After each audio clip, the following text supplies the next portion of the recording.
Okay, welcome back, YouTube. Hopefully I didn't, YouTube should be back. Bathmech again.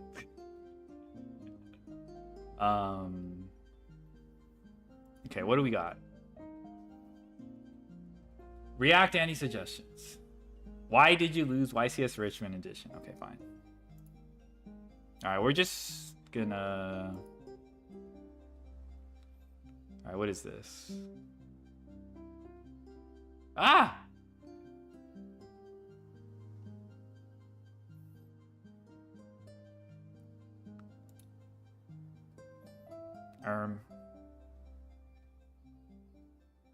Yo, Pac. Yo, what's good, bro? Yo, Pac, what are you doing here? You're not playing the main stage. I'm trying to give everyone a chance, you know what I'm saying? Bro. This guy really fucked up on stream. I was watching with Ray, and he did kind of get cooked by Radiant Typhoon. But, like, he definitely misplayed. Like, the Radiant Typhoon guy played well, though. That's, like, no disrespect.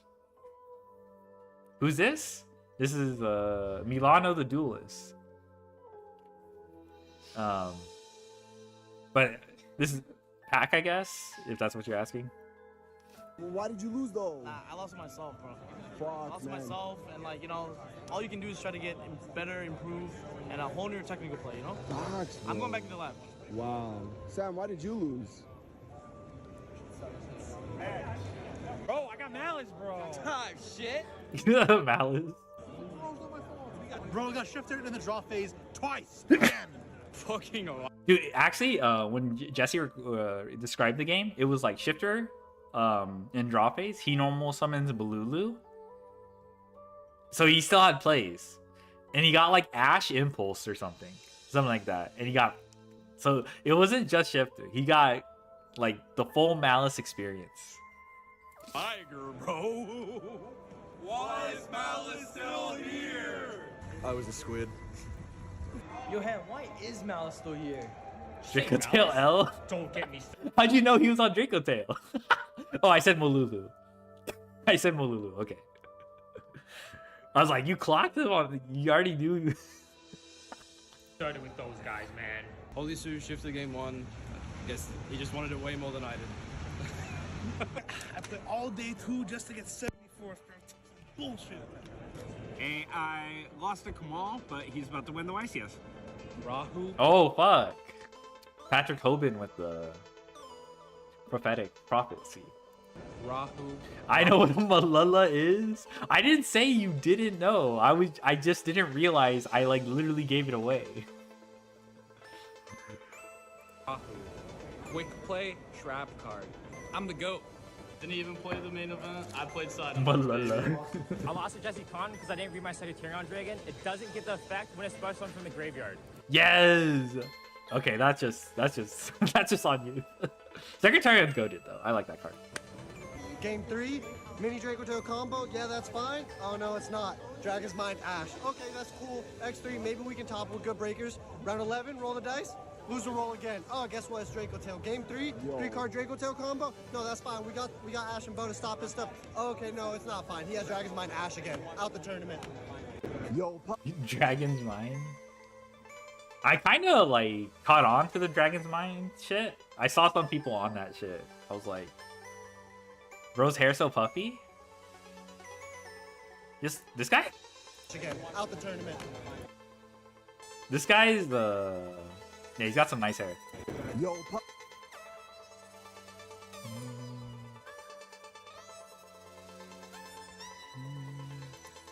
Alright. Sorry. Alright.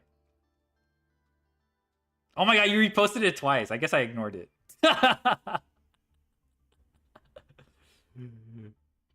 Oh my god. Oh my god, there's that Josh Schmidt podcast. Okay, maybe I'll get to that one. Alright. Okay, this has Speaky on the... 카드를 한 장 덮고 차례를 마친다. 넌 한계를 뛰어넘어볼 작정이었겠지만 그래봤자 이제 겨우 날 따라잡은 정도에 지나지 않아. 유감이지만 네가 생각하는 한계란 게 진짜 네 한계가 아닌 모양이다. 무슨 소리지? Voice boost. 엑셀 경착점이 아니라 그저 지나가는 과정일 뿐이라는 거다. 보여주겠다. 네가 아는 세상을 월등히 뛰어넘는 새로운 경기를. 내 차례다. 이 카드는 Speak and know me. Shut up, bro. Speak and know me, bro. 필드에 존재하는 기계적 머리 공격력을 1000점 내리는 대신 해에서 특수 소환할 수 있다. 난 데크지러스 좀비를 특수 소환. Please replace the emo.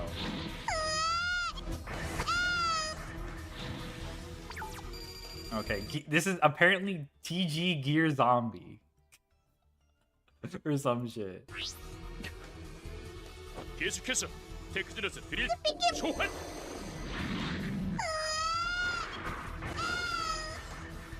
레벨온 딜을 레벨온 준비를 튜닝한다. 리미트 해제 레벨 2 레귤레이터 오픈. Wait, Drillfish? Isn't that like one of the newer ones? That's crazy. I didn't realize it was unprinted. 미션 올 클리어 고 소환 컴온 데크지러스 레시프로 드래곤 플라이. Okay, Reciprocal Dragonfly. 레시프로 드래곤 플라이 효과로 머리를 엑스트라 덱으로 되돌리고 그 소환을 사용했던 한상을 묘지에서 보완한다. 부활하라 매지션 사이브러리안. 엑셀 엑스트라 덱으로 돌려놓을 수 있다니. 이것이 엑셀을 뛰어넘을 해답이다. 대체 무슨 속셈이야? 한계를 부숴버릴 경제 더 마인드.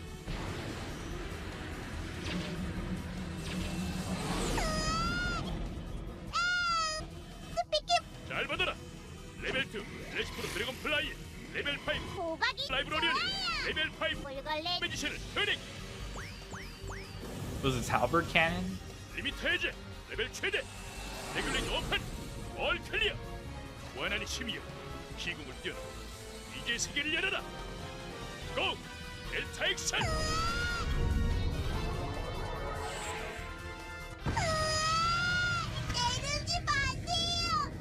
컴온 데크지러스 알테논. 조용히 하세요. 스피키 도망갈 거야. 이건 맞겠지? 시머리 좋아요. 이용한 좋아요. 초하늘. 이것이 엑셀 뛰어넘는 바로 델타 엑셀이다. 델타 엑셀. Damn, speaky shitpost. Alright. Okay, what did you... You don't like the peepo? No, sorry. B-toad. I like peepo. Okay. No? GG. Alright.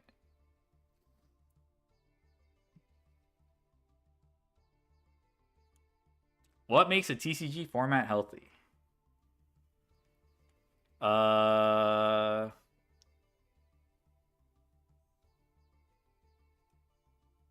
Alright. So this is the MTG guy, for those who don't remember.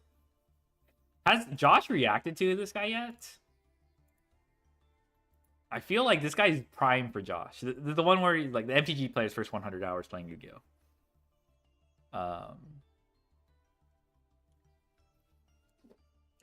Either way.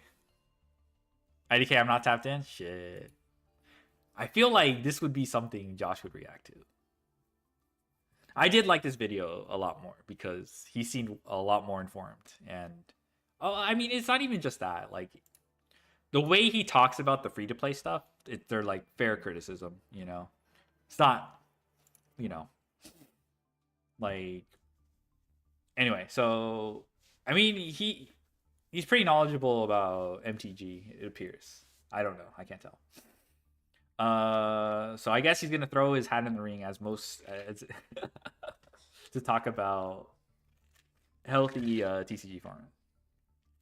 Yeah, MD doesn't handhold you through the stuff. Yeah, that is a fair criticism. That is like what I think people don't articulate.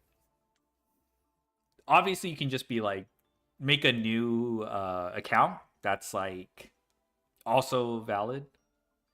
Same shit point coming. What are you expecting? What do you mean shit point? Not much to do other than ranked. I think solo mode's fine. Like, I don't know. It just depends on what you want out of it. I mean, there's people who pick up Pocket and like just do stuff, just collect, right? And they probably aren't that interested in the events and the. Same thing said 10,000 again. All right. I mean, I feel like people don't talk about. Why even talk about this after playing 100 hours? We're not even watching that anymore. I think the video was pretty good. All right.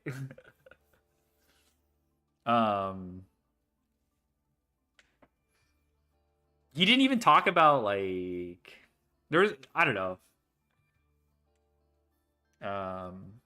Maybe another time. Well, that's a topic for another time. But yeah, TCG formats being healthy. I feel like that's pretty like that shit is pretty subjective. I think I don't think it really applies. MTG being more balanced in some way. No, I don't think so. He doesn't actually do that. I think he does a very good job of like talking about Master Duel. And like no, I think it's good. I think it's a good video. I mean, I'm not gonna make you watch it because we already reacted to it earlier.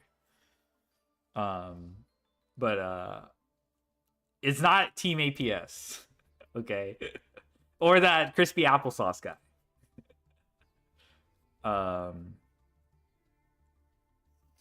Anyway, healthy formats. I feel like people kind of just use this word a lot and I think my issue isn't really the word, but just like the way it's used it's kind of heavy-handed.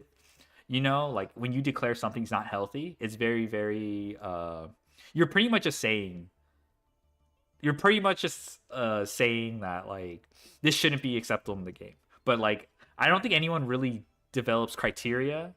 They don't have like criteria or criterion. I forgot what the plural is. Team APS, that's just APS. Yeah, he's better. Oh my goodness. Rip Team APS. The Tier Zoo one was really bad. That was one of the worst I've ever listened to. That was really weird. What was I saying? Yeah, so that's what I'm hoping, you know, I mean, it's okay if people use it in everyday like conversation, like people don't talk about like every single criteria for what makes a format healthy or something. I think that's on some level. I just don't like it when people use it as a heavy-handed way to be like, yeah, this sucks, basically. At least as far as I'm concerned, I don't really like using the word healthy because it's just jargon. I think it's just easier to explain what I don't like about things. You know, like people will say like turn 0 hand traps are healthy or whatever. To me, that's meaningless. In my opinion, I think turn 0 hand traps can be balanced and provide good gameplay, but I think there's more criteria like, oh, okay. Like I don't like turn 0 hand traps that like you know, their interaction and they give you a push or like get you to engine. That's really strong. That's very, very strong. And I like it can be kind of kind of be overwhelming. Like 5 mana on your turn. There is a little bit more with 5 mana, and with 5 mana I'll give 5 mana more credit, where like if your opponent missed, you still have to know when to time it, and you still need to know like you know what's appropriate to summon during that turn, but it is still a lot. I think it's really crazy that you can set Ket to Rahu with 5 mana, and then also have like variable pop. I think that's really strong. I don't like how the only way to interact with it is called by, because it just makes called by more of a necessary. It's very complicated how I feel about cards like 5 mana. Holly Sue, I don't think I need to write an essay about Holly Sue. Holly Sue Reveal Fire Dark is insanely strong. I think that's like the dumb, like you literally summon 2 interactions and follow up on your turn. I don't think I really need to. Anyway, do I consider that healthy or not? I don't think that's like, I don't think like that conversation, I don't know. I think when you get into the weeds of it, the word healthy loses meaning. Anyway, do I have criteria for what makes something healthy? I guess interesting gameplay, but that's kind of subjective. That also probably needs criteria. Like, I kind of don't like probably interaction. That's kind of why I'm kind of iffy on what people an interaction meaning like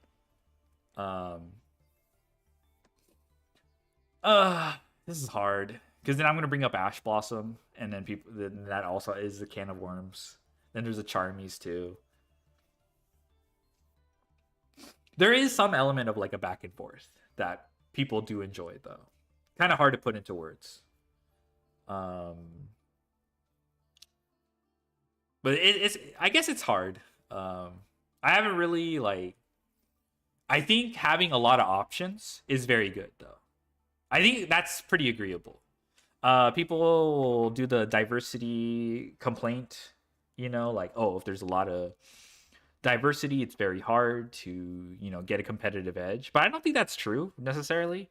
I think it's what made some formats that are diverse really hard is like when all the decks floodgate you.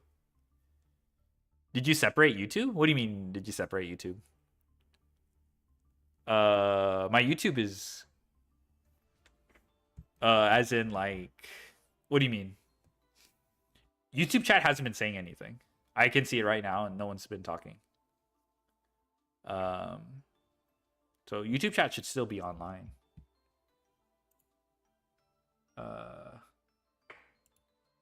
Yeah, no one's been talking. That's it. But okay. What was I saying earlier? Something about Izuna's kind of fine because they have to tunnel into Izuna for follow, which is worse than you can remove it. Yeah, okay, yeah. Izuna's all right. I just don't like how Izuna also has that like additional, like if you play a weaker hand trap on their turn, Izuna just smogs you, and then you have the Ripper on their turn. So like it's actually good going first too.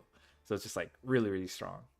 The going second interaction, yeah, going second, I'm fine with Izuna. Like I'm okay with C10. Sorry, I keep calling Nash Knight on my turn. It's very difficult to like stop. There's actually more counters to Izuna. You can like DD Crow, you can like Ash Blossom. It's not just called by too. Something. Hello, Julio. Thank you for testing. That's another cool thing about Izuna. You can YouTube chat is talking. Yes. 5 mana being only interactable with called by, it really grosses me out. Like I really don't like that.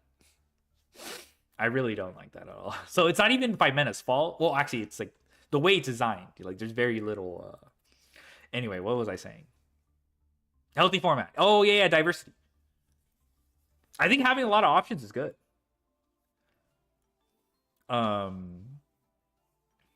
It's just annoying when there's like those, like, yeah, there's no like best deck that you can tunnel into and probably like build around certain formats, certain build around, matchups, and you might have to roll the dice a bit on some matchups.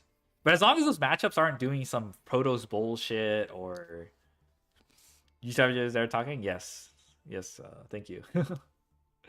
I think that's fine. I guess there's like, and now I'm thinking about Malice in the current TCG format. It is kind of people's thorn inside, but Malice kind of ignores interaction in general. You kind of lends itself to narrow formats. like because of like certain decks are a cut above others, like the Justice Hunters decks or something like that. I'm guessing that's where you're getting at. Anyway, long preamble. Basically, I think having a lot of options does contribute to having to healthy format. Because like, you know, if one option doesn't interest you, you can switch to another one, and then like you could still probably gain an edge. But I don't know. You can still, I don't know. I feel like you can like even if you don't have, if it's like not the immediate best deck or something like that. Although many decks can do the same thing, you can't mix and match well. Oh, okay. Yeah, it makes me. I'm okay with this current format in Master Duel. With the Justice, I don't think Justice Hunter saved Master Duel or anything, but the choices you have aren't that horrible. There's Pure Mitsurugi, there's Mitsurugi Yummy, there's Yummy, there's Soulful Card Yummy, there's Izuna, whatever flavor Izuna, there's Draco Tail, there's VSK9. VSK9 isn't even the most popular, which is something I'm pretty surprised by. A bunch of stuff is just under the power level, but the dimension it plays in is almost exactly the same, but slightly worse than Essie. Oh, that's what I hear about Life Twin in Malice. Life Twin in Malice, Orcus in Malice. That's kind of true, yeah. Yeah, that's what I've Malice kind of just like, it's like all the same like Live Twin and Orcus have like all the same like play lines and like lose to similar stuff, but no advantages to speak of like Malice does. Yeah. Okay, yeah, I kind of see what you're saying. Okay, let's actually watch the video. It was just a preamble anyway. It's not like anything coherent that I have. Early Ubel or Memento. Oh, early Ubel. Yeah. What makes all right. Okay, a brief history of Eldrazi Winter. All right, we're gonna get MTG history lesson. Healthy TCG format. Obviously, we as players are very good at identifying when formats are unhealthy, and there's an untold number of videos and articles talking about the various times in which. Yeah, I think it's pretty easy to say when something's unhealthy. Like if you get floodgated the fuck out of the game, and you're just like, oh well. Like I didn't mind Tempai format too much. Like during Tempai format, I didn't even mind Tempai that much, even though it was kind of uninteractive and just kind of mogged you. I think I hated the going first strategies everyone employed, so they didn't lose a Tempai. Like that made me pissed off more. Like I was so happy. I always bring this up, but I was so happy Secret Village of the Spellcasters got banned. Because fuck that. Obviously, you know, Tempai probably needed some addressing, you know. But it did flush out some nasty ass like strategies. Lamau. I'm just saying, all right? Like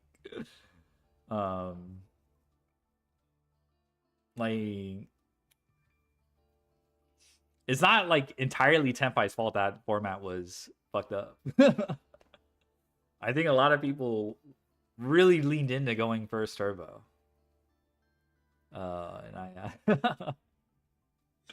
And those cards like just annoy me way more. Yeah, wasn't fond of that format. Even though you could be like, oh, I'm just gonna go first turbo. Like normal summon Veiler with Village. Oh my god. Yeah. Points, game developers really messed up their game and made it not fun. But what about the formats that are good? Obviously, when we look back, we can sometimes acknowledge, oh yeah, that format was healthy. But how do we identify one while it's going on? And especially, additionally, if you're a game... Yeah, actually, I think this is kind of hard to do while it's going on. Because if you sometimes people will visit the format and be like, well, what the fuck is this? They'll figure out something that's like game theory optimal or whatever. And it's just like... it's kind of crazy to see how GOAT evolved. I'm not saying this is one of the... But people revisit the format. It's completely different from the, you know, the time it was played. Like, it's like night and day. So, yeah, I feel like some formats don't get a chance to breathe. So you can't even say like I do think on some level it does trend towards like this format is unplayable once people figure out what's good. Designer, how do you strive to achieve a healthy format? What's the criteria? How do you figure that out? I actually think it's simpler than you would think. For me, there's basically 2 criteria that make a healthy TCG format, and obviously there are additional details to each of these criteria, but mostly there are 2 things. Number 1, the format should be diverse. Now, we're going to talk about this as the video goes on because diversity can mean a lot of different things to different people. What's the actual number that means diversity? What's the metagame share that means something that means something is... Yeah, okay. I mean, that's kind of, I feel like that's kind of like not that hard to articulate. Like, yeah, you have a lot of options. For me, it's like, you know, being able to like, is that the same guy who did it? Yes, this is the same guy. He's throwing his hat in the ring to speak on TCG stuff now. He's basically crispy applesauce if he made long-winded videos. Easy to say, hard to quantify. I feel like you could be like, as long, you know, tier 0 formats, probably not that diverse, you know. But I don't think of, you know, a deck taking up like 30% of the metagame means the, you know, the metagame isn't diverse. So like you could probably quantify. But maybe, I don't know. To be honest, I don't think that's that important. People will be like, actually, it's not tier 0 because it's not 65% or whatever the stupid Pojo definition people fucking... I fucking hate the Pojo definition so much, bro. That's not... I'm glad language has evolved since then, but that's not what people called tier 0 before. And people are just anal about the percentage. Like, people don't even bring it up to talk about tier 0. What is it for every deck warp deck building? That's literally metagaming. Metagaming, like, we do that all the time. Vanquish Soul has, like, almost no counters, but it has warped people deck building to, like, you know, adjust, you know, people, Draco Tails playing, what's it called? That stupid Rainbow Magician. Which is like, well, I'm not a big fan of Rainbow Magician, but people have been influenced. Pretty egregious in other games? Okay, and TCGs? Okay. Okay. I'm not going to speak for other games, but Malice is crazy. That was, I don't know if I don't even think I like that format that much. It wasn't even because I had to play Lancias. That wasn't even the problem. Malice was just so fucking good. It just did not, you could not stop it. If the opponent was Ryan Yu, you had no chance. Luckily, not all opponents were Ryan Yu, so you could like mog them with like Nib or whatever, but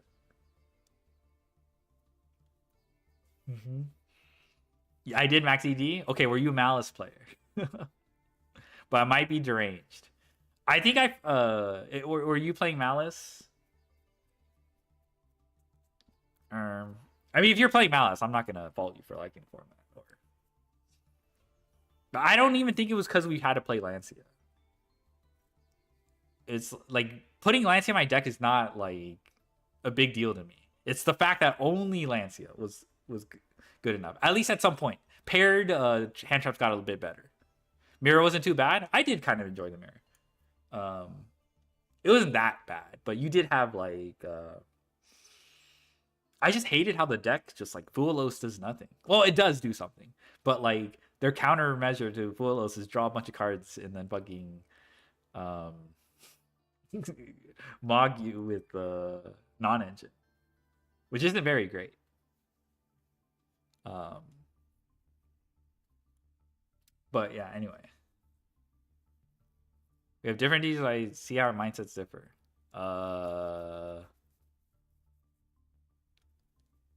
Sure. Mouse barely won YCS events, just tell you how much it warped the metagame. Well, that's not like it. Like, it's not that you had to play Lancia. That made it like that will happen like regardless, you know? It's just there were barely any counters. It's very, very like difficult. That deck ignored everything else you did. At least until paired hand traps got better. Like Bell Nip. Bell Nib was very strong.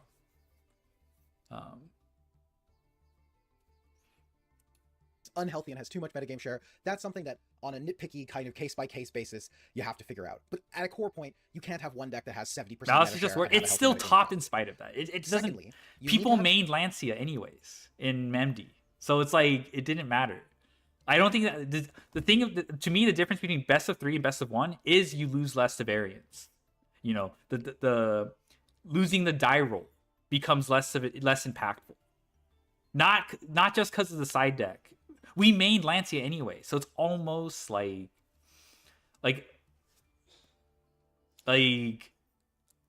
Lancia still Malice still topped anyways. Okay, it didn't win a YCS, but after Apoban it was okay. Fair enough. That's true, yeah. Apoban did make hand traps feel a little bit better. Games that feel dynamic. I've chosen the word dynamic really specifically here. It would be easy to instead say, I think, to have games that are healthy or to have games that are good. And both of those were, or to have games that are Those fun. beg the question. That's not actually my problem with the word healthy. They beg the question. What makes it healthy? What makes it good? Diverse. Sorry, what was the word he used exactly? Dynamic. Or to have games that are good. And both of those were, or to have games that are fun, even. And the F word in particular is one that I think you have to stay away from when you're trying to make a qualitative assessment about whether or not a TCG format is healthy. The reason for this is that fun is a fully subjective detail, right? The kinds of things that one player finds fun, the other might find completely miserable. And similarly, good is just too general a term. What's good gameplay? That's going to mean different things for different people. And I even thought about using the word interactive here, but that also... Yeah, interactive is I feel like it doesn't say enough either. Because it's just like, are we doing a back and forth? Or, like, it's hard to describe. Obviously, non-interactive, you can say you got floodgated. You can't play cards. But, you can still have, like, a ton of interaction and just overwhelm your opponent. So, I don't know. Isn't 100% Give me 40k with blue to have a healthy TCG format. It doesn't necessarily need to be one where players are constantly interacting with each other. There can be formats that are healthy that don't necessarily feature a ton of interactive games.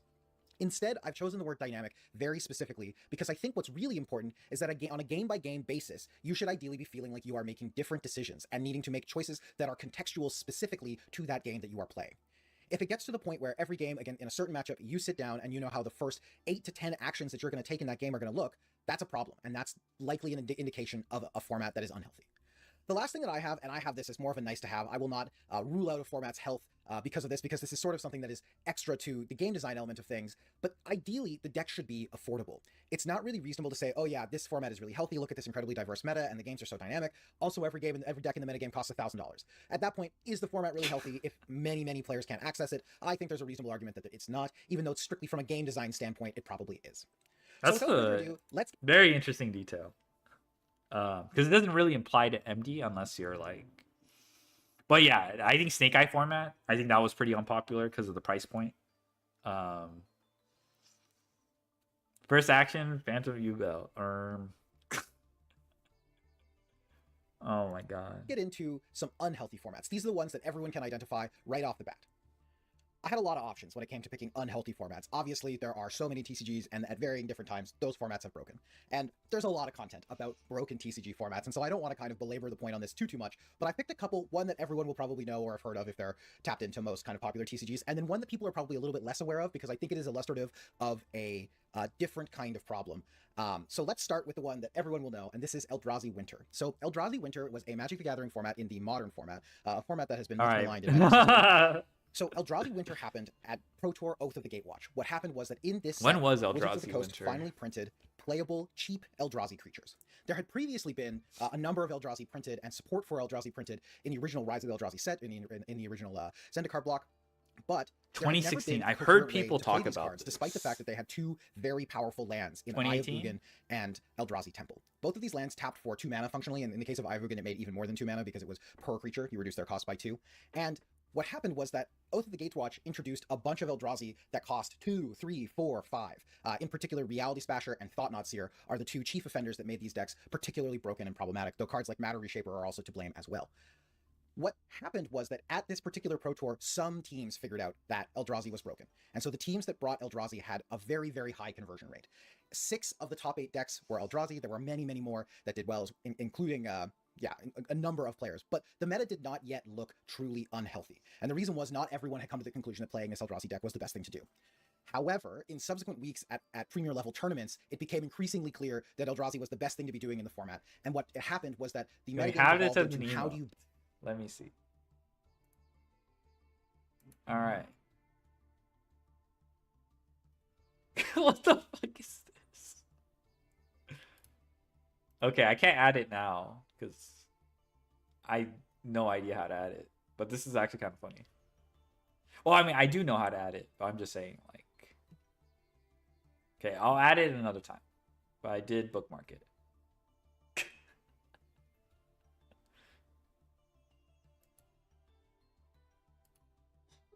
best implement the Eldrazi. You had people playing it in different shells, but at the core, it was still the same kind of 40-card core of these lands that tap for extra mana and these Eldrazi creatures that were going to pummel your opponent and disrupt them at a very accelerated rate.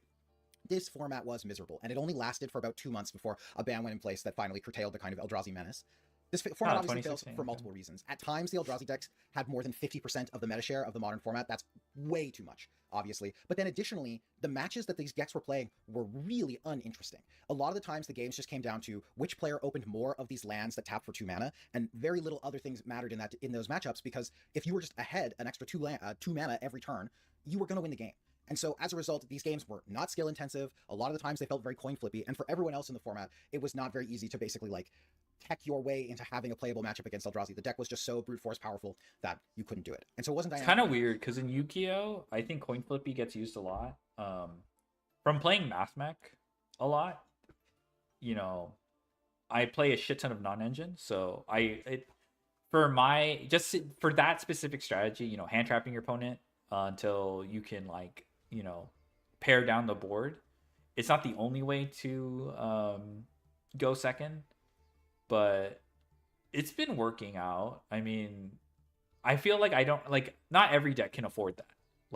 Like mentioned before, Malice was a pretty good force, pretty good candidate, you know, to reduce the impact of the coin flip because of the non-engine. Quite a few pushes. It's all right. I think if you don't open circular, you're kind of like washed, especially before backup. But yes, you have quite a bit.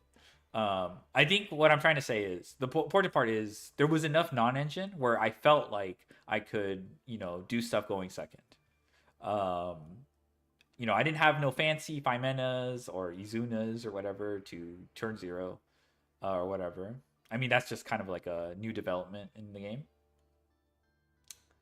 But I feel like the coin flip thing, I think what to me, it's more like some decks have enough pushes to like ignore your hand traps, or if you hand trap incorrectly, that you just watch a whole ass movie and you're just like, why the fuck did I even bother? That's probably when the, you know, like the coin flip format, hand comparison type shit happens. But if there's some room, you know, or slightly different going first versus drawing specific cards, well, okay, but that's anyway. I'm speaking specifically about Yu-Gi-Oh. I'm not going to comment on MTG. Like, I'm not trying to, but I think it gets thrown out a lot. In that word gets thrown a lot in what's called Yu-Gi-Oh. It wasn't even like you could make choices in your deck building to be able to have an interesting matchup against Eldrazi. It was just too good. So Eldrazi Winter is a well-known incident. The other one I could have referenced, I think, was Hogak. That's the other one I thought about talking about, but that's the one I went with. One that I think people are much less likely to be aware of is the Star Wars Unlimited metagame shortly after the game came out. I love Star Wars Unlimited. I'm probably going to make another video on the channel about it, but I decided to do this one first. And Star Wars Unlimited is a very fun game, but boy did they miss in the first couple of sets on a couple of key cards. Most notably, and this is important context, Star Wars Unlimited is a leader-based game. So the cards that you are able to play in your deck are dependent on your leader and the color of the base that you attach to that leader. Essentially, this is what determines the color of cards that you're going to put in your deck. Star Wars Unlimited also uses a system similar to, say, like Lorcana, where every card in your hand can be a resource. What this means is that decks are exceptionally consistent. lastly, you draw 2 cards a turn in Star Wars Unlimited, which further adds to the consistency of decks. The upshot of this is when the developers of Star Wars Unlimited Fantasy Flight miss on a leader being too powerful, because you always have access to the leader, and because you always are going to draw a relatively consistent version of what your deck is trying to do, it can get oppressive. And the chief belligerent of this was Boba Fett from Set 1, Spark of Rebellion, in Star Wars Unlimited. Boba Fett was broken for a variety of reasons, but the biggest one is that the breakpoints on this card were just wrong. He had 1 extra attack than he should have. Every other leader that's been printed since has not had these 4-7 stat lines. They've been 3-7s or 4-6, and the 1 stat matters. In a game where you're always going to be able to access this card on the same turn every game, it does mean that the play patterns around it are going to look similar, and the game is balanced around the play patterns of these cards flipping up at particular times. Additionally, Boba's ability to ready resources for interacting with your opponent's units was so unreasonable and just allowed for tempo swings that no other deck in the format could conceivably keep up with at all. The meta share in Set 1 was not that bad. In Set 1, there were other decks being played, players hadn't fully figured out how to leverage Boba Fett, but by Set 2, the wheels had really fell off, and although we don't have a ton of metagame data because there weren't that many tournaments being played yet or that many tournaments being documented, the data I can find has Boba Fett at winning 56% of tournaments as the winner, which is just an absurd number, and it also put 41% of pilots into the top 8, which is, again, not reasonable, not fair at all.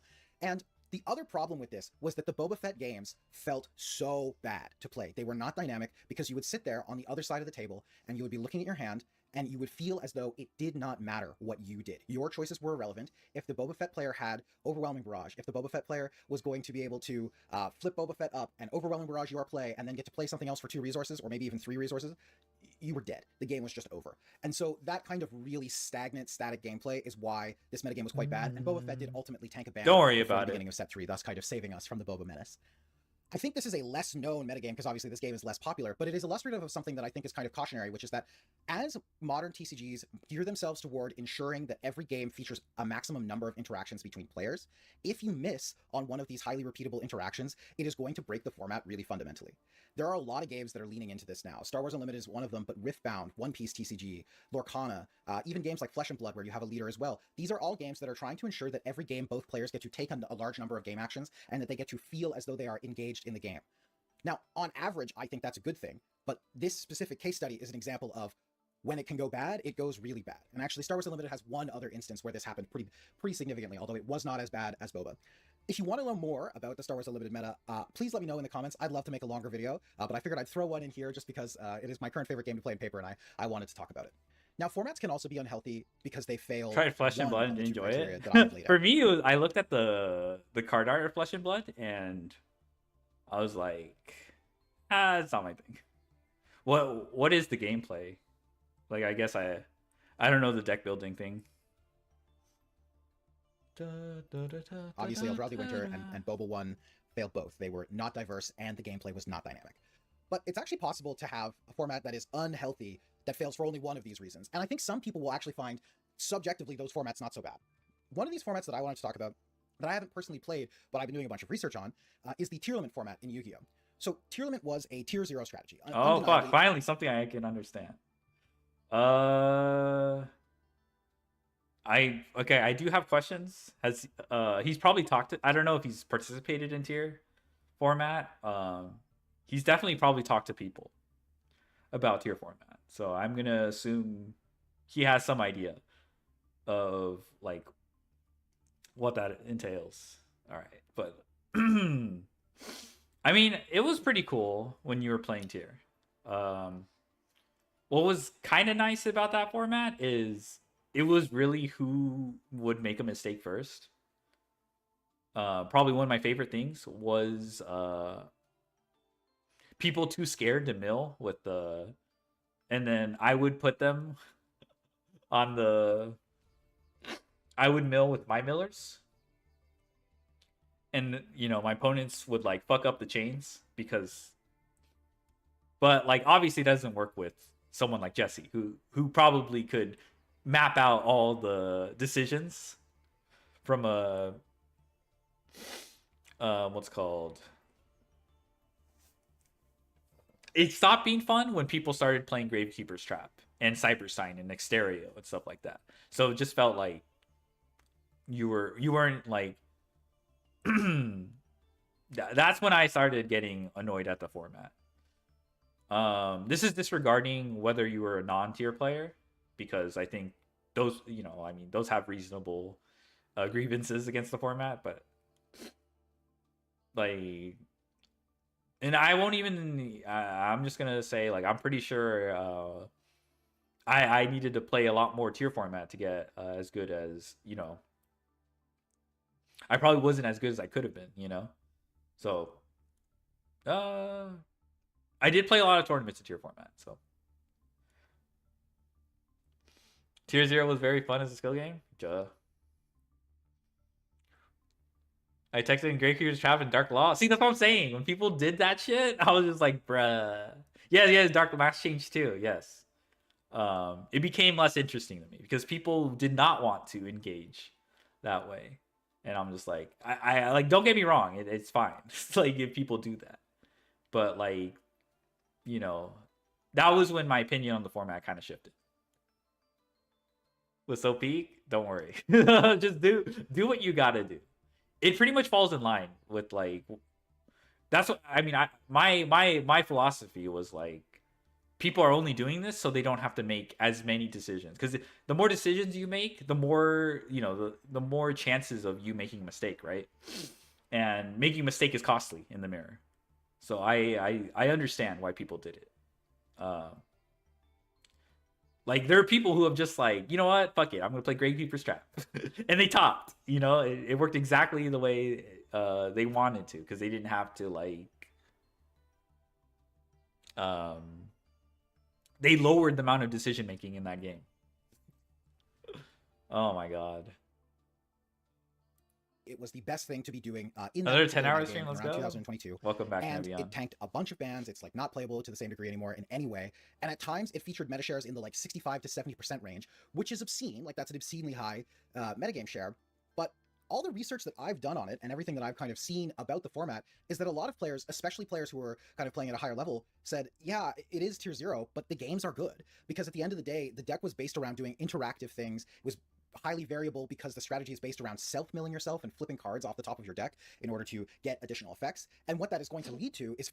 What's interesting too about the mirror is you literally could not give your opponent an inch, because they could take a mile.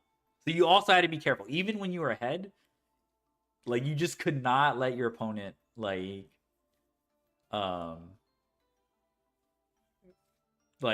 gain an advantage no matter how small. Like,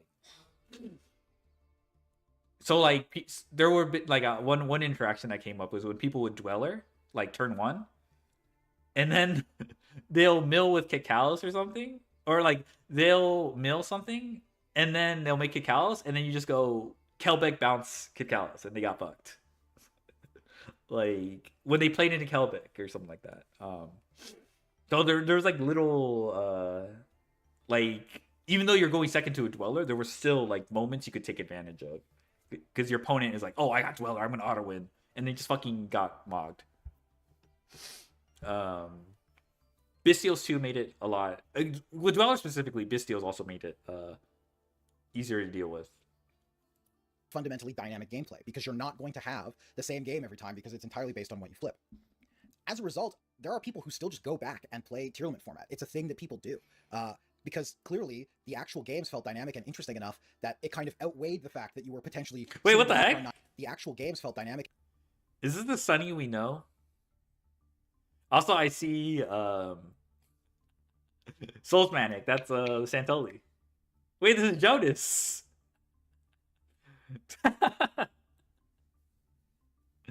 And interesting enough that it kind of outweighed the fact that you were potentially sitting down for a 9-round tournament where you were going to play the tier limit mirror 7 or 8 times. Those games were dynamic and interesting enough that players were willing to engage with them anyway.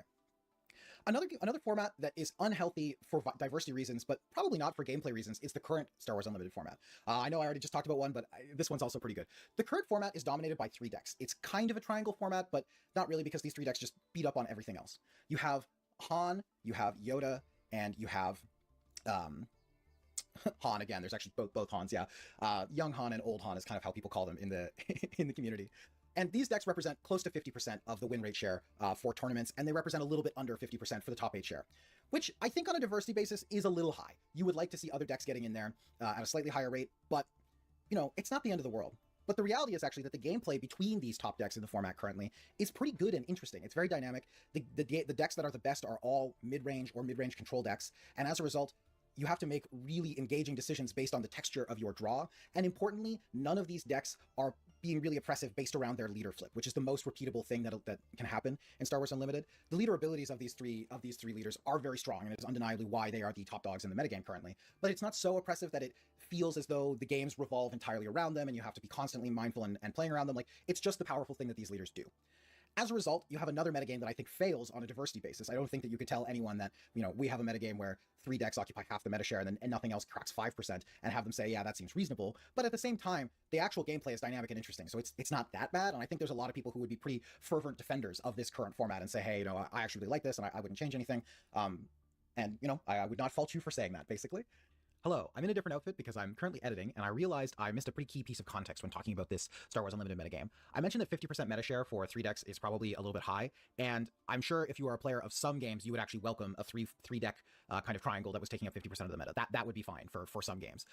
In this case, it's not. I think Star Wars has on average been able to produce far more diverse metas than that, and that has to do with kind of some of the key mechanics in the game and the way that deck building works. But obviously in other games, a 3 deck meta would be fine and you would be okay with it. It's just contextual, and I forgot to mention that in the video, and I wanted to mention that now before we get into the next part of the video. So while I just talked about formats that are unhealthy from like an objective standpoint, they failed the diversity test, they actually have pretty good gameplay, and as a result, I think you would find some pretty strong defenders. I think, interestingly, you are more likely to find formats that pass the diversity test, but because they failed the gameplay test, a lot of people would have less positive feelings about them. A good example of this is pre the One Ring and Amp Raptor ban Modern. In Modern Horizons 3, Wizards of the Coast printed Guide of Souls and Ocelot Pride, 2 very powerful white 1-drops that supercharged this Energy Engine Boros mid-range deck that later went on to also adopt the One Ring as well as a kind of powerful engine. This deck was a kind of mid-range demon.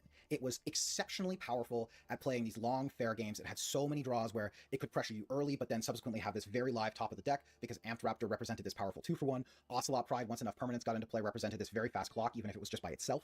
And as a result, this created a metagame pressure that was pretty negative. So what the metagame kind of devolved into was these Boros decks that were mid-range decks. Then you had decks that were trying to beat the Boros decks. Most commonly, this was combo decks, because this was the one avenue in which the Boros deck was not very good at interacting on. So you had both Storm and Mono Blue Belcher, which is like a deck that's trying to play only Shadowverse and kill your opponent with a Goblin Char Belcher. I wish I got into Shadowverse. I actually really liked my first time playing Shadowverse. Like, it has pretty much...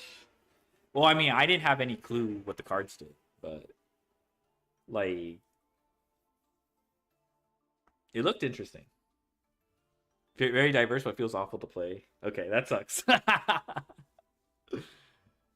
Is it just by diverse by default because of all the clans that you can play?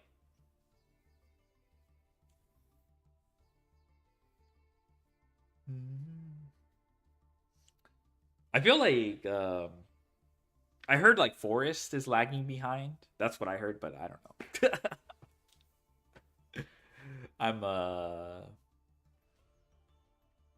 I never got a chance to dive into Shadowverse. By the way, the Mono Blue Belcher deck is cool. But you had those decks which were basically trying to circumvent the fact that this Boros deck was, you know, highly interactive except on the stack. And so because it wasn't as interactive on the stack, you could usually find ways to combo through it, or you could just go faster than they could conceivably interact with you. And then as a future development into that, for a while the metagame was Boros, combo decks to beat Boros. And then some people started playing like Blue-Black Psychic Frog or decks like this that were intending to beat up on the combo decks. I still think you'd have to qualify a bit more, but I mean, these anti-combo that's still possible. And like, if you are familiar with, you know, set 2 killed the fun for you, thinking that I what did set 2 triangle format. And I think what I remember from set 2, people were like, the existing strategies are still powerful, and they didn't really introduce that much. Like, basically, I guess it was like the rich got richer type shit. But do they have I was playing that barrier deck and shit was so boring. What's the barrier deck? Is that the one with the sigils? I did not like the sigils, so I did not the gameplay of the sigil. That was like that shit was weird. I did like Forest though. That was kind of fun. The Unga Bunga Dragon Craft shit. Is Hagrid explaining YGO stuff? Yes. Hagrid came from MTG to grace us in place at 3-4 Haven. Orm. Spellcraft seemed really strong. Actually, Spellcraft seemed crazy to me. But I'm just talking from like set 1. I wanted to play Artifact. I forgot what it was called. Haven. I don't know what it's called. Artifact. The one where you just combine a bunch of junk into one mech, basically. I forgot what it was called, but that shit was like, if I had a like guilty pleasure deck, it would have been that. 1 hour mirror match, bruh. Artifact Portal. Okay. Artifact Peppy Hands. Artifact Portal. Portalcraft. I heard Portalcraft was kind of hard to damn. 1 hour mirror match is gross. Extent. But triangle formats, I think in a healthy state, typically revolve around 3 decks. Yeah, Shadowverse. Good matchups into each other, but you don't want the matchups to be like 70-30, which is what this format had kind of devolved into. There were a lot of games that were extremely lopsided. There were a lot of games where you would sit down, your opponent would reveal what they were playing by playing their first land, you would take a heavy sigh and just, feel as though you lost the matchup lottery for this particular round, and, you would take your lopsided coin flip and probably lose. To make matters even worse, even the mirror matches for a lot of these games were not super dynamic. I think that when you ended up playing one of these anti-combo decks against one of these other anti-combo decks, those games could potentially be pretty dynamic and interesting, which was good. And I also think that the Boros mid-range mirrors could be dynamic, but once players started to adopt the One Ring in particular, those matchups got much, much less interesting because that card was so oppressively powerful. Lastly, the big problem with this is that even though this metagame looked diverse, it was an absolute nightmare to do any kind of brewing in. Modern is a format where historically it's been possible to find a reasonable number People of glaze triangle formats. I think the triangle formats in Yu-Gi-Oh tend to be those 3 specific decks. It's kind of hard to like wedge in another strategy in between. That's probably the annoying thing about those. Because it does feel like if you I don't know if you consider crossover breakers triangle, but it was definitely Malice Ryziel. Actually, to be honest, it was weird because Malice Ryziel was like crazy Malice Glaze, but Ryziel was just like for some reason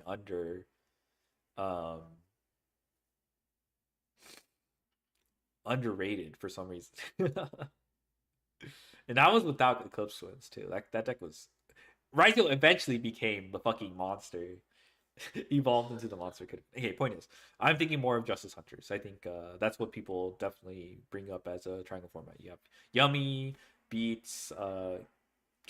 K9 beats Draco Tail. Draco Tail beats Yummy. And for the most part, it's kind of true. Bless you, Mr. Symbols. Thank you. I need a... Let me get a... I will say, it's not that terrible, but like pure Yummy in the Draco Tail feels awful. I don't want to say it's 70-30, but the gameplay is not very, like... It's not very interesting. I think Draco Tail versus Vanquish Soul K9 is a little bit better. B-Riz. I think that one's a lot closer. But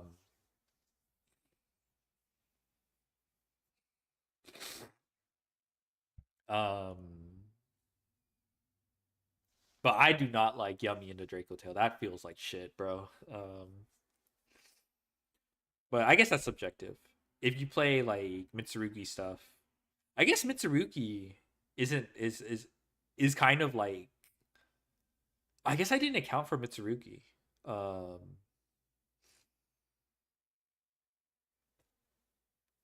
It definitely participates in the format. Like, it's really strong. Also hits difference versus VSK9. Yeah. Okay. range we're decks halfway that through. you can still pick up wins with. And I think it's a pretty good litmus test for the format being healthy or not, that is possible. And what had happened was that we had gotten to a state where if you were building a brew, you probably couldn't build a combo brew, because if it ended up against one of the other combo decks or against the anti-combo decks in the metagame, you were dead. So you had kind of 33% of the meta that you could possibly attack. If you were playing a mid-range deck and you ended up against Boros, you were losing very, very often. And similarly, because of the presence of all the combo decks in the format, you were losing to the combo decks. And if you tried to brew something that wasn't one of these kind of... This is kind of how it felt playing against Malice and Rice. Oh my god. Ryzel just ignored a lot of interaction going first, so kind of... I think I just gave up on the Ryzel matchup. Though at the same time, like, it's not even because Lancia doesn't work against Ryzel. Even when you Fuelos Ryzel just can power through it and, like, stop, you know. They don't even need... They can give you a good amount of draws and, like, cross... like... Ryzel is so dumb, dude. Like, Baguska cross was so annoying. And that was in the absence of the detonator. It got worse too with the on-mat cards, but I really did not like that. Like, established anti-combo decks, you were likely just going to run into problems where you were maybe not quite as good against combo, you were losing to the mid-range decks still, and you were probably losing the mirror to these other anti-combo decks that were better situated to be interactive. The metagame was miserable, and there were a lot of things about it that made it feel undynamic. I think one other element that is underrated in that ban list, and I didn't talk about it initially, is that in addition to the One Ring and Amp-Raptor leaving, they also banned Gigantha the Wellspring, which is, I think, actually one of the cards that, in particular, violates that kind of game should be dynamic tenet that I have set up. Gigantha cross meant that a lot of the time these Boros decks just had extra gas that no one else in the format, well, not no one else, but that none of the other top-tier decks in the format had access to, and it felt very derivative, a lot of the games did, where you would just kind of trade off resources and then eventually die to the Gigantha. And so that ban was also, I think, very important. Interestingly, the other upshot of this ban list was that a number of cards were unbanned, and I do think that post this format, Modern has been in one of the healthiest states that it has ever been. So it's interesting that all it took to kind of topple this problematic metagame, this unhealthy metagame, was just chopping out the mid-range deck, right? That ban list only targeted Boros, did not target the other two pillars of that format, but once you made it so that it was conceivable to play other mid-range decks, it all of a sudden meant that you could play mid-range with a better matchup into combo. It meant that you could play decks that could target these anti-combo decks that didn't just immediately die to Boros. And so it's interesting how quickly they were able to flip that. And once again, coming to you from the editing booth, so to speak, I'm going to keep saying in the next segment that it is the current format of Yu-Gi-Oh! That I'm talking about, which is wrong. Obviously, there was a ban list kind of recently, but at the time of the recording, the ban list was fresh, but I think Burst Protocol hadn't come out yet, so the new meta hadn't fully crystallized. Anyway, all this to say, I say current metagame or format a bunch, and really what I mean is like the pre-ban list and Burst Protocol metagame, which is obviously slightly different. Now, I talked about a triangle format that was unhealthy, and that wasn't an exact triangle format because it was more that there was a triangle of archetypes kind of fighting each other.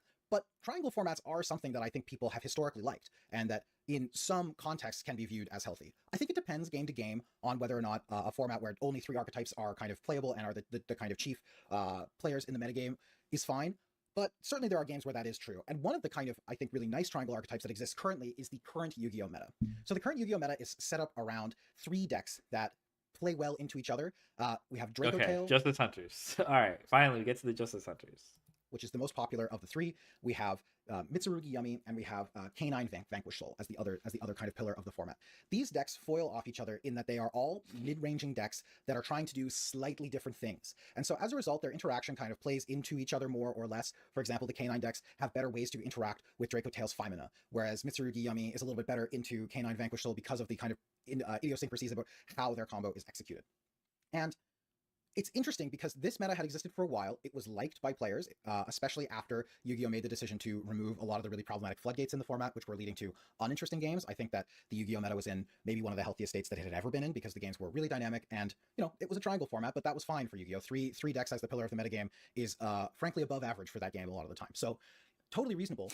Somewhat surprisingly, Konami made a decision to make a bunch of changes to these decks and to weaken all 3 pillars of the triangle, but that is more to do with the fact that they knew 6 months out in the OCG, the game that is played in Asia, that nothing that was being printed was going to meaningfully upset this meta.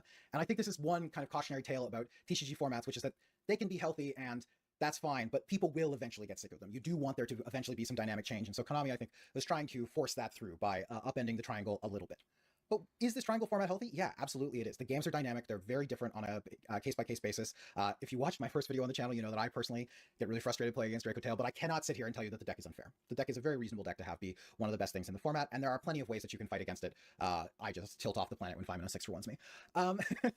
Triangle formats, though, are not always healthy. And I think a pretty interesting example, and this is taking things back quite a ways, is the 2012 Pokemon Worlds format. This is a strange time in Pokemon history because they had a fundamental change to the way that their rules worked that allowed players to do things, way more things on the first turn than you would normally be able to do. And consequently, they had to kind of force rotate like 6 or 7 sets unexpectedly because those sets had been designed with different rules implementations in mind. And as a result, you ended up with a very small set format that was dominated by a triangle. And the triangle was Mewtwo, Darkrai, and Terrakion. Pokemon's a little bit interesting because it lends itself to being a triangle format or somewhat like a triangle format implicitly because of the weakness system in that game where, you know, if you have a particularly dominant deck, it's conceivable that you can just register a deck that is going to have inherent advantage against it because of the weakness game mechanic. 6, 7, yeah. What happened in this format, though, was that Mewtwo was oppressively powerful and basically forced everything else out of the format except for Darkrai, which was also very powerful and could play Mewtwo as well, and Terrakion, which had an inherent advantage against those decks.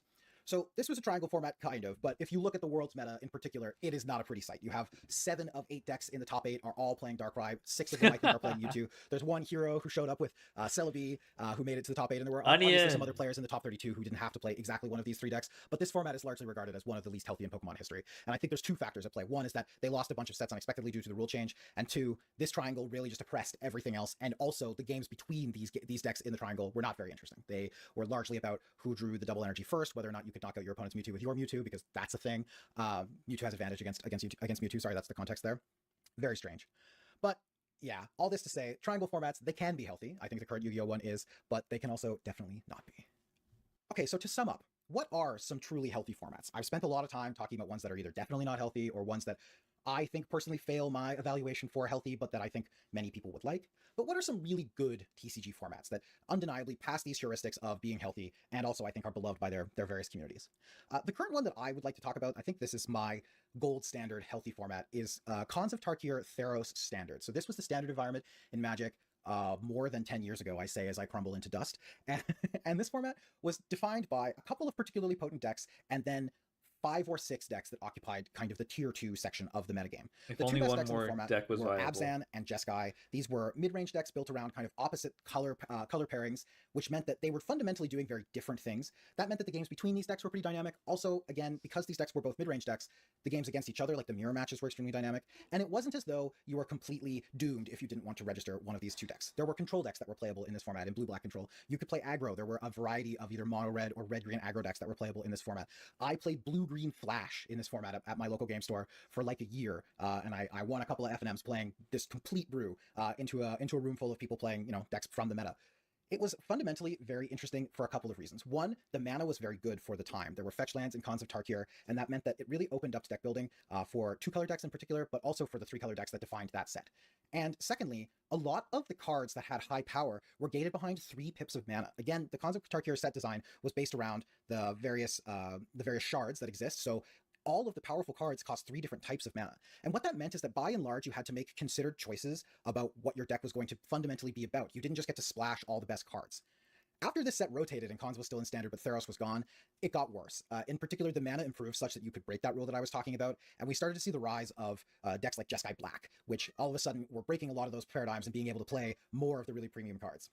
I was interrupted. One of my cats is very excited about it. Yeah, I was like... Khans of Tarkir Theros Standard, no doubt. Maybe. Did you guys... I was literally like, was there a kid in the background? Like, there was some... I guess those were meows earlier. Oh my goodness. So cute. You might have been old enough to be around for Khans of Tarkir Theros Standard. I think it's possible. I think it's possible. Okay, so the last couple I want to talk about is I want to kind of give credit where credit's due. Oh my God, where are we going? Oh, I'm missing a little adjective. But I assume. Let's put you over here. I want to give credit where credit's due, and I want to say that actually many of the current metagames for a lot of the kind of... I have a very, very large cat, and it's because the family members he lives with, basically it begs for food and receives food. And he's huge. And there's nothing I can do about it. He's cute though. He's very sweet. So can't hate. Newer TCGs are very healthy. The one that I looked at in particular is Riftbound. Riftbound is obviously very new. They only just released their second set now, but their metagame data is extremely promising. There are a number of decks that are above 5% meta share, and while there are a couple of decks that are in the 15% range, that I think is not that bad for a leader-based deck, or leader-based game. And I think that a lot of the reason why we're starting to see this increase in healthy formats in these new trading card games is related to the fact that games are being designed with having dynamic games in mind. Like I mentioned earlier with Star Wars Unlimited, when you increase the consistency of decks by adding leaders, and by kind of making... What was for Riftbound? I think Darius. I think I remember hearing Darius is like. I remember people were like, Darius is crazy, like when it was revealed or whatever. I'm only going off what people, say on Twitter, so I don't really have like, like that big of a read on what's going on. But I think I did see someone map out like the metagame share, and it was like, I think Darius is number one. So the mana less random, or the resources, I should say, less random like they are in Magic the Gathering, you fundamentally increase the number of dynamic games because people are going to get to play. And so once you've done that, actually, in order to curate a healthy metagame, odds are you mostly just have to worry about diversity. If one particular leader is oppressively powerful, you're probably going to need to ban them. But ideally, because the gameplay patterns are going to be repeatable, you shouldn't necessarily have issues with one particular leader becoming exceptionally problematic, because a lot of the times, if the games are designed well, there are leaders that are set up in a way where they kind of naturally foil other leaders in the game. And so as a result, the metagame can be pretty dynamic in that way. And Current Riftbound is a decent example of that. One other thing I will say about Current Riftbound, at least, is that it is also at least trying to pass the decks are not super expensive test to varying degrees of success. Obviously, they reprinted some stuff, which was nice. Similarly, like One Piece has just announced that they're going to be reprinting a bunch of cards, meaning that their players can actually get access to them, which I think is also a good idea. The example that I gave earlier, the Darius format, I was supposed to be trying with Darius. The one knock on that format, for sure, is that the decks were a little expensive. I was trying to find exact details. I want to say that a standard deck in that time period was like in the range of $700 to $800 Canadian, which is too much. Granted, currently the best deck in standard is more than 1,000 Canadian, so I mean, it could be worse. But yeah, that's one other thing that I think is pretty interesting. Overall, another thing I hear about Riftbound is like the rulings are very unclear. Like there's like ambiguity on the text, but I don't know what the issue is, but I just hear that just complaints about like how you would never guess this card does this, again in the form of a tweet, so I don't have like a full, like a good idea like a comprehensive understanding of what's going on. Having much healthier metagames purely based on game design alone, which I think is pretty interesting to look at. If we look at some of the older TCGs like Pokemon, Magic, Yu-Gi-Oh, their game design elements kind of naturally lead to having formats that feel really broken a lot more easily. In particular, in both Magic and Yu-Gi-Oh, I think that you have these problems where, in Yu-Gi-Oh, decks can be so consistent that you are going to run into problems where if a deck is consistently very powerful, it's just going to be the best thing to be doing. And similarly, in Magic, a lot of the times when we miss and when a card is too strong and it starts to dominate a metagame, it is challenging for the rest of the meta to adapt in a way that feels dynamic. Yes, you can do things to combat problematically powerful cards, but a lot of the times the ways to do so involve playing like sideboard cards that are miserable, and that's not necessarily dynamic gameplay, I don't think. All in all, I guess I'll close this off by saying I think it's very interesting and very clear that we are getting better at making good TCG formats, not worse. The only games that I think are really struggling are games like Magic, and this is, I think, in large part due to the fact that they have become somewhat obsessed about a high release cadence of cards. So formats never get a chance to settle, and we never really get a chance to experience a really good format. Current Standard is good from a metagame health standpoint. Like the most recent Pro Tour had 7 different decks in the top 8. But this metagame's going to be gone in a month. It's going to change. There's going to be new things. And it's just as easy to believe that one of the cards from the new set is going to break the format. And if it doesn't, that's great. But there's going to be another set 2 months after that. All in all, I think that designers are definitely getting better at identifying these healthy TCG formats and how to make healthy TCG formats. And I think we should at times be a little bit more appreciative of that fact. It's easy to kind of identify when things are really bad, but I think that we should as a community try to be a little bit more supportive when things are good. True.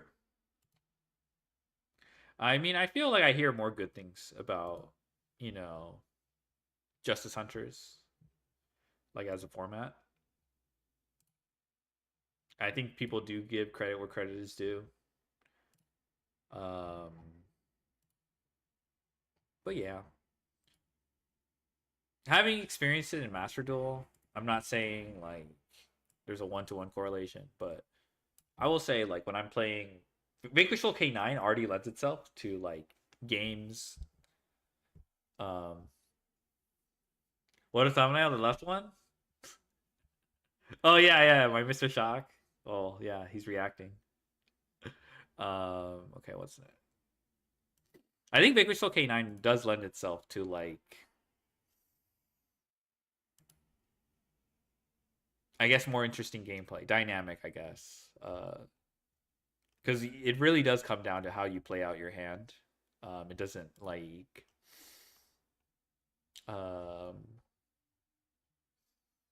you can also get fucked if you sequence things incorrectly. Like, I was watching Ray. What's called? I was watching Ray do the HoloLive tournament with Vanquish Soul K9, and there's definitely like a couple moments where sometimes it didn't matter because the deck was like so fucking strong. But he did get punished a few times. So it's very, very, I guess it's very interesting how like a small thing like that could change the outcome. And I think I noticed that too with my opponents too. Like, so it's probably a good thing. But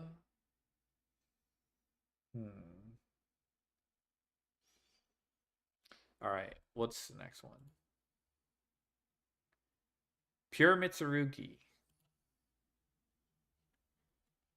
Okay, this is last MTG set was released January 3rd. Next one is March 6th. Ah, that's pretty frequent. I guess Yu-Gi-Oh has monthly releases too, but they're not necessarily core sets. Hello everyone. All right, put you up here. I hope you are doing well. It's ESK. We are with my boy Samir Basha. Congratulations, Samir, for your amazing performance. Top 32, YCS Dortmund, 208 player. What's deck? What choice? I'm playing Mitsurugi because I think it's a better deck for if I lost the dice, for polyvalence. Just the match situation is just crazy for comeback. If you perfect playing pixeling, I can come back situation just crazy. Murakumo. Same of Radiant, of it, it's the same of Radiant Typhoon deck, just different choice. It's a Radiant Typhoon alternative. Okay. Show us your deck with one Abakiri, so? Yes, one Abakiri is better! Let's go. I'm playing one Manju. That's a wild. One Saji, one Kusanagi, one Snake. For the... That's wild, actually. That's a wild thing to say. One is better. That's like some trip gaming lingo. Bro, he has to play Manju. That's crazy. Ain't no way. Okay, I'll let him talk. Level 4, I'm playing only one Manju because I'm playing Impulse. And didn't want the conflict. And no want more the normal summon level 4. Okay, only 3 normal summon. Okay. Yes, a little more. Okay, I can really maybe you can name this one. Okay, for sure. And the reason why I'm playing only one Manju for consistency, little more for position of Abakiri limited. 3 Murakumo, wow. 1 Abakiri, and 1 Futsu. It's true that we lack a lot of ritual monsters in the deck, so you add the... Oh, 3 Murakumo. I guess that makes sense. I guess the idea is, I think with one Habakiri, I think you use like the additional copies of Habakiri to rotate the effects so you can get the searches off. The option to add another Futsu or another Murakumo, and you try to add 3 Murakumo? Yes, I had 1 Murakumo because I think it's better for come back the board, for break the board. And it's really, really important for all times the options, special summon deck, or end, or Gravia. It's better for rotation. And if I choose Murakumo in your rotation, you are safe or didn't open and stop Murakumo. Stop the Reiki. And you want to maximize the combination of Murakumo and Ritual Mitsurugi, yes, or prayer to start the combo. It's a better start for comeback. Very clear.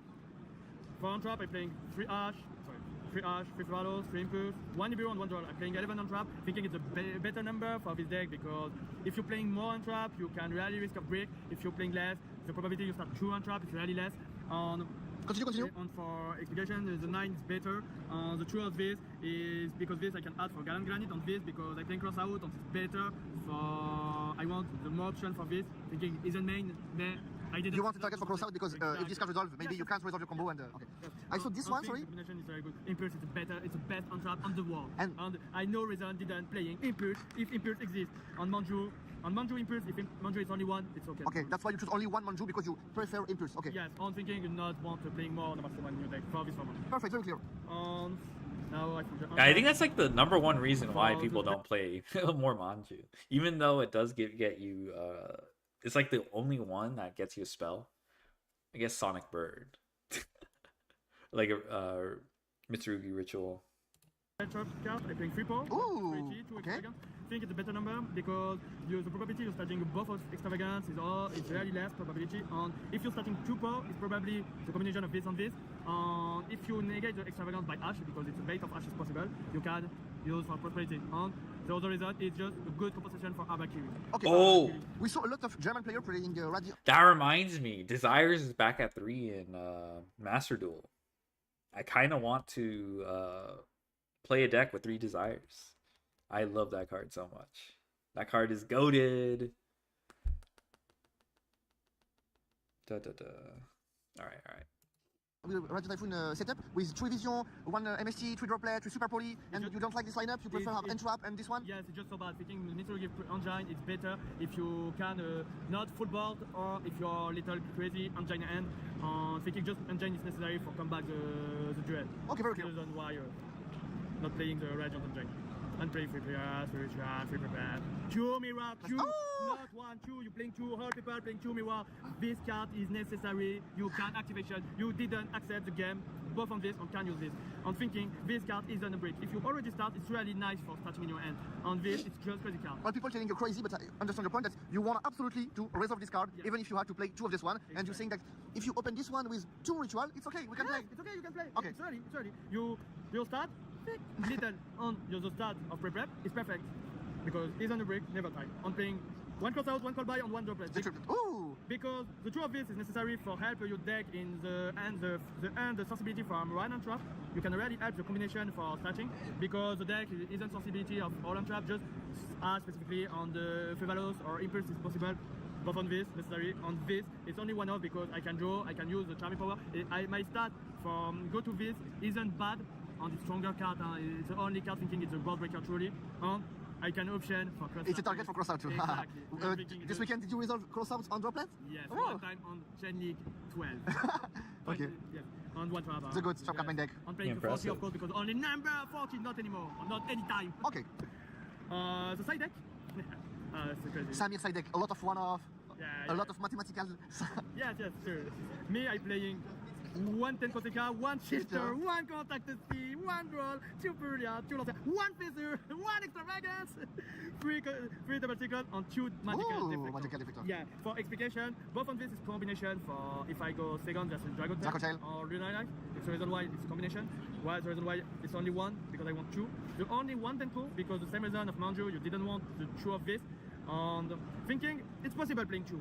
Just if you're playing Denko versus Radiant Typhoon specifically, you lose if Shina, the opponent, and you didn't have Impulse. And if you have Impulse on Denko Seka, is FTK. Okay.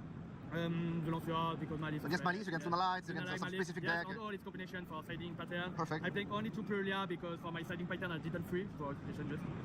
And playing 1 draw for 2 draw for 1 main deck, 1 on side, okay. Exactly. The mono? The 1 fissure, it's the same because if I go first, thinking this is my buff fissure for execution. Okay. It's a 2 of fissure. I'm thinking it's okay. On Deflector Magic 2, it's the same for Radiant Typhoon. Thinking it's a better card for all of the Radiant Typhoon if you go first. 1 Extravagance. Consistency on game when you start. Consistency for poster side, exactly. I'm playing 3 Double Cyclone, Flame, of course. What was the goated card of the side? The MVP of your side? My MVP on the side? Yes, the best card to help you to win. To win a lot of activation. Normal Denko Seka? Yes, honestly, Double Cyclone. My side, it's okay, but didn't game breaker. It isn't determination from all my runs, honestly. My side, it's okay, just not the side difference. Okay, post 1, okay, post game 1, okay. It's my main deck or my extra deck. Extra deck will help you to handle not MVP match game. Okay. And from extra deck, I play only 2 cards, 2 for Extravagance, is 2 SP on 2 Gallant Granite because... You want your Nibiru in the combo? Exactly, and 1 SP in my combo. To dodge Nibiru, dodge 5 mana, maybe to bounce. Yes, I explained my combo in the end of the video, of course. Perfect. Playing 1 Mascarena, 1 Kalganit, 1 Dilamundo for the Link Monster. My Mascarena, thinking it's just the utilization if you emergency solution. If you are drawn and you can go to the link, you go Mascarena instead of SP because you can't use Ganganit and Ganganit because necessary for random bars. And Dynamundo is just better card if you strange situation for come back the board and not very strong from the go first. It's strange Dynamundo. Isn't strong, isn't bad. It's middle. Just Typhoon. The boss monster. Exactly. One Utopic Ray Lancer! Your key monster. Oh, yes, credit card. You help OTK? Yes, more OTK. You discard one trap for XS4 and you can just safely tap because you attack, rebound from the trap during the battle phase, negate the all attack monster, and attack 2 times and reduce the 1500 attack puntas! You use it against Strafe, no? Huh? You use it against Strafe during your last yes, from the end! Jugares, of course, because the goat of Polyvalent Succeed, the true goat of this tournament. Ooh, that's Utopia doubles the summon to scale with AKAP LP? Oh, I guess so. You can negate the whole MST of your opening. I just assumed it was a double or nothing reference. Because if you use Mystical Space Typhoon, you can detach one. But I guess you could still use double or nothing. On the opponent didn't change the trap, and if I change the other, you can... Okay. 10k versus 8k versus 5k versus 4k. Same if I cannot negate, you can use Carnogan effect for Typhoon not negate, and it's crazy card. Okay. It's a MVP for Radiant Typhoon. I want more Radiant Typhoon by this. Okay. Paguska, Emergency versus Dual, same. One thing Jelitsu, it's a very nice card. If you are more level 8, I can protect from the destruction all card on the field on either one pattern, and you didn't target and didn't destroy. I can. It already searched double. Yeah, I know, but I'm just saying. Can I lose in popularity? Just this is better out. To Chivas, yes. And it's really nice option from game state. Okay. On one exit turn from if I want to break my board and playing this. Did you consider the Finsmith lineup like one engraver? No, or you think it takes a lot of plays?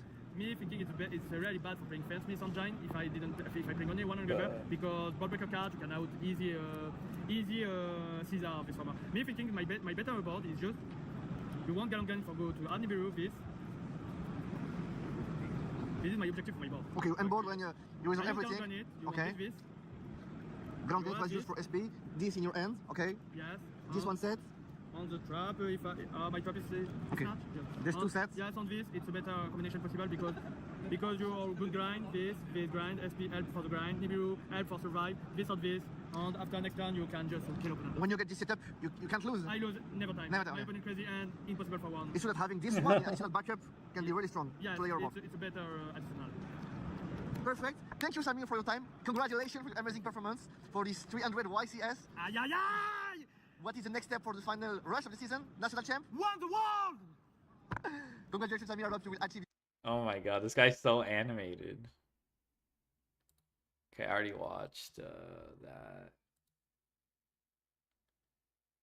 Oh, I didn't catch the Danilo. Okay, I'll check out the Danilo.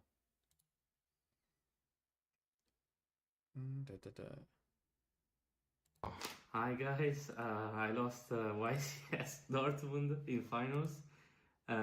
You know me, but this is... my name is Keanu. I got top 4. And it's my student. We sleep in the same bed. We play the same deck except one card, so I guess it was a successful weekend. Yeah, we'll make a master class, so get it. Yeah, played, as you all know, all reliable Recateo. 3 Ecclesia. It's the coolest thing about the list. Yeah. Well, it's a Cyber Dragon when you go second that can make this card. And we won a lot of matches because of it. Yeah. So it just doesn't lock you. Special summon Albus, bring back, exit on, clear, and then play. For me, he won me my top 8, so I broke the course of this card specifically. I did it like 6 times, I think. And like people, like especially at day 2, people like kind of knew. And it was like pretty funny because I used like 3 to 4 interruptions to stop this card. We'll take that. Only for me to activate Brand Infusion somehow. It happened to me once. Yeah, I was on this the very start of the testing for the YCS. And then for some reasons we discarded the deck. We played a bunch of shit. So shout out to Gabriel Susi for reminding me this is still like an option to do with the deck. And thankfully we came back to it. But yeah, one Cartesia, I think it's enough with these cards. Sure. And when you draw it, it's fine. You special summon it. It's good normal summon, but we don't want to talk normal summons. 2 White Albats, because the card is not the great. I don't love this card, but it's pseudo consistency. It gets you to plays. I won multiple games where I didn't draw Dragotic cards, but the small board this card do. It's like sometimes enough with end shops. It also pushes pretty well. It's a decent push. It's just really bad into Fugalos. Oh. And we played the GOAT himself, OG Baz, OG Albaz. Yeah, the reason I play this card is Fugalos mainly. Like if you get Fugalos, you want this card in your deck for sure. It will make your interruptions better. Yeah, this card makes the new Albaz like 3 interruptions for 1 Fugal draw. It makes this card, which is like crazy. Like this card is custom. Like the big tower. It's so good. Did you win like any games just sitting on the tower? No, because I won the game before. I didn't need to sit on a tower to win like Lumelite. But yeah, 2 branded fusion, probably the best card in the deck, I would say. Like these 2 were the 2 better cards in the deck. That I'm non-Dragon cards, but this probably the same. 1 Fallen Virtus for me, so I played 3 cards and he played 41 with 2 of it. The second one, but I just wanted to have like the card. For me, it was never relevant. I didn't have the second one. I just want to play 40 cards to see my good cards. So that's the only difference between our list, pretty much. So that's for the branded engine. It's a lot of cards, I think, in my opinion. Then we're not gonna talk about these. Please pick these cards. These the best Draco name for sure. You have to play this. Then 3 shitters. Only 1 pound because you just don't want to break on bad names. Like we already are forced to play more names without good names because like now the only good names are these 7, 8 with Ketu. So for the other ones to work, we have to open these cards. We would play more Monolo if we could. We would play more. If there wasn't a ban list, as I said, I wouldn't be playing this card. So it's fine. When I drawing, it was clutch. Shout out to Frixel, my god. Oh god, no, I'm the biggest hater.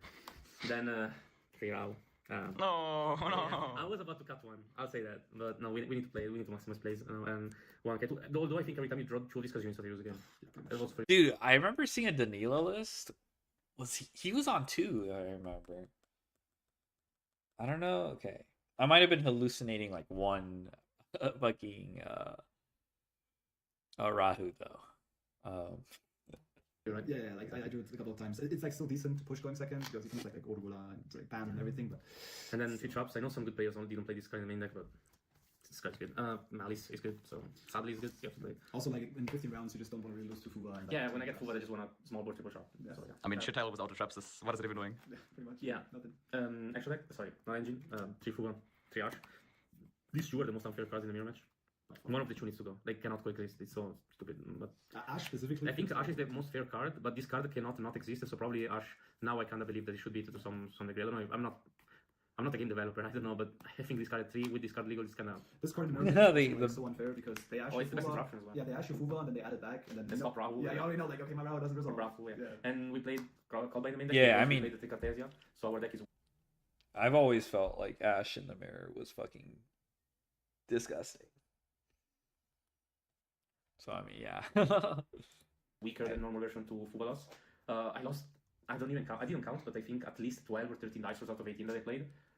So I was not trying to get Fugalos. But yeah, it didn't come up too much for Fugalos specifically because, as I said, it didn't go first that many times. But this card was high quality. In the mirror match, if you know you're against the mirror match, you keep this card in end of main. You don't never set it because 5 mana can punish you. And worst case scenario is that this card for our buzz. And then last 2 cards, 2 Bell, 2 Unit. Bell is good into Radiant Typhoon. It's good in the mirror match. That's good into Malice. That's always enough for me. It's okay into the other decks, and this card is really good IRL just because people disregard it. I don't know why. It just was in the mirror match also is good because now people try to do big board and they still have no token. So if they do big board and you just nip them, they only have the traps. So if you just nip them and then you go special Ecclesia, Albaz, and they're like sure, and then you go Exit and clear everything. So it also like it also trades pretty well into the Megistus version of. Oh yeah, I don't want to say it's terrible. For me, it was terrible. I wouldn't suggest you to play those cards. I think this is better. Obviously for longer tournaments, playing less high roll of a deck and more control-y kind of a deck is better. But yeah, for sure. Fully coming deck. Got out to see it, not him. It's a 41, extra deck, as we said, Exit Knight. The god. Yeah. Probably the only fancy thing about all this, to be honest. No, the extra deck was kind of. There is no Filia Regis, and I love that card to death. When it was submitted, it's like, wait, is this right? Like, they would never play without Filia Regis. Yeah, honestly. But we couldn't fit it, so we played this card. It's kind of custom. Then only 3 Dracotel fusions. I would have liked to play the green one. I think it's really good in Radiant Typhoon specifically because you never resolve the drops, you just get them back. Everything else is a higher priority for me, so that's why I didn't play anymore. It was fine. Like in the lines, you do Secretary, you just shuffle 1 back, and I never missed the third fusion. You just have to be a little bit more careful how you're playing. Then Secretarian, obviously. Mysterium, please play this card. Malice is a deck. How many times do I have to say it? That and also Mitsu. He did warn everybody. Yeah. Like he did warn everybody like, to play Lancia. With it, but deck is good. This guy's good into Mitsu as well. So play it. I'm Mysterion. They laughed at him. Just play this card. I'm Mysterion, a Miss Ruby player for 5. I did. That was pretty good. Chaos. This card is insane now with the Alba stuff because when you do the small board without Dracotels, your Cartesia will summon this card and it's a good interaction with old Albas. And so you just take 2 cards, shuffle 2 cards of Mirror Jet, and then Cartesia summon this card, pop all 2 cards. And if you break with no Dracotel names, it means you probably have an enchant or 2, so you will be fine. It's so good. Sometimes you just play branded and it works. Sacrifier, it was pretty good for me. And the feature match of round 7, I think this card pulled crazy work against Demis. Then Dubellion, I low-key regret playing it. I made it twice. Once. I wish I played Green Room. That was another card I wanted to play. Yeah, right. So it was basically anything card. Actually, we just thought, okay, what do we want to respect? And then Parenti came to me like, there is no way you don't play Out Fisher. And I'm like, sure, I'll play this. And it's just as a fake out because like if this resolves into this, then this resolves as well into a die fight. Like how real is that, to be honest? So probably this should be Ring Room. Did you even got fissured? I did. I won a game when I got fissured, 2 fissured in one turn by Radiant Typhoon. So I didn't have 5 mana Urgula, but I have 5 mana random name. Probably I was 2 5 manas in an end shop, and they activated the card. I went 5 mana, sent 5 mana in a card, and then go Artalion, not back, set Flame. They summoned Elder my Arch, they went spell to MST Opelled. They activated another Fissure, they passed, they drew for turn. I don't know, summon Fuvalos, SP banish one, then flame the other, and not go for game, but play the game and substitute. SP pretty good? No, I did not attack directly after resolving SP, I promise you. Red Albion, Albarinatus, this card was okay. It's good because you can summon Brand Fusions and any dragons you want. I was about to say, yeah, I think that's like very, but also, when the lines when you can't go Mululu, chain on the field effect to chain to the Albazin and to like, you're never passing on Albazin in the field for obvious reasons because of the card.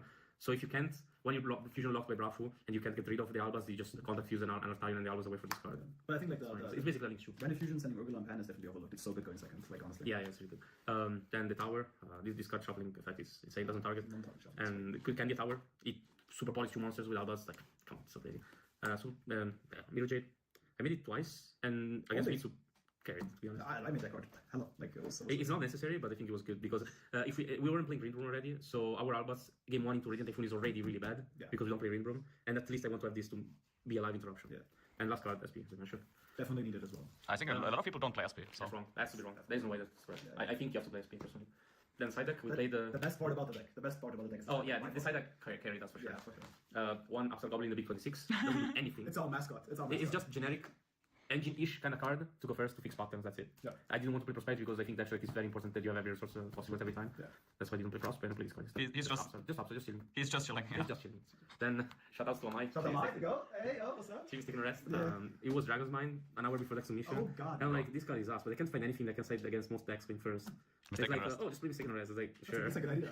Sure. And I think it won like hella games. I think 3 or 4 matches. Yeah, my feature match in top 8. I think game 2 I was never worried. Like he baited evenly. I'm like, can we talk about how crazy it is that we got second and top 4? Like that's insane. It's really insane, yeah, for sure. That's insane. Then the actual good part of it, I mean, this is good, but the real good part of side deck is make it rain. Yes. Make it rain.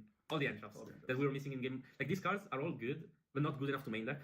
And now with side deck exists, so I'll just play them into the good deck. Originally we thought these cards weren't that good because like Radiant Typhoon plays Sheena and then gets like kind of weird. Better droids. That deck loses to low impact end shots. It's not that consistent. It's like Sprite Blue. You're not imperming Sprite Blue. Yes, you are. Yeah, for sure. You stop Sprite Blue every time. It's also like aggressively hand trapping against a deck works pretty well. So yeah, but it's not that consistent.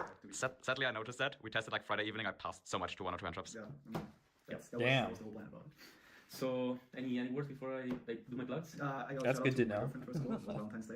She got me to play the fucking YCS. And I also have to shout out, like, also, of course, Rocket Hideout, all of the people, the B&B. Albion is Liger out. Misha is gone, but... Misha is gone, but also, Felix also made top 64, so kind of goated. And I also have to shout out Emilia specifically. I tested with her a lot, and without our testing, for sure, it wouldn't have gone that well. So, definitely big shout out to her, and all my friends from Berlin and Stuttgart. And shout outs first to my team, Team Deliente. All the guys, appreciate them a lot. They just are close to me all the time. Then shout outs to our sponsor, All of Game Store. Shout outs to all the entirety of the Italian friend group of testing. They wouldn't have a real name, but shout out specifically to Cesarino because he was quoted mental coach when I needed it. Vince, Doc, usual people, Roto, Fra, Jack, everyone's close to me. I appreciate it. Everyone that you cheered for me, I appreciate a lot. I'm thankful for that. I'm just sorry I couldn't close the deal. At least we broke the course, though. I'll say that. We broke the course, and I don't know, Diego was destined. Second top 8 in a row. Hey, I'll take it. Yeah, and also like Diego, like that guy was destined to win. He also drew the same, like even crazier, like against me. So, yeah, it would have been crazy to play in the finals. That was all I wish for. It was all I wish for. My only goal, we talked about it, was like my goal is to like play. If I'm forgetting someone, I'm sorry. Longest day ever. You know who you are. Yeah, that's good. Get the masterclass. Okay. Oh, I did I watch Jesse? I don't think I did. Was that spiritualism? No way. There's no way that was spiritualism. Here from Tier 0 Games, and 36th at the 300th YCS in Richmond. You made Clad with 2 level 8s for plus 1600 is better generically than the Kaiju? That's nice. Let's fucking go. Spiritualism has seen play. Like, maybe I'm just Unk.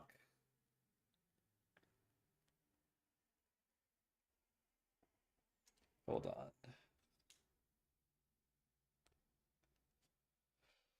All right. I played the Draco Brandon Tail, and I have some interesting decisions, so I'm going to show you guys what my deck is about. But before I begin, some people say not a top, whatever. Whatever you want to say, 36th, and that's the same as Hockey 4 as before. this was a fine record. The deck has value, and you can learn from my decisions. So I encourage you to do that instead of getting an argument over. Yeah, I also, even before like top 62, top 32, before the cutoff to top 8, I think it was still pretty valuable to look at like the decks that bubbled, because they either, like let's say X2 record, right? And they bubbled. I think there is still value in looking those deck lists too, because it's like, I mean, they probably didn't top because of performance, but also they probably just didn't top because of tiebreakers, which is kind of like an arbitrary, a little bit arbitrary reason to get knocked out. But it's not like the list, it was like the list's fault or anything. So sometimes there's some interesting stuff, but top constitutes or not, I don't give a shit. Anyways. Also, you can get my deck in a bundle or in singles from Tier 0 Games, of course. And if you use the code Jesse5, you'll get 5% off. And then for pre-orders as well, and that's the website. So yeah. But moving on, deck itself. So the actual deck itself portion. I'll quickly add that I'm not playing a Brandon or Magistus package. I'm only playing the I'm only playing the Brandon and Dragontail cards. And the reason I'm doing that is because I felt like Magistus cards weren't good enough into Disruption. I feel like if you just let them kind of do their thing, they make a lot of bodies, but in order to do something, you have to use them all pretty inefficiently. In the same way Dragon Link kind of has to. Plays versus the Charmies and hand traps because of that too, which I didn't love. On top of that, it requires a lot of extra deck space, and it means you lose utility from the rest of your engines, which I think is a pretty big compromise. So because of that, I chose not to do it. I think its biggest tool it has been for it. I think Baron Throgn is a great card. So I'll make sure. And it also means that your Pure Dragontail hands can convert into Magistus and then into Branded. So it means that Pure Dragontail hands are significantly stronger. That is the big reason to play it. And you'll see why. What I do to subvert that problem in the pure version in my build here. Anyways, so Dragontails. Dragon Link slander. The standard stuff. Branded Fusion Target, obviously. Sometimes you just get this anyways because it's not bad. Like, it's still just a Debris Dragon. And 2 Pan for Urgula. So I built this deck with a board breaker approach. I saw the hand traps getting more popular again. I don't think they're bad, but I think they're not great in the mirror if you're against a good opponent, especially if they have high engine count. So I want to do that. As well as if everyone else playing high hand traps, it means I can break their field easier if I'm playing a high engine count deck. So that's why I did this. I was pretty comfortable with it. So Pan helps that. As well as you need to see Dragontail names. You don't be playing pure Branded, which, I mean, you can if you have to. I did it once this tournament, but it's not ideal. Anyways, Y5 is kind of a golden ratio. I have videos on like the math. Y5 is good for cards you only want to see one of. That's these cards. Urgula's a better one, but I figured that one. That's the monsters, obviously, and this is standard. Now, this way is a little bit different. I'm only playing 2 Dragontail traps, Kichu and Sting. I figured that a lot of the time, I was not even getting to set all 3 traps. Most of the time we have 3 traps, it's because you drew one of them. So I felt like it wasn't worth it. Everyone who I know tested siding or not playing 3 traps said it was terrible, but they can never also tell me why it was terrible. The thing is, you may notice you losing every one in 50 games because your field is slightly worse, but it's hard to notice the difference in consistency by you not playing the card. And I drew the traps a lot this tournament. Thankfully, never 2 of them, but I didn't want to draw them more than I already did, because there are a lot of cards you don't really want to see in this deck, and the traps are. In reality, most time going first, I do win. Or I just don't, if I stop, then I'll get to horn regardless. So I don't regret it, and keep in mind, it's only 50% of game ones anyways you go first in theory. Post-side, I have 3 traps. So yeah, this is good. Anyways, horn was the worst because the best value from horn is the idea that they have to play around it. And as long as you have any other set card from your hand besides your set 2 traps, they'll think you have horn. So you get that anyways. And I had opponents put things in defense against me. They don't know how to play horn. Oh, that's a good, yeah. He's mentioned that before. And like, that is something that I, when I'm playing against Branded Dracotail, Dracotail in general. I guess Branded Dracotail inclusive. But I will, like, if I assume they, they set Flame and they set Sting, I'm like, oh, okay, if they set a 3rd card, that's got to be horn. That's pretty good. Though I feel like Horn is still pretty, like Danilo said, like Horn's pretty strong into Malice. I feel really naked. Like, I think I've played 1 game against Malice and I didn't set Horn and I almost got punished. Almost. Too bad I'm the GOAT. This may now spoil that, but that was the premise behind that at least. So the trade cards. Now for the Branded cards, if you are not playing Magistus version, you have to play this card. I think it is a non-negotiable. The quality of the Branded Disruptions, grind game, and push all get lowered if you don't play Albaz, which means you have to rely on other parts of your deck, which is fine when you are playing other engines like Magistus and you don't have the extra utility. But when the entire idea is for you to have those cards, you need to play the payoff.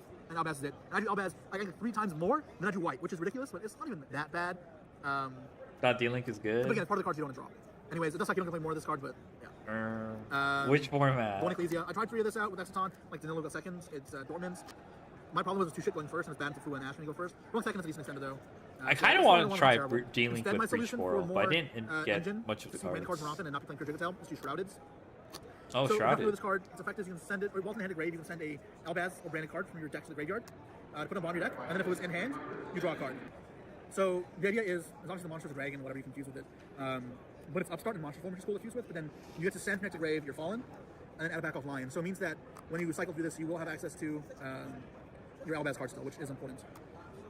Furthermore, it helps with breakers, and then as the approach this deck, there's not really many cards I can draw into off this, they'll be bad. Anyway, yeah, 2, because I want to draw redundancies, and I don't go over 40 either. There's a couple 2-ofs in this deck because I need to balance them out, and yeah. One of the 2-ofs is Cartesia. Again, more engine. So Cartesia can summon itself, you have Albaz on field, which is nice when you draw this and this together, especially for free, so it's not normal summon. And then this kind of just replacing Malulus. Obviously, Cartesia is good. People are putting in stream titles? It replaces the engine loss in the ban list, as well as it is more dynamic in the disruptions you put up. Consider 3, consider siding a 3rd as well. It's not terrible, it's just you make sure you have on engine. I really don't play much, so yeah. Brain Fusions, it's powerful. 2 Fallens. I play 2 because I'm able to set the second one off of first, especially in some grind games. Not 3 because you don't really care about drawing it that much, even though it's not terrible to draw. And redundancy is a bigger issue on this card. Yeah. I side onto 1 in matchups where it's not that strong though, where I just want to search it instead of drawing it. Hand traps and disruption, 3 Ash, obviously for Fua, and just go in the mirror. Fua's like the best card in the game right now, and then 3 Droplet. This card is very good for me. The idea is this is going to mirror match, and there's Rain Typhoon because they try and negate your card like a hard effect, like K2 Rahu, Brand Fusion. You drop it to send, and then you negate something else. So Rain Typhoon, you send Rune. And the mirror, you hit the Secretary on. Obviously, flexibility is what you do with that, but the idea of that works, and it's very good for me. Droplet was great. I feel like if you can't play a ton of hand traps, no reason playing them at all. You want to string 2 together, otherwise it's pointless in my opinion. Next deck. This next deck is also a bit different. I really rely heavily on the branded cards to run like grind games and more difficult situations to find myself in. So I play a pretty heavy branded package in the extra deck. 1 Ecclesia. Instead of playing 2 of this, sometimes I want to send it to be aggressive and then be able to synchronize it, but this is final 1.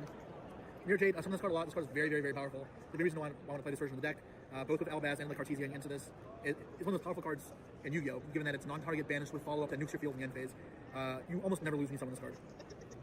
Grand Guard for Dogma, so you can send it off of Fallen or whatever and search your another Fallen or Brand Fusion. And also the Albaz in the Fusion sunk up. Thought about Albion summoning it once or twice, but never did. One of this really important in the mirror match. This was not a hot tactic, no people knew about it, but the idea is to beat Secretary on by fusing it away. All sorts of other kill shots. And remember that all the time when your hand gets depleted, you're playing with like 5 mana and Cartesia by fusing off field random cards. So if they leave up a Albaz and Whites with like a Lion to try and fuse on your turn, you just slam it down immediately and they use 2 materials, which is pretty big. And obviously float effect is not bad either. Windbrom. So this was a last minute addition for me. I wasn't sure about this being the correct card, but honestly it was very good for me in the tournament. And the idea is that you can just send it off on your abilities, so your effects, and revive Whites to get Ecclesia, and then Ecclesia into Albaz Disruption, or you just get regular Albaz and it's fine. So it just gives you more dynamic disruption with your Fallen. You want more disruption over value, which does come up quite a bit between Charmbeat and such. Also, you can Albaz with Radiant Typhoon and Yelling Monsters, which kind of come up, so that's cool. And I actually fused some of this once with Albion, where I flew him. It was a really weird game state, and then I nibbed him. And then I went like normal Albaz, fuse with his nib token, make Albion, and then put up this, and this plus Albion plus the nib token is 8,000. That was funny. 2 Albions. I think this is not standard, but I think this should be. A lot of the time you want to use one aggressively to get follow-up, or just have the threat of searching the end phase. And I think not opening up avenue sucks, because half the time you want to save it to summon it, because it's really good to summon. It's just like free fusion, free 2,500 damage, free material. It's just really good to summon. And if you don't get to use it aggressively, then you don't get to do that, or vice versa, you don't get to use it off Fallen or off Fallen and Whites if you trying to save it. So yeah, I'm playing 2, and I use 2 a fair bit, and I like it a lot. I'm not playing Sanctifier. It's almost always I'd rather just go for these, or go for Abelanidus, and it's not bad either. And to be honest, Sanctifier only really had value for me in stopping evenly match. And yeah, I mean, because of that, I just didn't want to overly invest into it. Dragontail cards. Playing 2 Lions, not about a 3rd. 3rd is not bad. You need 4 Dragontail names though, and I want something different. 1 Golem, I play 1 Sharis. This is the 4th one. I use it 3 times and it's fine each time. One of the times it was better than the 3rd Lion, other 2 times it didn't matter, so the 4th name. The idea is sometimes I'm a bit worse at grinding because I don't play free traps. So this can make that up by recycling the trap skill. So not like I'm that far behind my opponents in grind games. And I did win every J4 matchup I played, including the grinds. And this can contribute towards that. So you accidentally unfollowed Josh? No! Ermi. Looks like Tarion. I think this is great. I won several games where I summoned 2 Sad. of these. Including one where I double super played my opponent in the mirror match. Summoned 2 of these. I didn't know that's how that worked. With 2 grind games going second with double second both times. It is really good in the mirror, and it's good for follow-up too. Going into the tournament, I expected to summon it on my turn 1 a lot when I went first, but I never got the full combo, so I think I did that once or twice the entire tournament. And even then I got like belled randomly, so you don't do that much. But the other idea is like, yeah, if you use one turn 1, you want to be able to make a second one later. Another tech card I like to play in this cards is Mysterion. So I saw an uptick in rogue decks and wanted an answer to these Mysterion or whatever. Not Creepers on me, but catch them off guard. This card is good versus a lot of those rogue decks. Specifically, Mouse is insane against, so I want to make space for it. And then lastly is Chaos. This is pretty standard disruption, way of using card and 5 mana to turn your fusions on field into more pops. Good. And the thing is, even with this 15, which is I think is a lot, there's more extra cards that you could be playing that'd be nice. Like SP, I'd love to play. I went to like twice during the tournament. Typhon's not bad either. I went to twice to get to grind games. Sanctifier, again, Rignall for Cartesia. It's hard to predict what you're gonna need. So that's why like the Missus version's even more tight. I just can't almost like deal with it. 2 Nibirus. I wanted something for Rogue, and then space for more, but they were fine. Just more coverage. And just oh my nonsense. god! And then going for a sidable. He's reminding me of the Altart Nib. Oh my god! Do I pick those up? I almost don't want to. Who was for? And oftentimes this is one of the cards I would put in. I don't really Maria's- like the alt art that much. It's good versus a lot of decks. I don't put it in the mirror. With Magistus, it's fine, but the non-Magistus version, I don't like it. And then I think it's good versus the Vanquish, maybe K9 decks, so. And other rogue decks too. 2 Spiritualism, someone outs 2 Di-Fi. It was Spiritualism. Close over that too, but the nice thing about Spiritualism, your opponent can't respond to it. So like you can get around like counter traps. Like it was Spiritualism. Oh my god. Every time I click ball, I get an error. Yeah, that's probably why. I switched on my side to be less focused on Raid because I expected less fit than NA, and I was right about that. But I still wanted to have Di-Fi outs. So I was deciding what back row to play. I chose Spiritualism because it targets the back row, it bounces it, and it can't be negated. So it goes through Totem Bird and the trap. And then I decided there's other rogue decks just for Di-Fi as well. Like oh yeah, it specifically can't be negated. They can still respond. My bad. Misinformation, Ermi. I actually thought about playing it in Master Duel. Just entertained it a small bit. All right. Damn, Spiritualism. Obviously, it's not brilliant, but if you're expecting the rating type, you can go for other removal instead, like Pank, it's fine, Storm Duster. This was like the middle ground, like just doing the drop hitting Di-Fi. That being said, I drew this card once and I break when I drew it. Nothing would have helped me in that spot from the back removal, and I did get Di-Fi. I just never did the outs to it. I did side it in a lot. Call by playing first. Triple Super Wally, it's mostly for the mirror match. You don't play Mondragon or anything. Oh, those are cards I love to fit as well. It sucks. I played Exit Sister and I saw people playing. Oh yeah, this card's great. And then I'm like, wait, I don't have targets for it. So yeah, but the idea here is just really good in the mirror. There's nothing that feels that insane. Hand traps is something I really dislike. Even if you have 3, you still might just lose. And the hand traps diminish in quality rapidly. We're trying to break through the field. I think it's better. You have a couple options. Try and hit the traps. Play through the traps with the drop it here is what this does. The problem is sec can still be a problem, so this would be good. This gives you better coverage versus the Magistus versions because you hit the Verthrogna or the Flagrant Calamity to make your sec as well. You can also play Saint Azamina, summon off this. I thought Big Mount Secretary was good enough. It's good. Oh yeah, I heard people were on Saint Azamina into Azamina. And 3 Imperms, general stuff for K9s and random rogue decks. I'm happy with this. They could argue Valor, but I think it's just worse into K9, and I would have lost if I rushed one of my matchups if I just was Valor. And remember, when you're building a deck, you want to think about it like, why am I playing this card? What's the purpose for it? And the purpose is for VS K9. Understanding that this is so much worse or better of a card than Valor is important in distinguishing which one you should play. I understand 5 mana is like has a strong allure, but the way this deck is built, the number of spells I play, should show that it's not built in a way that's. I'm sorry, but like, is he actually explaining this just because? Like Imperm. Okay, I get. Okay, the VSK9, it's pretty clear because you don't play. You don't turn on Izuna and stuff like that. But he's like literally, is he explaining this because of like because you don't play shit like sorry. You don't play Imperm and Draco Tail because it's not a monster. Is that really? Oh my god. I actually don't buy that, by the way. Like you do, it's true that you do want monsters to fuse with 5 mana. Imperm not monster. Like I think like if you know a card is better into a matchup, like I don't think that deck building limitation of like 5 mana not being a monster, 5 mana requiring monsters should prevent you from playing Imperm. All right, like I don't know. I get because it's not that counterintuitive to me. I guess. I mean, it is counterintuitive, but like having to explain this is just kind of funny to me. Fine if I mana turn 0. I did that once all tournament and it wasn't even that good because if Imperm was better, it would be fine. Well, which is what he's saying. Play yeah. Fusion like board breaker deck that has strong turn 1s as well. Not like Despia itch. Anyways, that's the deck. And again, you can get it on tier 0 with my code just 5% off. And shout outs to. All right. Okay. Look, yeah. This fucking table's blocking this shit. Okay, I'm glad you pointed that out, bro.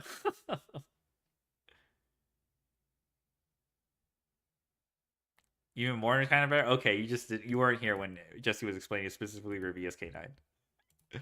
Okay.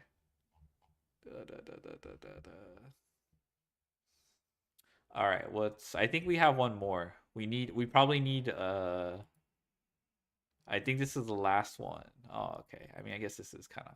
All right, fine. I'll watch the Wind Charmer.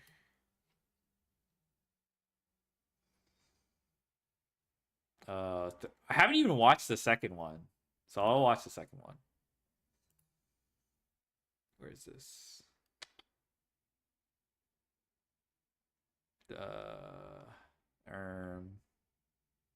All right, the Hito one. Yeah, I'm not gonna 2x speed this. Oh, we have subtitles. Cool.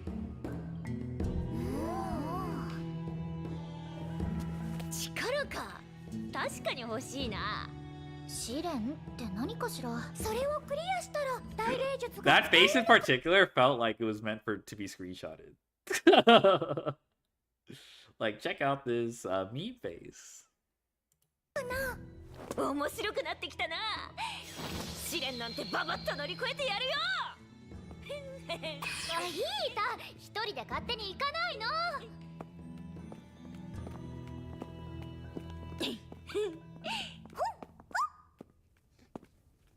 お、早速試練のお出ましか。 Hey, is that Azura? 石像を破壊しろだって。デーモンビーバー。ふい。いけ。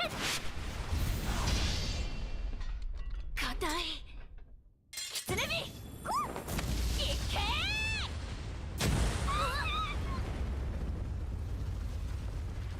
どんなもんよ。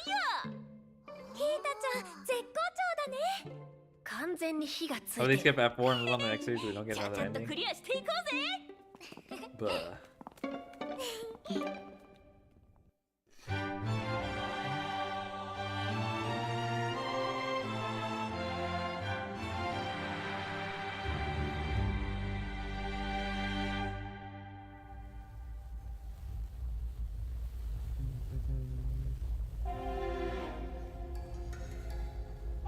なんだこれ。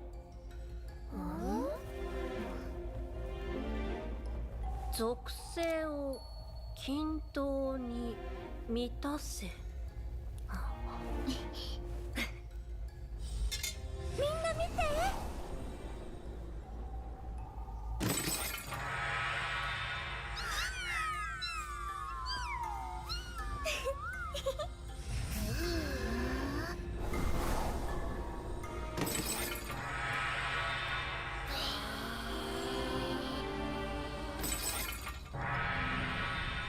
なるほどね。この調子でやっちゃおうぜ。どう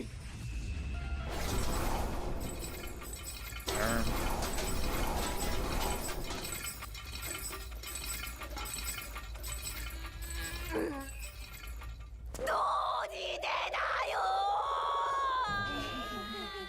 ヒータは私たちの中で一番霊力が強いから。なんかコツとかってないの？アウスちゃん。僕？霊力のコントロールはアウスちゃんが一番得意だよね。コツか。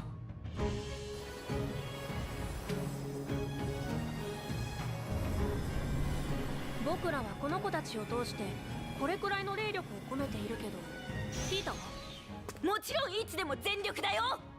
Bruh. ヒータちゃんのいいところだと思うけど試しに私たちと同じくらいの火の玉って作れる？やってやるぜ。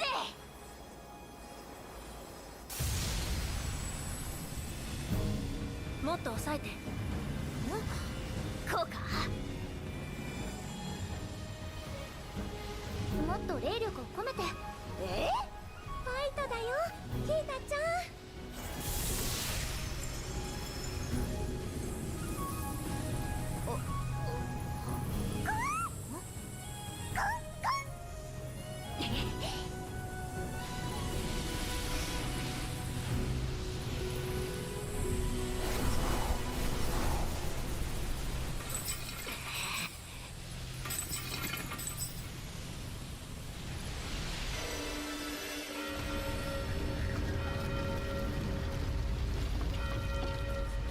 Let's go.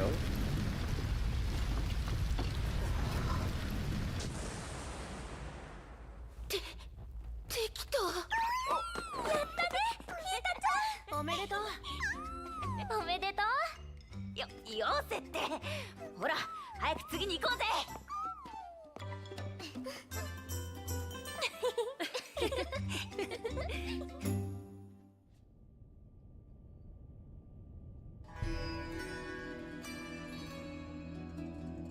大きな岩を動かせって言うけど。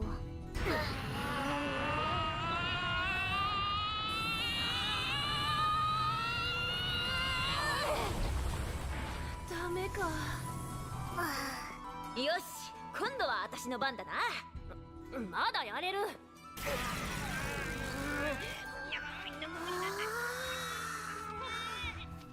なんか面白い模様。じゃあ競争だな。よーし。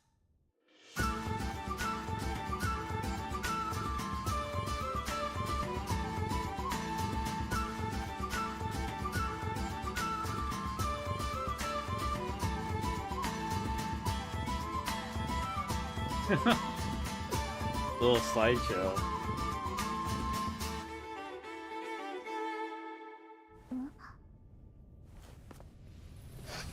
暗くなってきたし、そろそろ帰ろうよ。まだまだ。出直すか。戻るの？僕も腹が減ってはなんとやらだ。よく言うよ。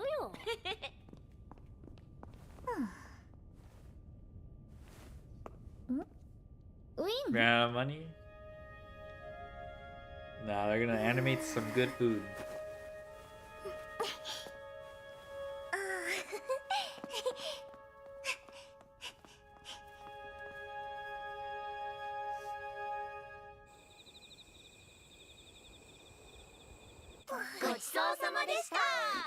Never mind, they didn't animate any food.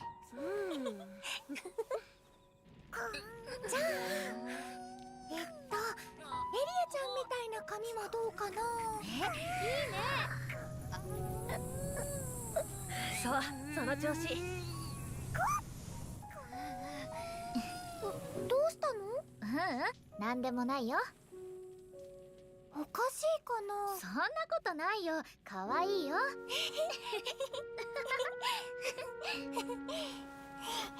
No dark and no food? I know.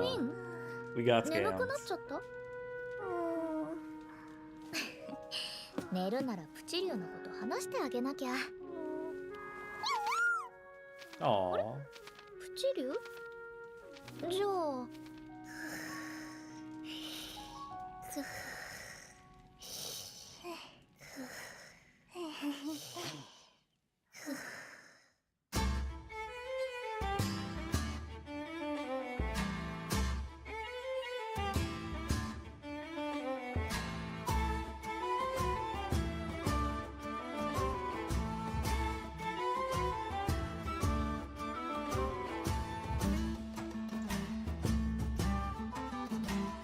Alright.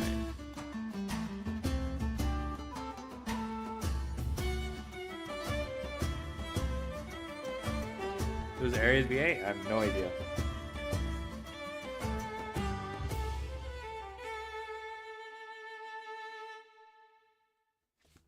Alright, we'll watch the window one.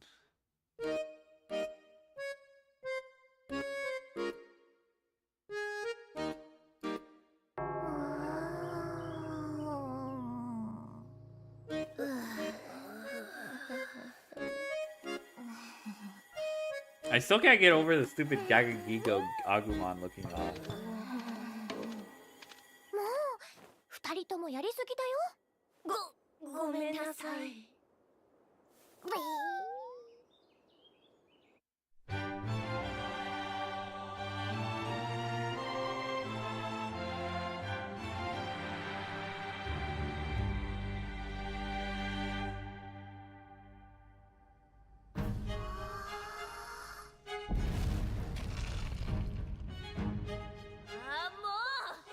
私の全力。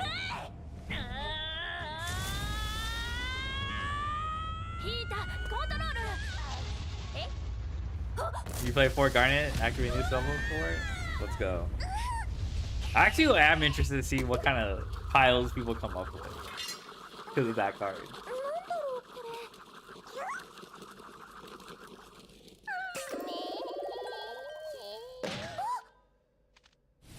暗くなってきたし、そろそろ帰ろうよ。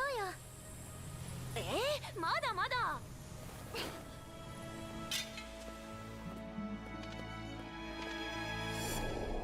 申し訳ございませんでした。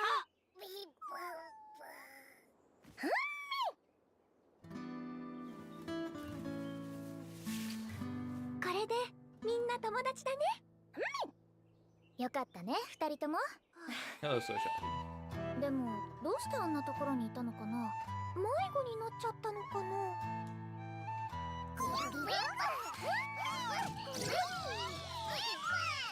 一緒に遊びたいって。よーし、それじゃあ私が。ヒータは僕と修行。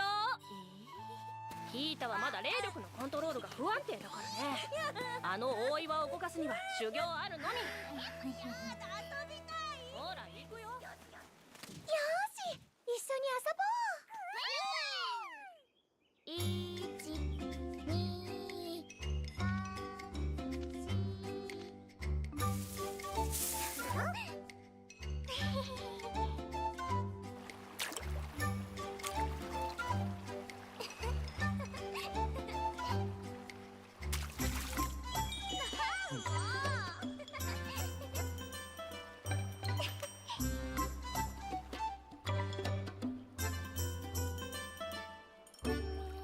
She still keeps doing that face.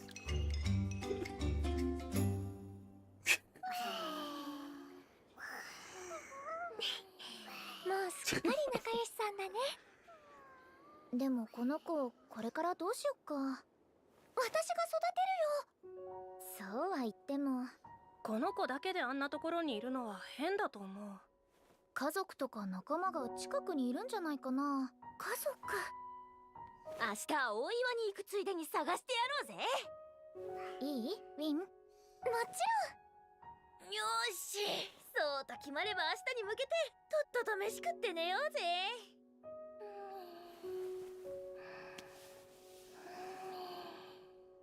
君の家族見つけてあげるからね。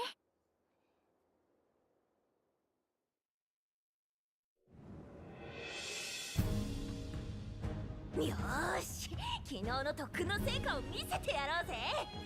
任せて。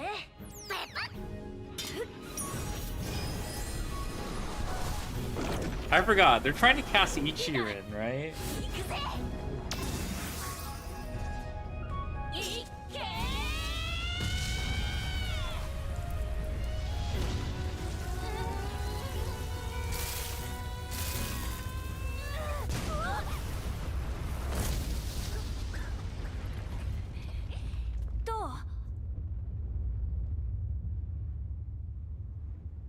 ダメか。 That was the first half? Okay. どうだった？ I got distracted. こっちも全然。こうも動かないと何か仕掛けがあるのかも。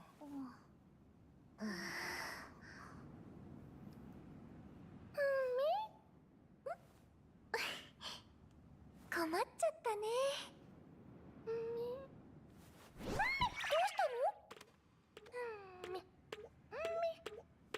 たのErmi.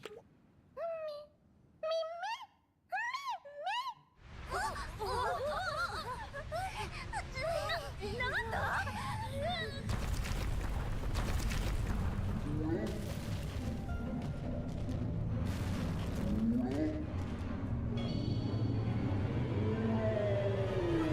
マジかよ。もしかしてお母さん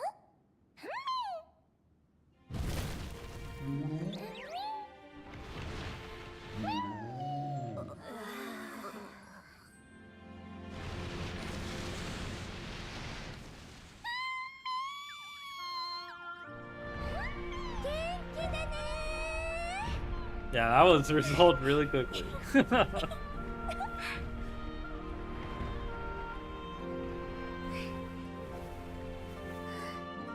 Your mom got it. Got it. お母さんのところに戻れてよかった。 You got it, girl? Alright. That makes sense. It pairs with the Garga edition. I'll wait for the YGR translation.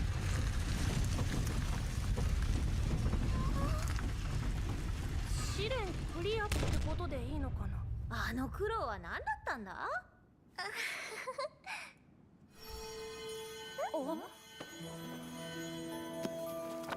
次が最終試練だって。 What if you translated for us? I don't think I'm very good at translating.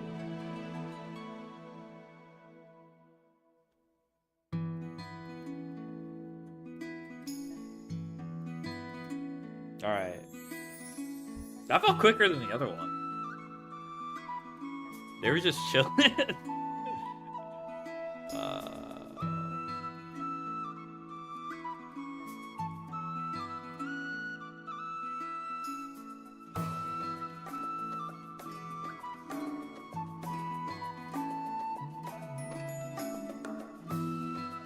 Okay. 5, 6, 7 is crazy. 5, 6, 7. Wait, did I not add 5, 6, 7? Yu-Gi-Oh! OCG? Okay. Oh.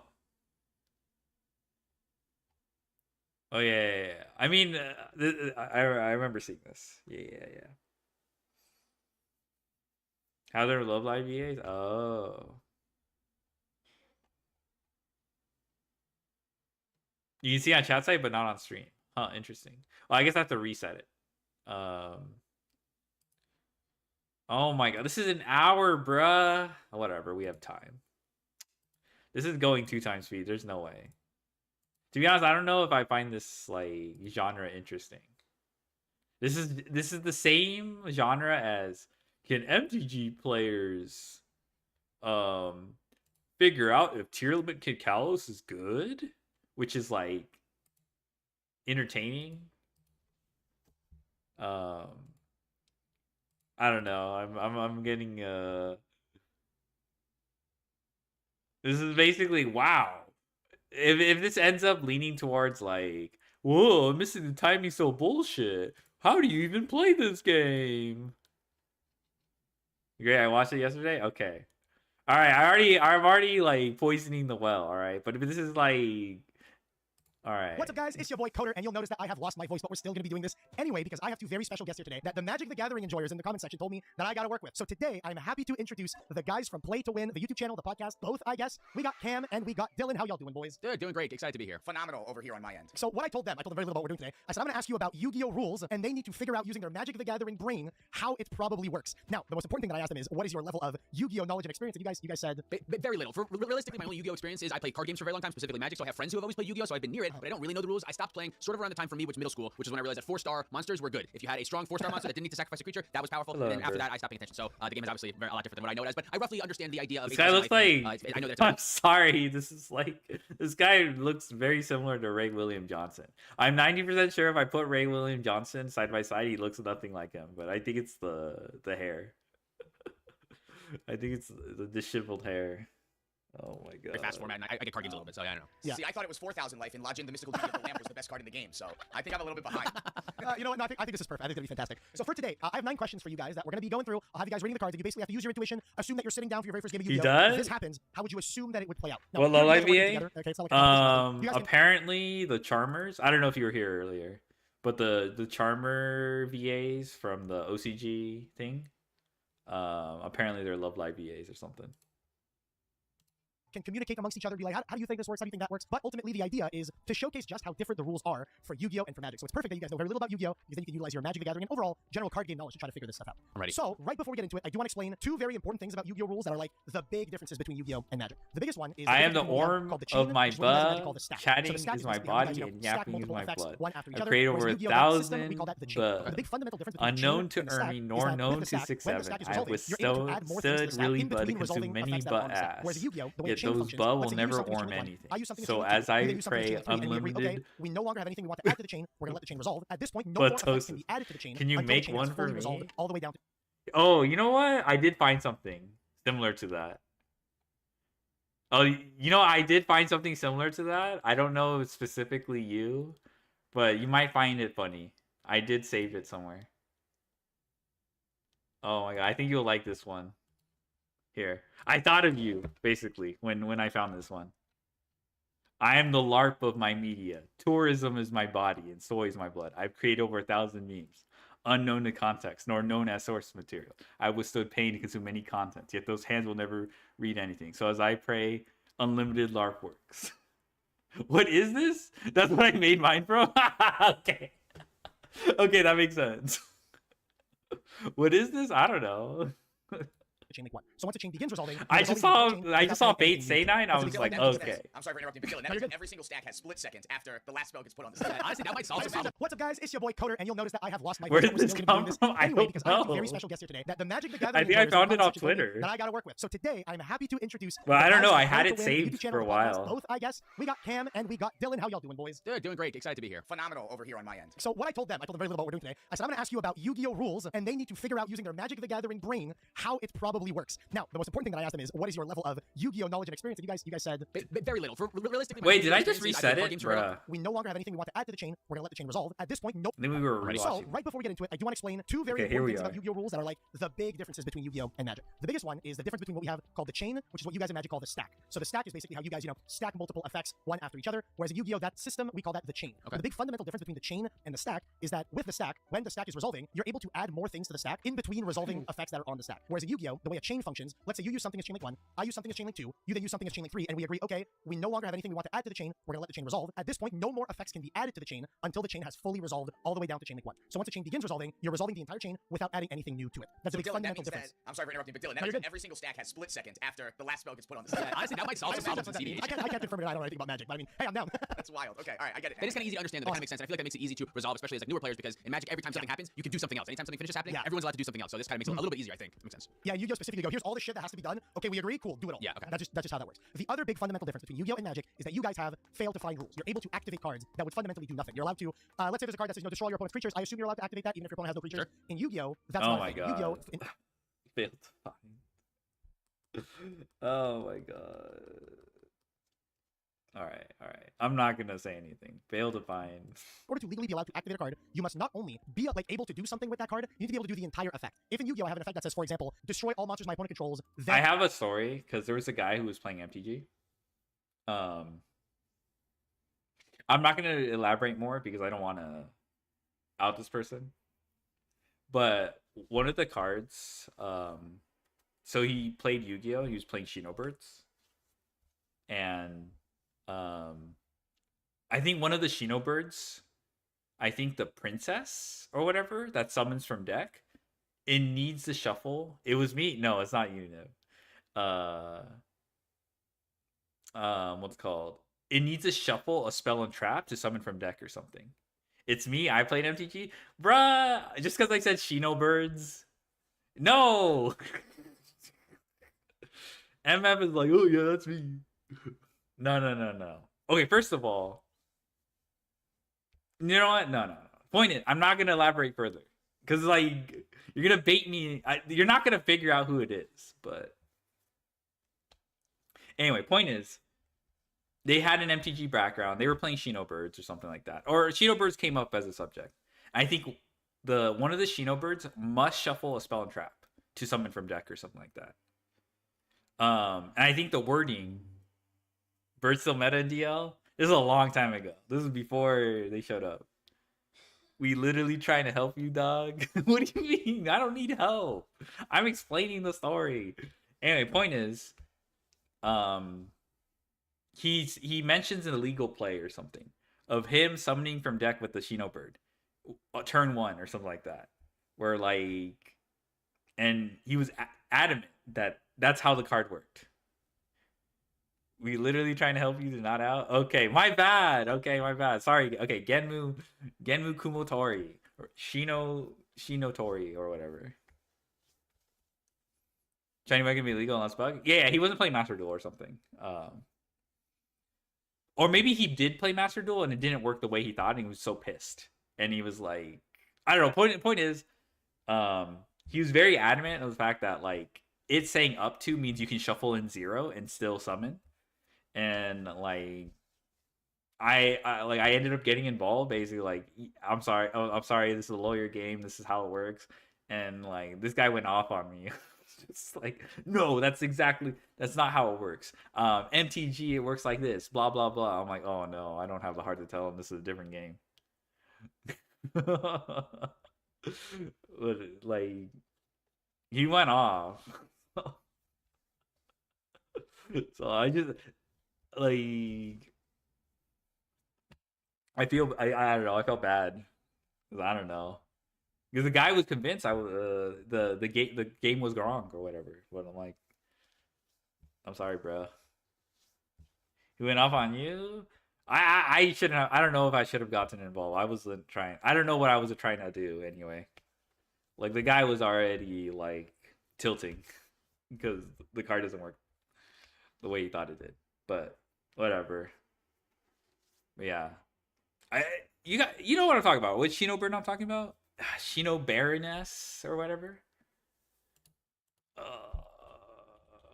Shino Baroness Peacock, I think. That's kind of, like, to be honest, I think they did that so you didn't summon Amano Iwado from deck. Yeah, you can shuffle up to 3 spell trap cards your opponent controls in the deck. Then you can special summon level 4 lower spirit monster from your deck. Ignoring summoning conditions. I think that's intentional, which is whatever. Still kind of ass. It's probably, I played Shino Birds before, and I feel like Shino Baroness Peacock is like the strong. This is before the Milky Way support. I feel like that was your main playmaker. Armpit, Doro Balance. All right. Yes, Armpit. Yeah. Cyber's Contract Witch and all that. Special summon a monster from my graveyard. If I don't have a monster in my graveyard, I can't even activate that effect, even if my opponent has a bunch of monsters on board. You need to be able to fully resolve. Balls my goat, don't misplay any cards. Can you activate the spell if your opponent has no creatures on board? If it says destroy all creatures, return a monster. If they have none, can you do it still or still no? You also cannot do that. Like Raigeki, for example, old school Yu-Gi-Oh card, you're not allowed to activate Raigeki at all if your opponent doesn't have any monsters on board. Okay. So you have to have at least one for you to legally be allowed to activate Raigeki. Otherwise, it is not a legal activation. This one actually confuses people because sometimes people extrapolate that to mean like, oh, if you have an unaffected monster, I can't Raigeki. You're still allowed to Raigeki unaffected monsters, even though technically you wouldn't be able to destroy. Which is kind of confusing. Search effects or tutor effects, like I guess that's what you call them. Let's say I have Reinforcement of the Army, which says add a warrior monster from deck to hand. If I don't have a warrior in my deck, I'm not legally allowed to activate that. Interesting. Okay. They printed mono? I think they were printed around the same One of the time. only times I'll ever get to ask this question. Is it true that in Yu-Gi-Oh you're not allowed to go infinite? Like, if you would be able to present a loop that could like infinitely do an action that could kill you. Amano Iwado is pretty old. So that is a fantastic question that I won't give you the answer to because I put an infinite loop question in this quiz. So you'll get your answer, but you'll get it. I'll figure it out today. All right, good. I'm glad we can segue You'll get your answer. Okay. So with that being said, with all the rules set out and all that stuff, it is time for us to get into the actual quiz. So, are you guys ready to go? Ready. Let's do this. Question number 1, and I started you guys off a little bit easy with cards you'll probably recognize. Oh, good. 4-star monsters with no effects. Okay. So if I activate the spell card, Pot of Greed, and my opponent chains with the quick play spell card, Mystical Space Typhoon, targeting my Pot of Greed, what happens? So if you're not super familiar with how spell cards function, Pot of Greed is very popular, right? It's just activate, draw 2 cards. Spell cards are cards you can just activate however, unless they have like a cost or whatever. If they don't have a cost, Yeah, okay. Yeah. Iwado probably came. Yeah, Iwado came out after. Circuit Break was Vrains, and Raging Tempest was Shino's. Turn. Mystical Space Typhoon has a little lightning bolt next to the spell card word, which means that it's a quick play. You can use it on either player's turn. So if I activate Pot of Greed to draw 2, and my opponent then uses their Mystical Space Pot Typhoon, of Greed is so scared they don't know it. What happens? Ooh, I think I have an answer. Go, Cam. I'm gonna go. Oh my god, this is the MSC negates example. Oh my god. I mean, you gotta start somewhere, I guess. All right. I'm gonna go based on my Magic logic. The one thing we didn't talk about the stack versus the chain is the stack operates on a first in, last out basis. So as spells get put on the stack, the pot will get broken. So in this case, if someone puts a draw 2 on the stack, we call them divination, and it's way worse than Pot of Greed. But if you go to divinate or Pot of Greed, and someone tries to stop your Pot of Greed from going off, what would happen is that would resolve first, and then your Pot of Greed would try to resolve, but it can't. It got stopped or countered. So I would think that Mystical Space Typhoon, even though Pot of Greed has been revealed and you want to do it, by the time it goes off in the chain, it's no longer there, and Mystical Space Typhoon is effectively a counterspell. That's what I have a thought as well, and I think it's different than yours. I want to read it as if this was like Magic the Gathering stuff, because this is destroy target spell / trap on the field, whereas to me, Pot of Greed, in Magic, it would never be on the field. This looks like a spell to me, so it would go like in the chain, but I don't know if Yu-Gi-Oh! If that means like every spell, I don't know if that means that it has to touch the field. So like, in Magic, this wouldn't work, because if you're destroying something that's on the field, it reads to me like the Pot of Greed is already on the stack, so destroying it wouldn't do anything, but destroying could also... Wait, so when you play a card, are you saying when you play a card, you don't play it on the field, you just play it into the ether? No, yeah, it goes into the stack first. It's like when you cast a fireball. Yeah, like there's a chance for someone to interact with the fireball, but instead of the fireball actually going off, they just like... Because what you're doing on Magic is you're putting it on the stack first, and then if the other player agrees that it resolves, then it goes into the battlefield. But like a spell would never touch the battlefield. The spell would just go from the stack right to the graveyard when it resolves. But your reaction is making me think that's not how. Are they gonna throw a bell ruling into this? Because that's just fucked up. Like, now that I'm thinking about it, like, oh, I activate Azamina, what's called Hallowed Azamina. Chainlink opponent does not respond. Then I activate Chainlink 2. what's called fuck Wanted. The Sinful Spoil Wanted or whatever.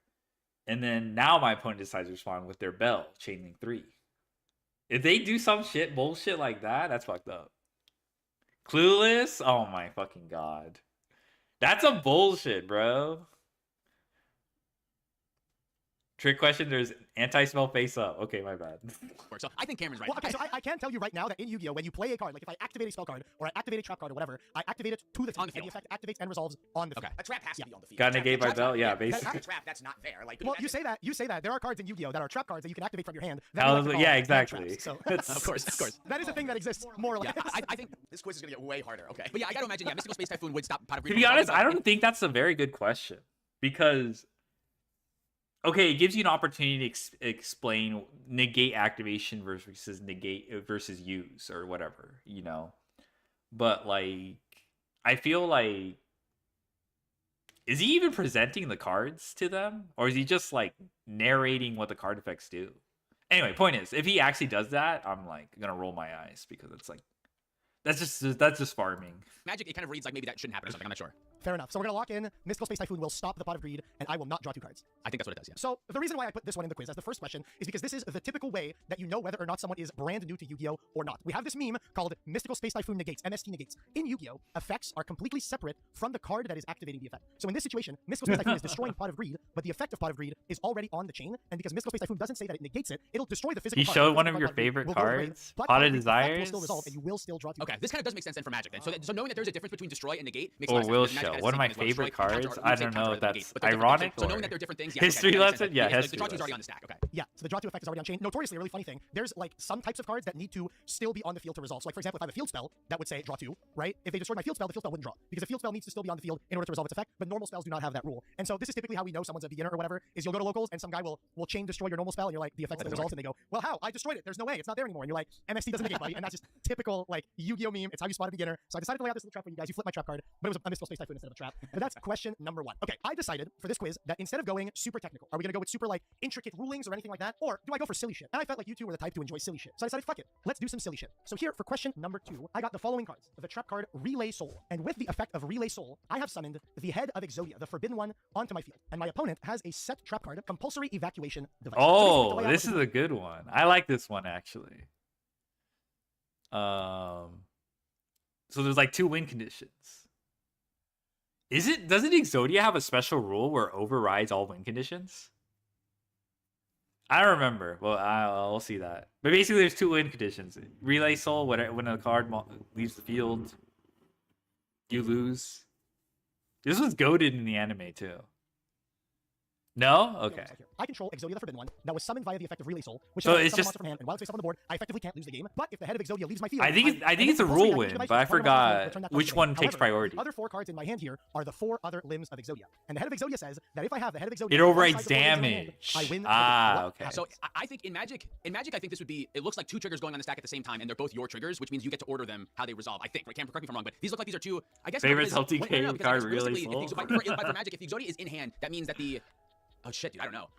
So my question, I think they go in the stack, I have to order them, I think. My follow-up question is, if Exodia, if you just reveal Exodia, is that a trigger or is that just a win? Because if that's just a win, then the trigger from the other trap card goes on the stack, and then that's a really good question. So in Yu-Gi-Oh, whenever a win condition or a lose condition has been met, it doesn't activate, it just applies. The interesting part about this question, the reason why it's so complicated, is because you're effectively simultaneously reaching the win condition of having Exodia with all 4 limbs in hand at the same time as reaching the lose condition of Relay Soul, your monster leaving the field. I see, because in Magic, the word when indicates that it's a triggered ability, which means it has to go on the stack and then it has to resolve. So that's why the when it leaves the battlefield comma is very clear Magic templating for the trigger. But if it happens at the same time, another thing with Magic is there's 2 things that come to my mind. Is number 1 is that usually can't overrides can, but I don't know that that applies because you can win the game or you can't win the game. I don't think that applies. But the other thing is that there is something else though in Magic called layers, which is something that every Magic player knows about but doesn't know what it is. And it's and it's basically the distribution of how on-board effects are applied and how they're looked at for the game state. So there's things that basically say, well, what if I say all lands are swamps, but I have another card that says all lands are mountains? How do I decide? Are they both? Are they one? Or the other? Like how are they applied? And it's layers that determine. You have to look through the layers and how this goes. So maybe my thought, where I'm going with this is that these two effects are applied at different layers, and that whichever one is layered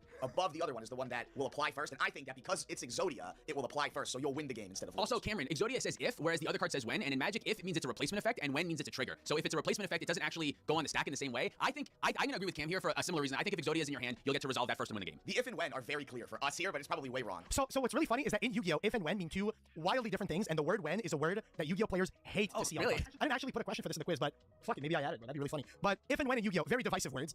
So for you guys, if Yeah, and when, please don't use PSCT, bro.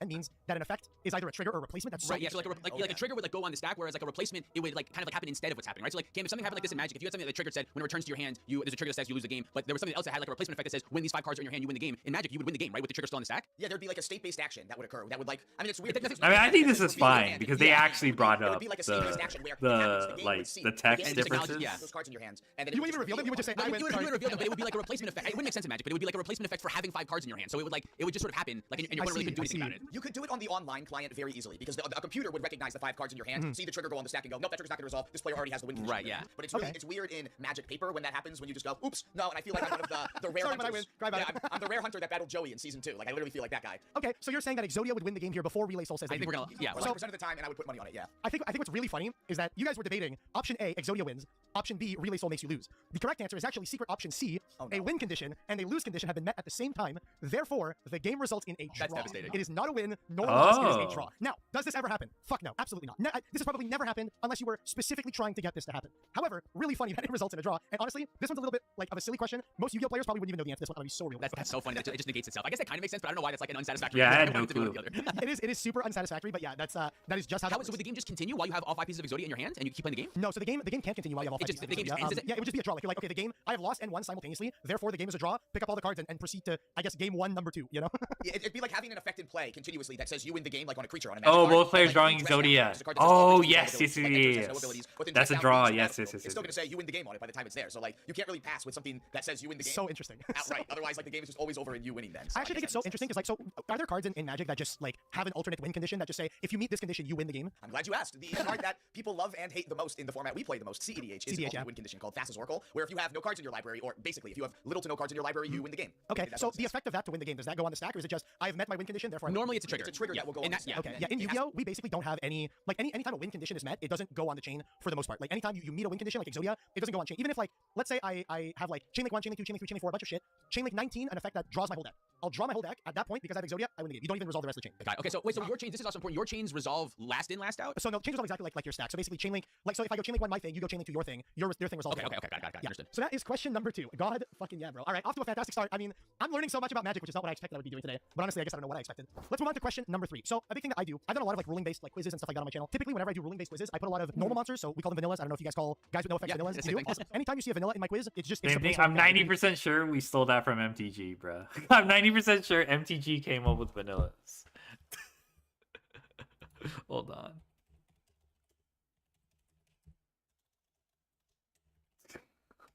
What a coincidence. We see name it the same thing. Oh my god. Maybe they got, MTG got it from some.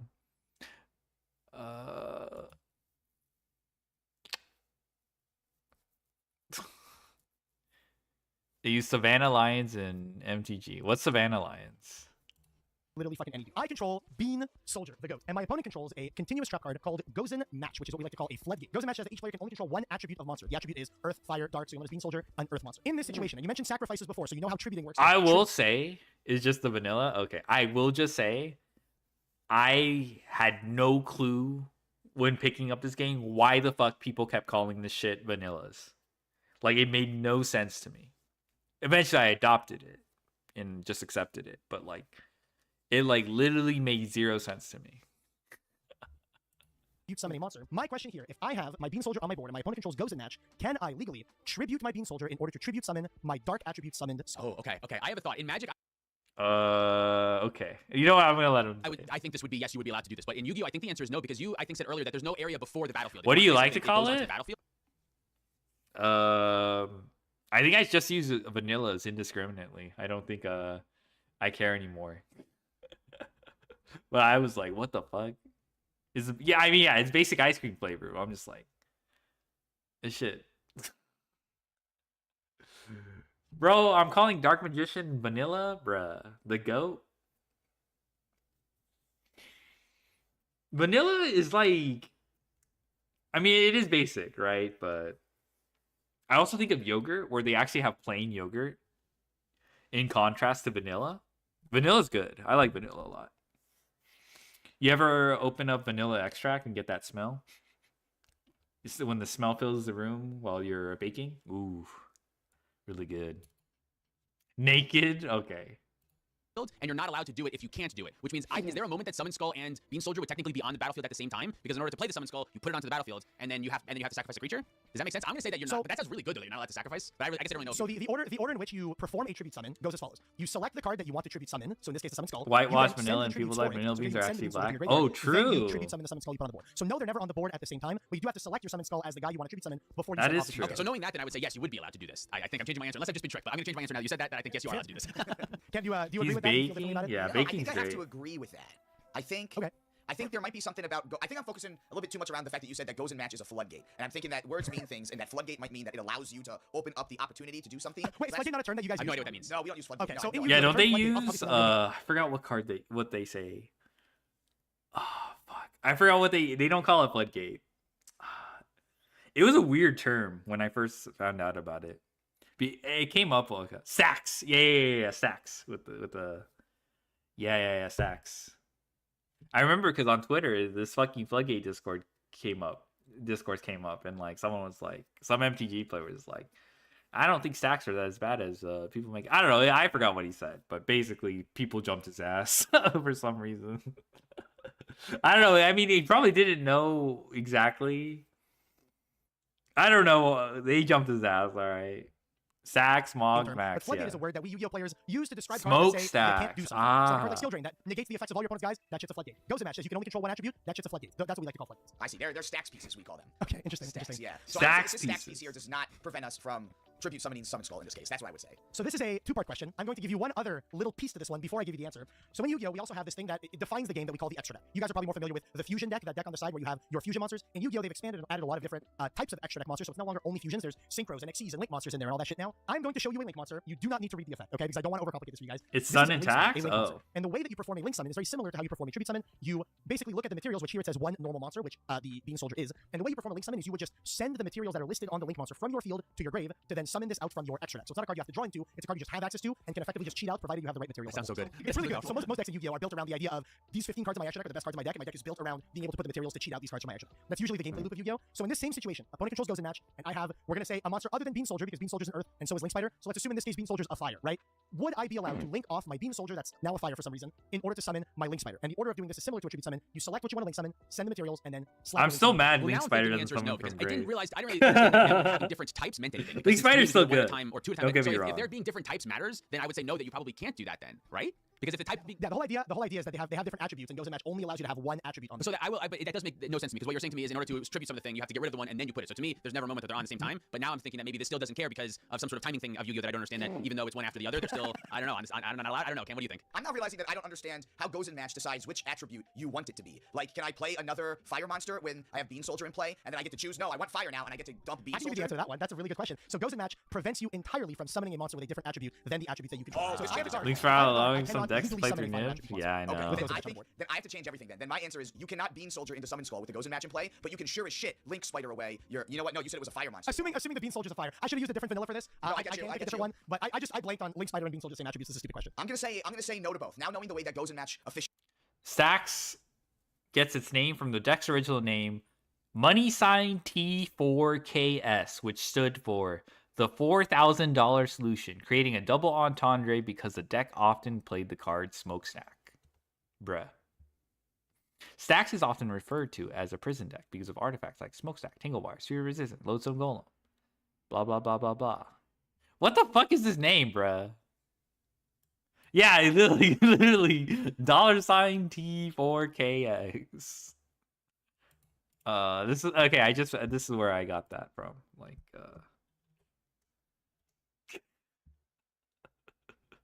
what a funny name.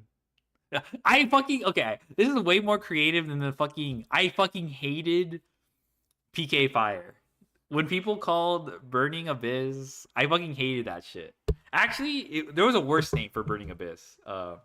Bernie Thoughties. People kept saying that shit. Well, not really. It was mostly the ARG crowd. Bernie Thoughties was one of the worst fucking names for... Oh my god, I hate Yu-Gi-Oh names. Bernice? Yes, Bernice.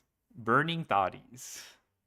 Actually goes. I think it's going to be no to both, but I think there's going to be something about link summoning that's going to prove me wrong. That's going to be I think Cam's right. Something about link summoning is going to make it not the way that it seems that, but yeah, I agree with what Cam said, that you're not allowed to do it. Fair. Well, for the first time in this quiz, you guys are both correct. You are not allowed to attempt the Last summon guy, of Yu-Gi-Oh! Ruin nor are Burning you allowed to Abyss, attempt the summon of the Link Spider, because in Yu-Gi-Oh! These cards goes in matches another card called Rivalry of Warlords that does the same thing for types instead of attributes, and there's also this other card that's called There Can Be Only One that says you can't control more than one monster of any given type. Like you can't control 2 fiends or whatever. And these cards, they also trick beginners a lot of the time because they're like, well, they're never on the board at the same time. Why can't I do this? That doesn't make any sense. I agree that it doesn't make any sense, but these cards, we like to say, they can look into the future. They can see the thing that you're attempting to summon. Oh, did we The get a real explanation translation for the rule is that Gaga I give you the girl? order of how you perform. I'll check Attribute it summon or link out. summon. You select the thing that you want to summon before sending away the material. Oh, But because you have those on the board, shit! the game recognizes that the thing you are choosing. Now they just call it archetype names? That's true. Alright, hold on. I'm gonna take a look. I'm very interested. Gaga Girl cell phone subtraction. Oh, that's her attack name. She like, you know, like I think it's like 0 call or something in the sub. She like literally just punches in her phone and then changes your attack to 0. Yeah, she goes allo and then your attack goes to 0. Yeah, 0 call. Okay. Yeah, there it is, 0 call. Oh my god. Goated. Okay, that's a cool reference. Level 3 Dark Spellcaster, 1800. Opponent special summons a monster from the extra deck. Target one face of monster control. Special summon this card from your hand. Immediately after 6, see someone using only it and the target monster. When you do, treat this card's level the same as that monster. Oh shit. That's pretty good. That's really cool. This card is attached to activate an Exceeds monster effect. You can change the attack of one face of monster your opponent. That's pretty nice. And it's not like crazy necessary to have this, but it's still a nice bonus. This is really good. He's gonna use Gaga Girl to exceed.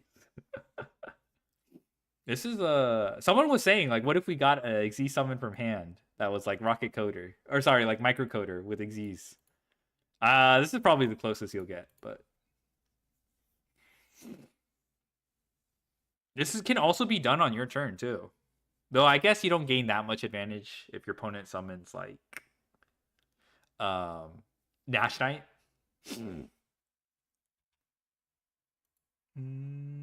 I like it. I like it. It's fine. Nah, it's Hoppier. Yeah, Hoppier is probably it behaves pretty similar to Hoppier. We haven't had a card like this, so I like how this is.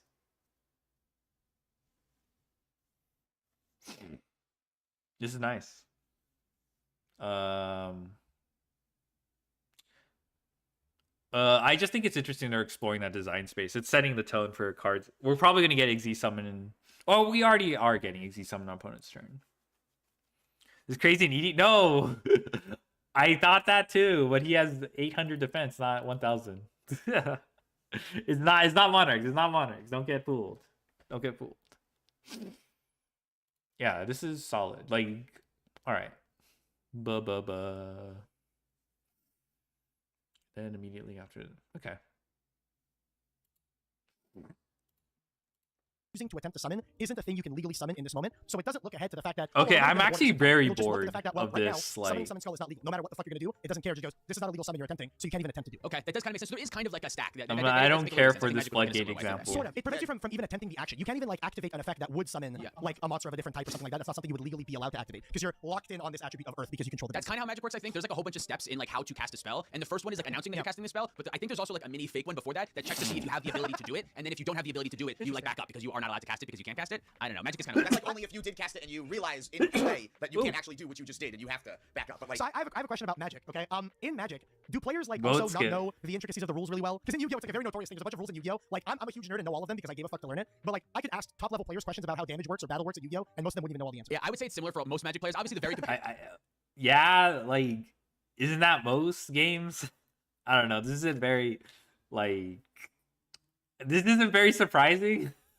Wow, Magic players have people who don't analyze every single ruling and have to learn something. Bless you, thank you. Ones know how most of the rules work, but realistically, even still, most of the Magic players, they know how their deck works and they know how it works with the metagame around it, but they probably couldn't tell you all of the rules of the weird fringe decks that are going to pop up or how every single part of the rules works. They just like know how their cards work because they know what happens. But right, Cam, I feel like a lot of time no one knows all of the rules. There's so many rules of Magic that I could not tell you, but I roughly know how the cards that I use frequently work. Yeah, I think what Dylan described is perfect for like the. I know all the rules in tic-tac-toe. Like, the more popularized casual formats. I think people have their phones out constantly because they have no idea. Really? And even like what an ability does because they stop putting reminder text on things and it just says Encore. I mean, I just think we have judges. I'm not saying judges do everything for us. I think it's just still up to the player to kind of, be, up to date with the game and stuff. But like we have judges for a reason to fill out all the blind spots. So that's completely I think it's completely like it's not that revolutionary, all right? Like I remember what Encore does. That's just a flavor word. That doesn't help you at all. Interesting. Okay, well, you guys are on the board. You guys got one right. Congratulations. Hell yeah. Better than I thought that I would. All right. We're going to go on to question number 4, and I thought I would throw you guys a bone. Instead of asking you about a Yu-Gi-Oh rule, I'm going to give you a card, and the entire question I'm asking you is, how the hell does this card work? I present to you a card that broke the brains of Yu-Gi-Oh players when it was first announced, Small World. I gotta read this one out loud. This is so many words. All right. Reveal one monster in your hand. Oh my god, Small World.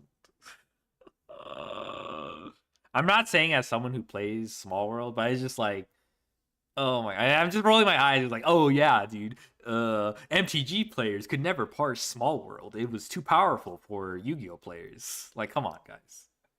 I did, yeah. I mean, when I first read the card, I was also pretty like, I had to read it like a few times and all that. For me, it was like also like, this is just like a generic searcher, but there's a lot of redundant text too. Where's it 2 times? It is 2 times.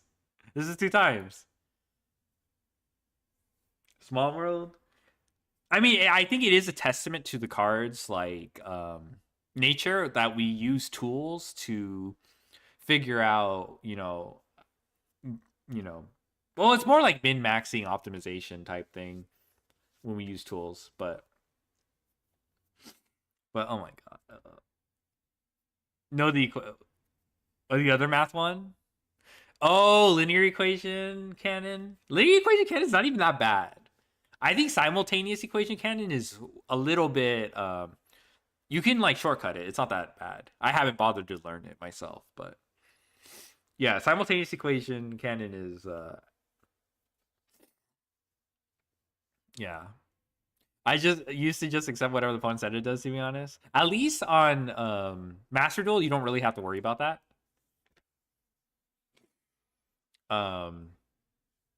But yeah, I imagine like IRL, most people don't like pay too close attention.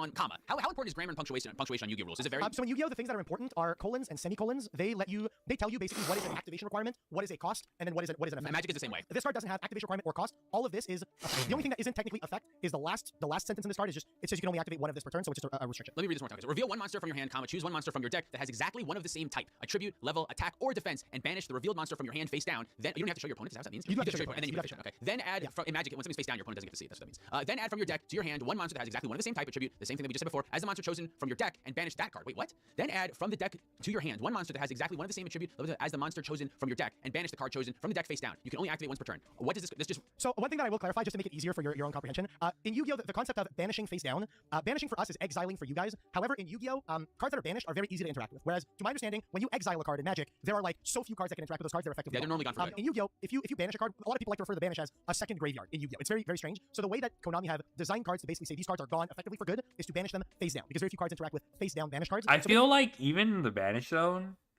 or like the banishment as it's now called, I don't think it's that like how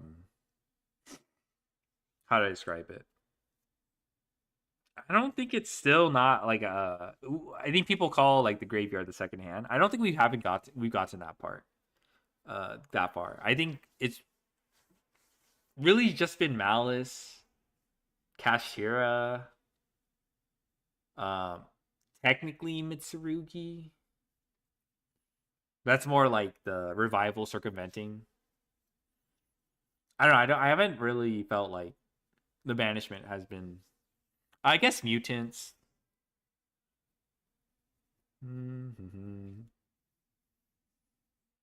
Yeah, ban it. Yeah, you still get you. I mean, SP for sure.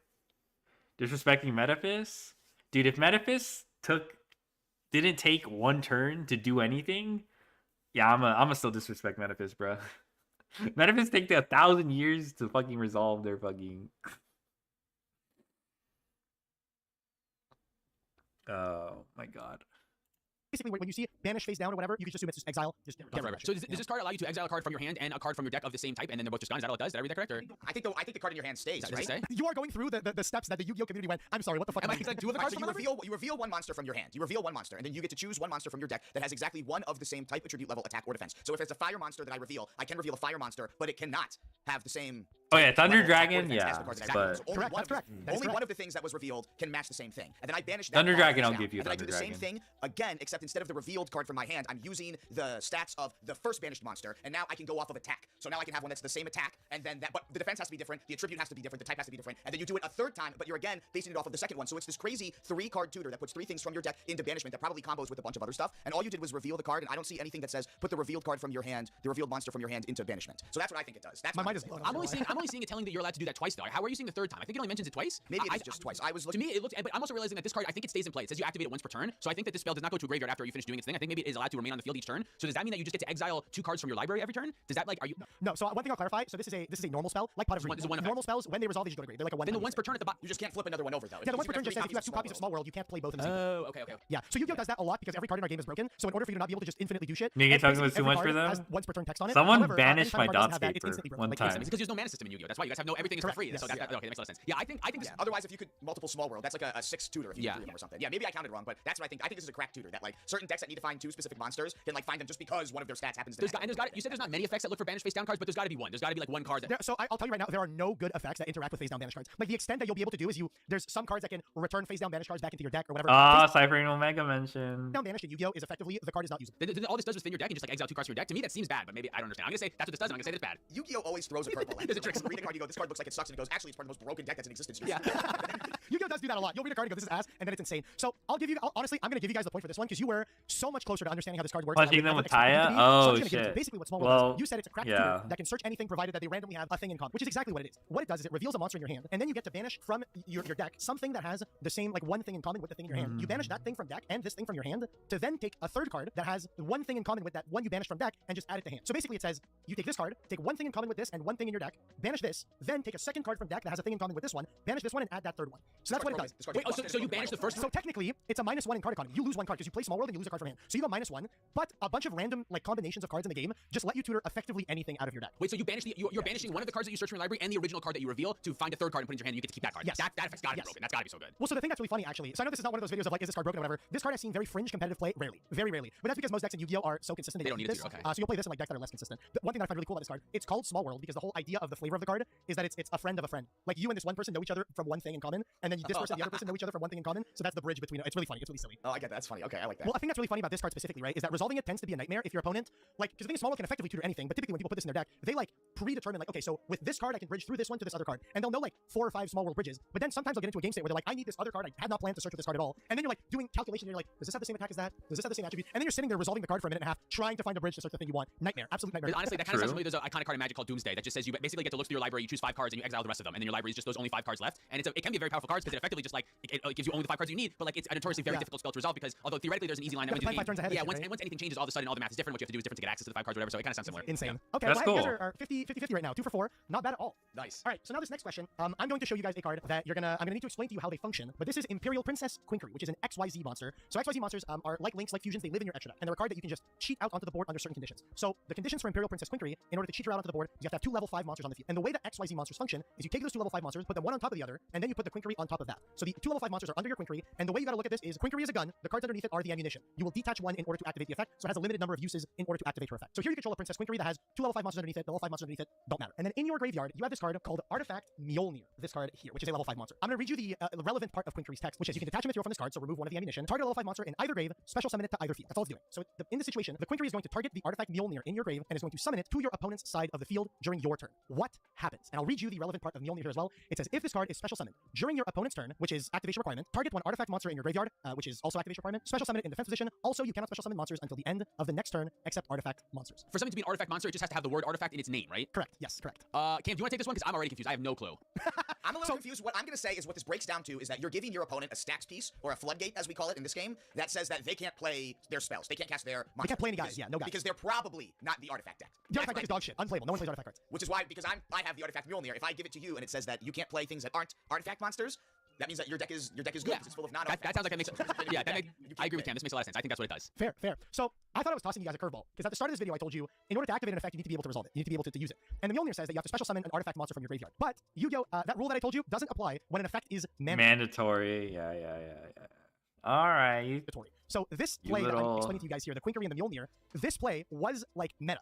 Some decks were doing this to straight floodgate or stacks piece, like you like to say, their opponent out of playing their entire turn by just going, I summon Quinkery, here's a Mjolnir, you're locked into artifacts until the end of your own turn. And the only reason why that works is because Mjolnir is a mandatory effect. If Mjolnir said, if this card is summoned, you can special summon a guy from grave, this would not be a legal effect to activate, and it would not floodgate your opponent at all. But the only reason why it does floodgate them is specifically because it is a mandatory effect, so it has to activate. Mandatory. Oh, okay. So that's kind of weird. Yeah, you can almost like the rules can override themselves. I love how your face is, bro. Cam is just like in awe, and Dylan's just like, what the fuck am I listening to? Because it sounds like the Yu-Gi-Oh rules can like override themselves almost, which is kind of interesting. Well, that's what they did in the anime too. So yeah, pretty much. I know. I have overheard. From this type of the thing, anime like the floodgating did thing is that. like a common way to like perform a combo. Because from what we talked earlier, is I think that you're not allowed to perform infinite loops. So rather than like creating an infinite loop, you just like permanently lock your opponent out from playing the game, and then they just concede. That is the thing that happens a lot. This artifact Mjolnir card, because of this exact play, is banned. Oh, interesting. Okay, cool. Really?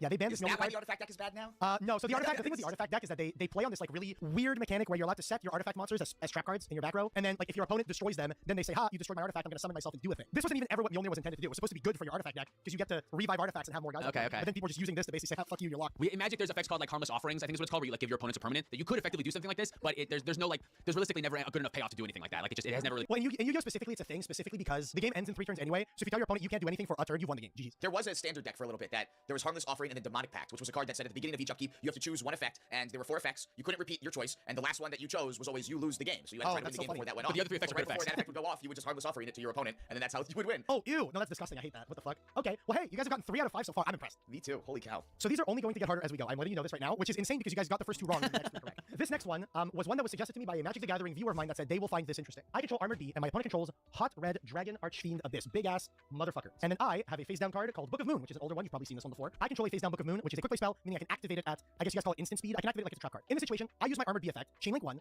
target my opponent's Hot Red Dragon Archfiend Abyss in order to swap its stats. Chainlink 2, my opponent uses the first effect of Hot Red Dragon Archfiend Abyss, which is you can target a face-up card your opponent controls, negate its effects until the end of this turn. So he's targeting my Armored B to negate my Armored B's effect. As Chainlink 3, I activate Book of Moon on my Armored B to flip my Armored B from face up to face down defense mode. What happens? Oh, I have no idea what happens when you flip it face down. So the Hot Red Dragon, I imagine, would counter it's supposed to counter the effect, and then the Book of Moon would turn it the B face down, but that wouldn't do anything because the effect has already been countered. So the Book of Moon will turn the B face down first because remember chains resolve backwards. So it's Chainlink 1 B to swap the stats of Hot Red, Chain 2 Hot Red targeting the Armored B to negate the effects of Armored B, Chainlink 3 Book of Moon on the Armored B to flip the Armored B. I think I got it because the monster says face up creature, so it turns a face up thing. So Book of Moon will turn it face down, and then the dragon will go to try to negate the effect, except that by the time it's trying to resolve, the Armored B is face down, so it can't counter a face down effect, but the Armored B's effect is still in the stack, even though it's face down, and then the final thing that resolved will be the B will swap the power and toughness, or do whatever the B is supposed to do. The power and toughness. I love these words. Attack and defense. It's really funny because a lot of times when you play like a TCG, you can tell what someone's main game is by how they use like certain words. Like sometimes I'll be playing Yu-Gi-Oh! Locals against someone, and I'll add a guy, and they'll go, "Can I read the creature you just added?" And I'm like, "Oh, you're a Magic player, aren't you?" You know. And my friend Gage, a lot of time, he'll be playing, and he'll say like, "Oh, he popped my minion," and I'm like, "Bro, you're talking Hearthstone. Like, what are you doing?" But yeah, I'm gonna like, yeah. What is Cam thing? I'm gonna agree with Dylan because I can't figure out I'm just looking at Red Hot and my eyes are getting red hot because there's too many words and I'm getting lost in the sauce here. So I think very good card, Hot Red. But the big thing, right? I know it's intimidating, the fucking like wall of text. The only effect that matters is that first line, quick effect, target face of card you controls, negate its effects until the end of the turn. That's the only part of Hot Red that's important. Okay. Yeah. I'm standing by that. I think that the end result of this is that the B's effect would happen, and that the dragon. I don't know what does that do though. What does that do that the dragon has 25 attack and 32 defense? I guess that like changes your blocking mass. So you can like more easily kill it or something. Well, so in Yu-Gi-Oh you don't block. In Yu-Gi-Oh you compare stats based on battle position. So like let's say you have a guy in attack mode and I have a guy in attack mode in a battle. Whichever one has the highest attack stat kills the other. Right. Yeah. So technically, if you had something that has, but it's only its highest attack stat. It doesn't. I know what you are. The defense only comes in if the monsters are in defense mode. Then you check the defense stat. That's how I feel when people say lethal. Attack, and then you swap the power and toughness of this one to 2500 attack. Then when you attack it, you will kill it, and then it'll die. That is how that would work. So that would be the appeal of the. I mean, I'll say it too. It just happened to work perfectly fine. I was gonna say this effect seems bad. This card seems bad, but. Okay, so are we locking in that the Armored B will change the stats of the I think so. I'm locking in Magic. That's how it would work. I'm pretty sure. So I'm gonna lock that in. Do you agree with that, Cam? I fully agree. Fully support Dylan. Well, dude, I am very happy to say that you are once again correct. That is absolutely insane. And specifically, the reason why is not even that the Hot Red Dragon Archfiend Abyss states that it has to target a face-up card. The reason why is because you simply cannot negate the effects of a card that's face down because a face down card does not have effects. It's a face down card. I mean, bro, you guys are fucking cooking, bro. You guys are in the money right now. Holy moly. So this next one exists to fuck with your brain, okay? I'm about to show you like 7 different cards. Keep in mind, you only need to read 2 of them. I have previously activated and resolved Marine Cess Coral Anemone. So all you need to know about Coral Anemone is that it says you can target a water monster with 1500 less attack in your grave, special summon it to your zone this card points to. Also, you cannot special summon monsters for the rest of this turn except water monsters. So all you need to know, I am locked into only summoning water monsters for the remainder of this turn. So I now control a monster called World Sea Dragon Zelantis. And World Sea Dragon Zelantis says, during your main phase, you can banish or exile all monsters on the field, then special summon as many monsters as possible that were banished by this effect to their owner's fields in face-up attack or face-down defense position. So what this does is it basically blinks all the monsters away and brings them all right back. That reinstates their triggers if they have triggers when they enter? Or is it... If their triggers are what we call soft once per turn, then The Atlantis lock? is like cards that say once per turn you can do this thing, but it's once per turn per copy. This of the one's card. interesting at least. Yeah. Okay, that's a primary utility of this card. So this card basically blinks everything away and then brings it all back. So I'm currently locked into I can only summon water monsters, and now Zelantis is blinking away. Oh yeah. I'll use Blink too. I'm pretty sure Blink is from MTG. To their owner's boards. Let me double check. On the field, alongside the Zelantis, I control Penguin Soldier, you don't have to read the effect, Celtic Guardian, I control the Blue Eyes White Dragon, classic monster, and then my opponent controls Dark Magician, classic Dark Magician. They control a Cyber Dragon. Yeah, it's straight up from MTG. Legendary Fisherman. You also don't need to read their effects. So my opponent has these last 3 monsters. I control Zelantis, Penguin Soldier, Celtic Guardian, and Blue Eyes White Dragon. If I use the effect of Zelantis, which monsters are special summoned back to the field via the effect of Zelantis? I got this. All right, Cam, you go. I think it's Penguin Soldier and the Legendary Fisherman, only because of their water attribute. That's the only reason why. Because isn't my Coral Anemone says that I can only special summons water monsters. You can only special summon water monsters. Yeah, but the Legendary Fisherman and Cyber Dragon and Dark Magician are your opponent's monsters. They're on his side of the field, yes. So they all come back, but only your Penguin Soldier. Interesting. And we're to assume that like your Celtic Guardian and your Blue Eyes White Dragon, they entered the field on your side of the field before you played Marnius Coral Enemy, right? Like they were on play 4. So you just control Blue Eyes, Celtic Guardian, Penguin Soldier, and Zelantis. All of that was legal. We are only at the point where you can only summon water monsters and you use your Zelantis. You're banishing everything from both players' sides of the including field, the Marcy. and then you're attempting to bring you're banishing everything, including the thing that says you're only allowed to play water spells. You're banishing that too. So you no longer, in this situation, you don't control Anemone anymore. All you control is Zelantis, Penguin Soldier, Celtic Guardian, Blue Eyes. Anemone's effect is lingering. It applies for the remainder of the turn, even if it's no longer there. Oh, so the restriction for water just applies for the whole fucking. It applies for the whole. Why does it do that? What makes her effect apply for the whole turn even if she's not there? What do you mean? That's just what they have. Coral Anemone specifically says to do a thing. Also, you cannot special monsters for the rest of this turn except water monsters. That's what we in Yu-Gi-Oh like to call a lingering effect. So it's once that is applied, it applies for the remainder of the turn, regardless what happens to the We have a name for that in Magic, but I don't know what it is. But I'm thinking of the new Gwenum Remorseless Spider-Man card. I love Spider-Man. Right, well, as long as Gwenum has attacked, you can cast cards from the top of your library. But like if she's left play, her effect is still ongoing for that turn. So like as long as you've met that requirement, you can still do that. So we in Yu-Gi-Oh would call that a lingering effect. Yeah. What makes me think that still only the water monsters would come back from you is that no one would play this if you banished all monsters and then only some of yours came back and all of your opponents would come back. I think this effect sounds too bad. Only your like Penguin Soldier in just this example comes back versus your opponent's board comes back in its entirety. So I'm going to say that only water monsters come back. I have a question now too. Sorry, last question on this one. Coral says you can't special summon anything else besides water monsters. It just says you can't special summon. That's the only thing that it doesn't allow you to do. Whereas, but this one you are special summoning them. Yeah, so yeah, you can't. Yeah, the Zelantis banishes them all and then special summons everything back to the field. Yeah, so I got to imagine that if the Coral's effect lingers till the end of turn, even if she were to be banished and then re-enter, it doesn't matter. Yeah, you can't bring your non-water guys back. So only Penguin Soldier comes back. I'm gonna lock that in. What about the opponent's monsters? The Dark Magician, the Cyber Dragon, the Legendary Fisherman. Do they all come back? Do none of them come back? Does only Legendary Fisherman come back? Also, keep in mind, the Zelantis technically banishes itself and brings itself back as well. Who controls the order that these things are special summoned? Like, do they just? Is it, I feel like this is. I'm asking questions that's gonna give the answer away, but like that is the answer to the question. Do you get to choose the order that you break some of the things back in? Oh, that gives the answer away because then what you can do is put all of your things in play, and then the last one that you put in play is the Coral Anemone, so that way you got all your stuff back, and your opponents can only get their water. Well, no, in this situation, Coral Anemone's gone. It's not on the board anymore or anything like that. Her effect is applied regardless of if she's on board or not. In this situation, you've used Coral Anemone, it has left the board. All you control is Zelantis, Penguin Soldier, Celtic Guardian, Blue Eyes, and your opponent controls Dark Magician, Cyber Dragon, Legendary. But Coral, there's no Coral Anemone. Coral doesn't say anything about your opponent not being able to play non-water things, and when you're exiling with the Zelantis, you're bringing it back under its owner's control, right? Cameron, go. What do you got? No, I got this. Right. World Sea Dragon Zelantis says you special summon them. Your opponent is not special summoning their cards back, so you cannot special summon their non-water monsters back. Yeah, and their gears is turning. You're the one doing it, so you're not allowed to put their non-water ones back. It's like, yes, dude, that's it. You're smart. That's good. That's gotta be right. I'm impressed, man. That is exactly how that works. That is exactly how that works. That is so fucking crazy because most people didn't think of this, and there's only this Marine Cess deck is like the deck that gets to utilize this. So Zelantis' design wasn't to do this, to like clear all your opponent's non-waters and not bring them back. Zelantis' design was to let you turn back on once per turn effects to use them again. But people in this Marine Cess deck found, well, if my cards lock me into waters, I'm the one summoning everything back, so I don't bring back their shit. So you can clear their entire board. If they're not playing a water deck, they lose everything. So yes, you are absolutely correct. In this situation, the only cards that come back are your Zelantis, your Penguin Soldier, and their Legendary Fisherman come back to the field. Dude, Cam fucking cooked on this. Dude, that's because in Magic, nothing like that exists. Like if nothing like that exists in Magic, where you cast somebody else's thing and it goes in play under their control. If you were to cast somebody else's spell somehow, you would gain control of it. So like that's interesting. Yeah, dude, that was good. You guys are absolutely fucking crushing it. You guys got 2 wrong and then got 5 straight correct. This is insane. I think we're getting better. This is absolutely. We're getting better at asking questions. You guys are ready to play Yu-Gi-Oh, man. You guys are ready. Sign me up. Dylan, this one's for you. You asked me about the infinite loop question, so let me give you the infinite loop question. In this situation, I control a Yu-Gi-Oh card by the name of Pole Position. So it's a trap card, old as fuck trap card. And oh my god, not Pole Position. I mean, this is probably an infinite loop example, right? A Pole Position, I control the field spell Luminous Spark, which says that all light monsters gain 500 attack.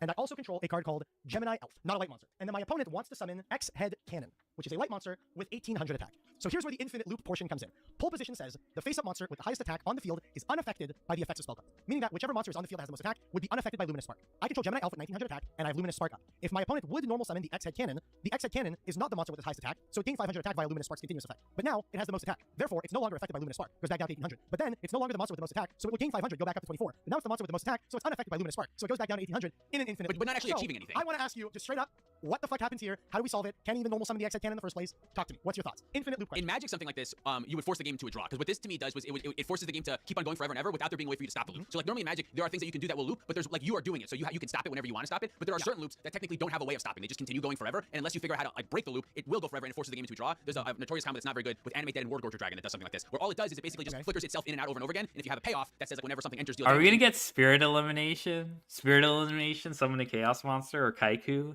or some shit like that? Oh my god. People used to troll DN admins, Dueling Network admins with that shit. Like they would like fabricate the scenario and like try to troll like judges on Dueling Network back in the day. you can shoot the table, but if there's no payoff, it just goes in and out forever without being able to stop. So imagine. How they say shoot the table, because I assume what that means is you're killing all three other players in your commander team. Yeah, exactly. Yeah, you're picking them off one at a time technically, and they agree that that's what's happening. But I think in Yu-Gi-Oh that you're not allowed to do a loop. I think I've been told that there's some sort of rule that says if you were to like if something were to like loop one, it only loops the one time and then it stops. So, but I don't know if that the result of that means like does it force the? I don't know if the result means like you're not allowed to do it as if like if you try it forces the game into a draw, or it just won't happen and the thing would just get like one buff to 500 higher and then it wouldn't be, or maybe it would buff up and then buff back down and then it wouldn't be able to finish the loop. So just nothing would happen. I'm gonna say without talking to mental gymnastics is crazy. I'm gonna say that's what happens. I think basically nothing happens. It buffs once up, it buffs once down, and I think there's a secret rule in Yu-Gi-Oh that says you can't do loops and then it stops going and that's what happens. I think it's the same because I've heard that same secret rule before. Where so if it does create triggers like that, I think that would be that. It would be. Well, so a big thing that I'll clarify right now. None of these are effects that are triggering. They're all continuous effects. So once the X-Head Cannon is in play, these are just effects that happen. I feel like in Magic this would be more like a layers situation where it has to see like when something entered and that depends on like how it's affected and if it's going to be affected by something. In Magic also the same thing can only be replaced one time. Like you can't I know that with a card like Notion Thief, it says whenever your opponent draws a card, you draw that card instead. You can't like replace if there are two Notion Thieves, you can't like replace the same thing more than once or something. Is that anything? So the person whose action it is gets to choose which replacement effect is applied to that specific instance, which is interesting. Yeah. Yeah, I'm gonna say the same as Dylan,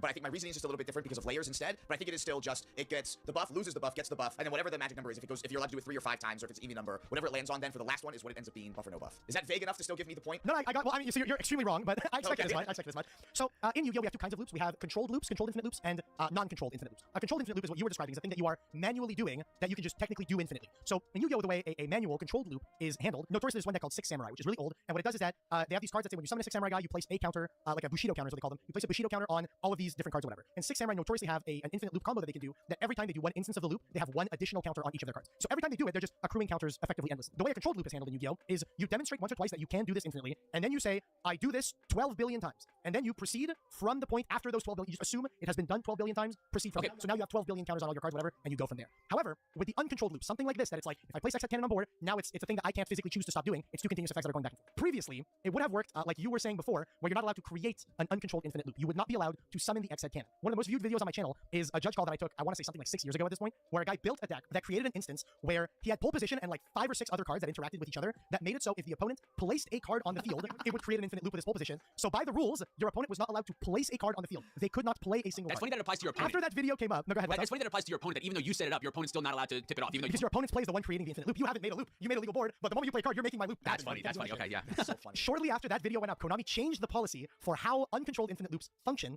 and ultimately decided that if an infinite uncontrolled loop is created, that you are to call a judge will come over to your table, determine which card is most at fault for creating the infinite loop, and once they determine that one, they send that card to the grave and the game continues. What? That's crazy. They just say, kill this card, continue playing. That's funny. Insane. So just like the judge is just like, I will be God here, I will poke the thing, get it out of the way, and then that's it. Effectively, yes. The judge will literally go, this one card here is the one creating the loop, we are going to shoot. That's so funny, interesting. I am amazed that is. Yeah, that's kind of funny. It is kind of crazy. But okay, that's good to know that you are allowed to complete manual loops, and you can agree that I can do this billions of times. We all agree, and keep going. Because Magic is the same way. Specifically, how we play with CDH, like Commander, all of the games end like that. Every single game ends in that type of situation. I have this loop. Can I draw? I heard that you guys in CDH have a ton of like infinite loops. Everything's an infinite loop. Everything is like basically gets to the point. Otherwise, the game's not going to end. We're going to be playing for fucking ever. Dude, I gotta learn CDH one of these days, man. I've had so many friends tell me that. It is the Yu-Gi-Oh of Magic the Gathering. That is for sure. So I said that I had 9 questions, but you brought up the if versus when. I'm going to ask you an if versus when question, Yu-Gi-Oh style. So, okay. Off the cuff, off the record, I hadn't written this one down, but I'm gonna give you the classic Yu-Gi-Oh. I present to you the Yu-Gi-Oh card, Dupe Frog. So Dupe Frog, the only text on Dupe Frog that matters is when this card is sent from the field to the graveyard, you can add a frog monster from your deck or graveyard to your hand, except Dupe Frog. I'm so sorry. The first text is this card's name becomes Death Frog. That's the first thing that this card does is that it changes its own name. I don't know why that's so funny. Never been relevant ever. And then the other card is Soul Taker. Soul Taker card says target face monster controls, destroy that target, then your opponent gains 1,000 life points. In this situation, if you guys this is the timing. All right. Okay, so when it's on the field, your opponent, it looks like to me your opponents can only attack it. They can't attack other stuff, and then when it's sent to the graveyard, you get a frog from your deck or your graveyard to hand. That's potentially powerful. And then Soul Taker says target face-up monster your opponent controls, destroy the target, then your opponent gains 1,000 life. Okay, so what's the question? The question is what happens. Like if I have a frog and my opponent uses Soul Taker on my frog, You have Duprog. I Soul Taker your Duprog. What happens? is the question like, are you still? The question is what Well, happens. this person definitely feels in the graveyard. What happens? Cam, do you know or should I ramble? Alright, so in Magic, what would happen? Because when is an instance of a trigger, when Soul Taker destroys Duprog, it would send it to the graveyard, and that would put a trigger on the stack that would allow you to go and tutor up another frog except Duprog at that point. That's how it would work in Magic. However, that's the important one. However, I remember you saying that Yu-Gi-Oh players hate the word when. So part of me wants to say that you're not going to get a frog because of the way that when works. Why wouldn't you get the frog? Because is this connected to the first line of text that says you only get the frog if it dies in like combat or something? Is that maybe what it is? No, you get the frog regardless of how it's hit. As long as it hits the graveyard, yeah. So then if Soul Taker hits it, you get a trigger, you go get the frog in your hand, and then you gain. Or I guess you probably gain 1,000 life first, and then you go get a frog. I think that this is pretty lame. I'm not gonna lie. I think that Soul Taker says then you gain 1,000 life points. There is no instance for when to sneak in. So Soul Taker effectively counters what happens because then beats when. Then beats when is what you think that then replaces the when. That's stupid. If that's how it works, I would fucking hate when too because then is so much better than then beats when. Then beats when. If then beats when is not a saying that Yu-Gi-Oh That guy got really close. Dude, that guy got really then close. Beats when is not something that Yu-Gi-Oh players say, but it's something they damn well should because that is exactly how that works. How the fuck? Then beats when. Then beats when. You heard it here first. Then beats when. That's so funny. So to explain, the reason why Yu-Gi-Oh players hate the word when is because this is what we refer to as missing the timing. A card that says when something happens, do this. You can only do it if the thing that happened was the last thing to happen. So because Soul Taker says kill it, then they gain 1,000. The last thing to happen wasn't the Duprog hitting the grave; it was your opponent gaining 1,000 life. So it's no longer when this card is sent to the graveyard. It is now when your opponent has gained 1,000 life points. Meaning that Duprog misses the timing. If Duprog said if this card is sent to the graveyard, add a frog from deck to hand, it would add even under the Soul Taker situation here because it just cares did my trigger thing happen. Whereas when cares did my trigger thing just happen. So now that the Soul Taker, it seems like the 1,000 life that you give to your opponent is like a negative on the caster's side because like you're giving them something for killing the thing, but realistically it feels like it's only a positive because it stops all of like what we call like their dice triggers from happening. Well, so Yu-Gi-Oh cards in general are no longer printed with the word when on it. This is typically the kind of thing you see on an older Yu-Gi-Oh card. There's a couple of random more recent ones that do, but more often than not, old Yu-Gi-Oh cards are the ones that say when, newer cards all say if. I mean, I still think I don't think like missing the timing. I still feel like it's used as a way to balance cards out. Like the earliest example I can think of is like Pulsar Dragon. Because it misses the timing, you can't just loop it with a Red Eyes Darkness Metal Dragon before it received the errata. So I think like the school of thought of like, oh, missing the timing, has, I think it does have some like value as a balancing thing, but whatever. It's not that bad. I will say when Yang Zing came out and those things missed timing, no one was playing Soul Taker to take those shits out. Those shits like FTK'd themselves, bruh. Moving away from when. Well, so a big thing for Yu-Gi-Oh is that we like to talk about this thing called PSCT, problem solving card text. And in PSCT, there are 5 conjunctions that exist that basically tell you how you connect effects that have multiple effects in them, like Soul Taker. So let's say, for example, Soul Taker says, destroy that target, then gain 1,000, then beats when, as we've coined now. It is now an official term, then beats when. If it, instead of saying then, it would say also. Destroy that target, also your opponent gains 1,000, because it's also their simultaneous Duprog with trigger. Oh, interesting. Okay. Then is a sequential... Chain Link to Torrential? Yes, with Yubel. Yeah. I mean, Yubel's an older card. That makes no fucking sense. And if you do. If Soul Taker says, destroy that target, and if you do, your opponent gains 1,000, is considered simultaneous, despite the fact that doesn't make any sense in English. Doesn't make any sense. Oh, Chain Link to Torrential happened during Ice Hand. That was actually... Ice Hand and Fire Hand missing timing was actually an interesting aspect of that format too. Like you got skill checked by Ice Hand, Fire Hand, but they weren't really that like crazy. I feel like they were very strong cards, but like if you knew about that, you could. They weren't that like. It was a lot more manageable. But yes. Oh yeah, it's the same shit in Magic. It's just what means what is a little bit different. Because in Magic, if something like triggers, it's on the stack. It's kind of gonna happen unless another thing says like counter that trigger. But you can't like replace the trigger with a different trigger. You know what I mean? That doesn't really exist in Magic. That's so interesting. Hell yeah. Yeah, you would in Magic you would gain 1,000 life points, and then you would still always resolve the frog trigger. Yeah.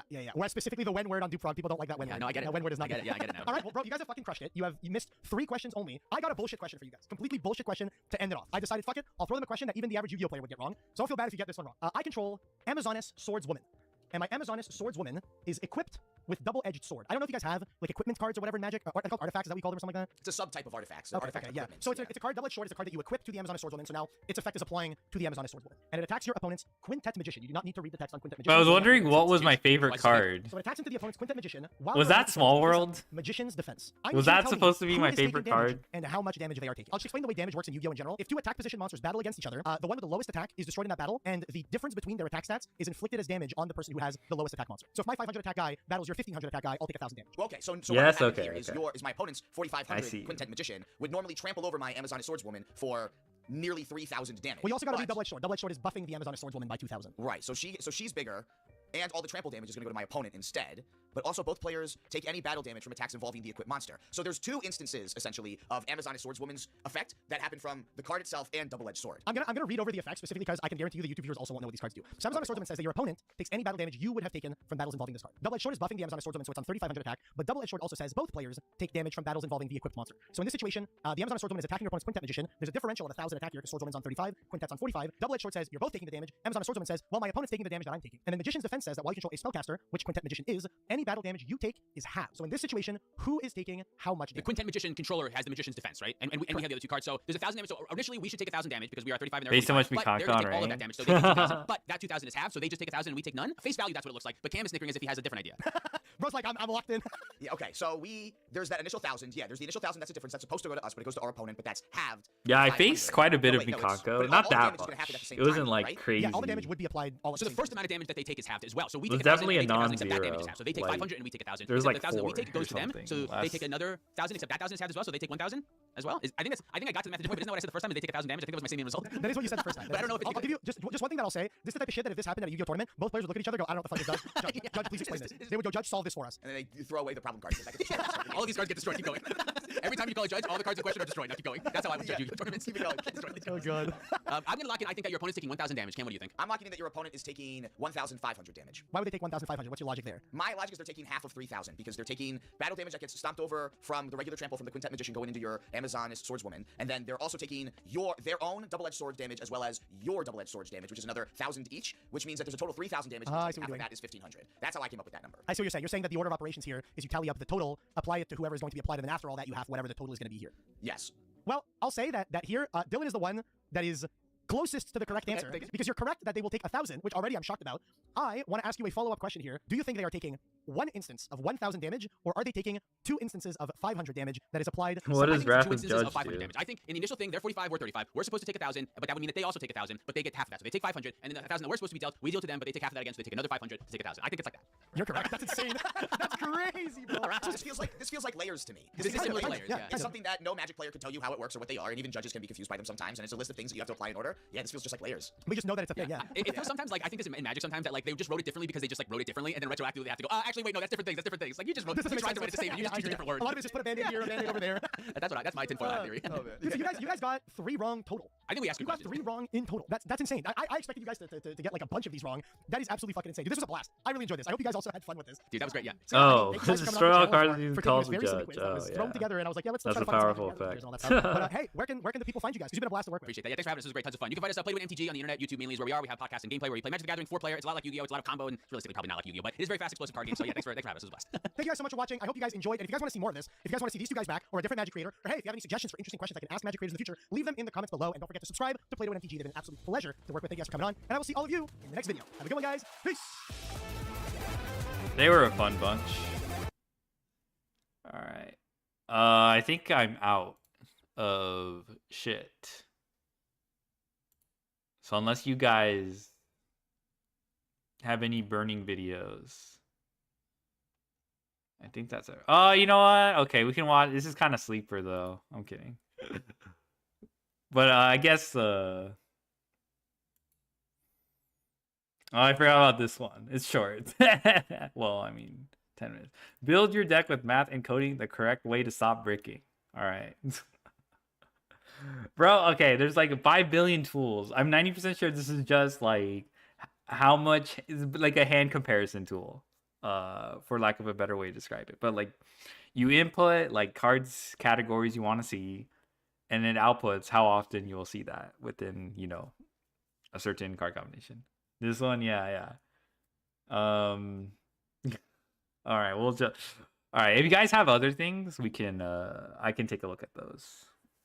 I've got time, but I'm scraping the bottom of the barrel right now. Actually, there's the Nesh podcast. I forgot about that one. Hey guys, Lucas Sacco here. Today we're going to be looking at the probability calculator. I found a way to like kind of share it with you guys so you guys can do this for yourself. Before I do actually go into the video, I want to give a major shout out to Jeremy Glassman, absolute goat of Yu-Gi-Oh! He made the original version of this, and since it's been improved upon, but everything comes from his original design. He is an intelligent and very, very smart person. 2 hours let's go ahead and long? look at how the code actually Holy works. I'm gonna break it down for you guys. It basically is going to run 1,000,000 test hands based on the parameters you set to find if you're opening playable hands or good hands. That's what all of this code up here is for. In the first example here, this is using cards that draw into other cards to play the game. So things like Vision, Allure of Darkness, things where you have to draw 2 cards in an already unplayable hand and find a card to disable blasters, spellcast regions, and have it make your shit. hand playable in order to actually accomplish consistency. And that's what this entire code here is written for. We have a normal like string right below this that we'll look at for like normal decks that don't play things like Vision or Allure. But I did want to explain this first here. If you are going to use this for Allure math, you'll replace this variable here with Allure, and then you'll go down here to where it's the gamble name and you'll change this card to Allure. But this has all of the math for This is so funny. This is not user friendly at all. Oh my god. Oh Jesus. Is there online hard? Yeah, there's like, if it's what I think it is, it's like 5 billion. There's already 5 billion. Well, it's nice that this can do like draw 2, right? Visions is I think Visions, the way it works, you draw 2 then discard, which is pretty much a lure. But yeah. Radiant Typhoon right now, so if we go up here, it's like Radiant Typhoon. You'll start each time by running the string that's above your code, right? Because you need to give it the parameters and rules of what it's going to follow in this next set of code here. And then you're going to run this, and this is where it's actually going to account for the 1,000,000 test hand variables about like what is actual consistency. Now, if you guys are changing this for whatever deck you're trying to actually like build all for, monster zones are you need to locked for adjust these effects, things first, spells, right? and traps. So if you're playing your Magnet Warrior deck, Gorgon. you would change your 1-card combo Okay, count that to makes however many sense. cards are 1-card combo in your deck. Things like Mandate, those things, and so on and so on. If your deck can play with like generic cards, things like Quick Play, and those need to be taken into account, or just Dark Monsters, Fire Monsters like Vanquish Soul, what this number is actually going to represent, the amount of Quick Plays or Dark Monsters that are going to be written on here. It's the Fire Monsters or Dark Monsters or Quick Play spells that are in your deck that aren't already mentioned in A4, like mentioned, like cards listed off for consistency. Because if you have them written down here as... I'm sorry. Oh Jesus.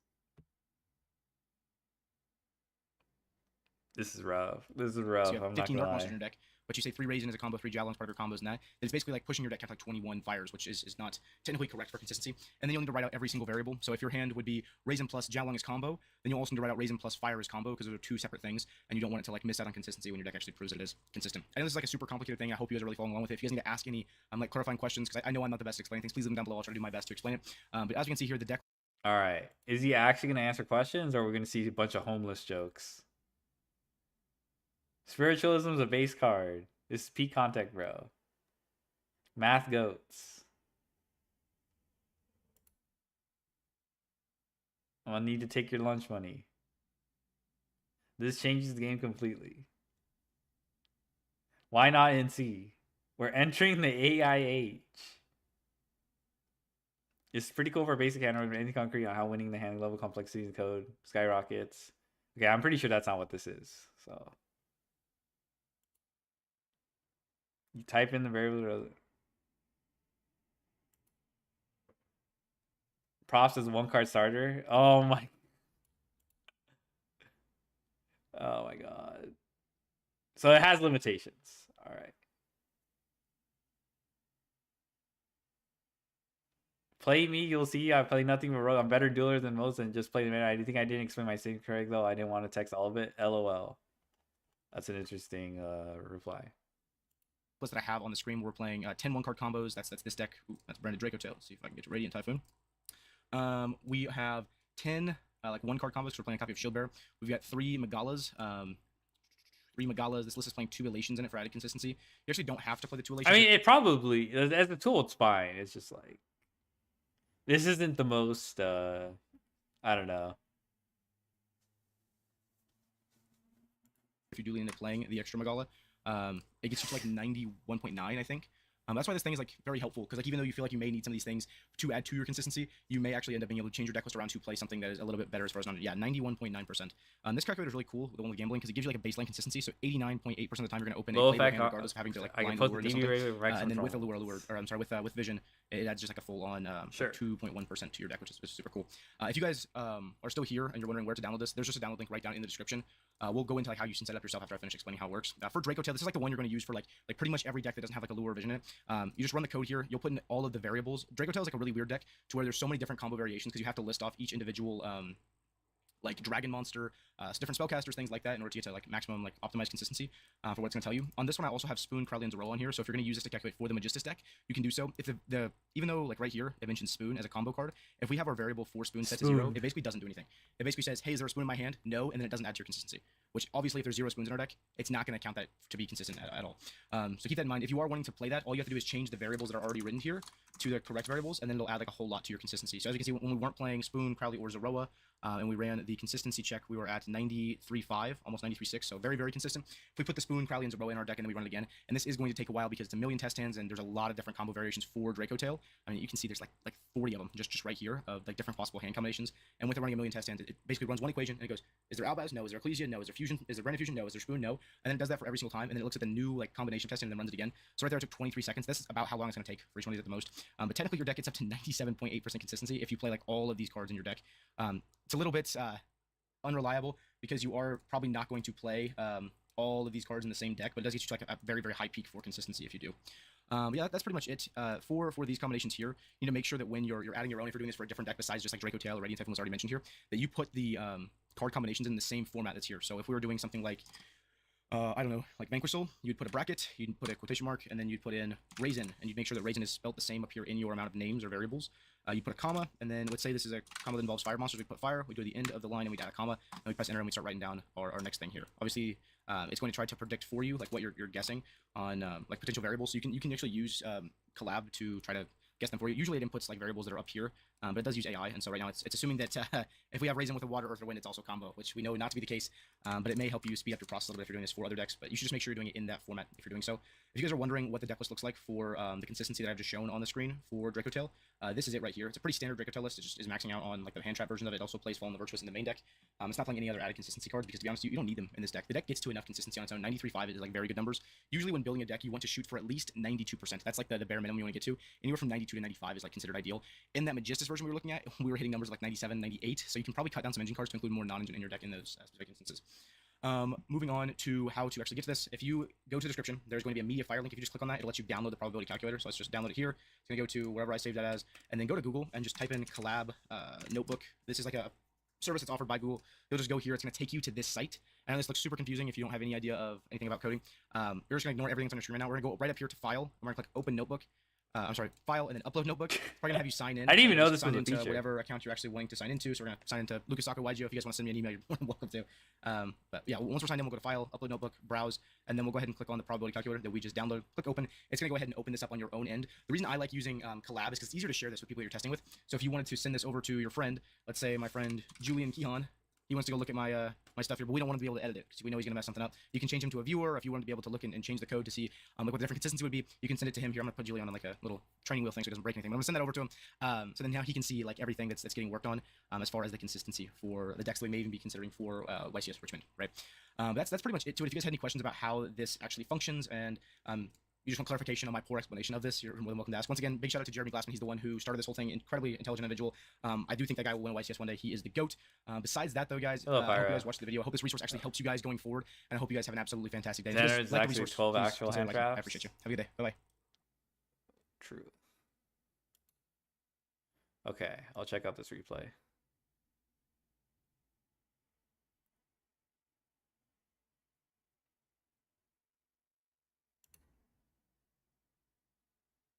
Cyber Dragon Core, Cyber Dragon, Chimera,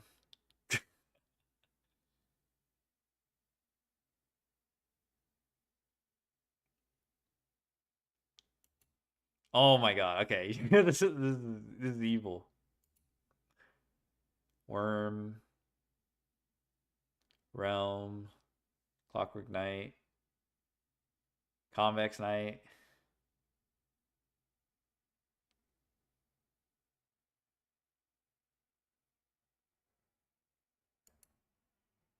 Oh, okay. New crispy applesauce? Groucho never became the GOAT? True. Her, Cyber Dragon. Ripper. Okay, we got K9. Oh, hell nah. No way we're using Lantern to trigger Genius. Oh my god. What do you... I guess this is Regulus. Oh, hell nah. Okay, disable. Okay, never mind. Case for K9. River Stormer.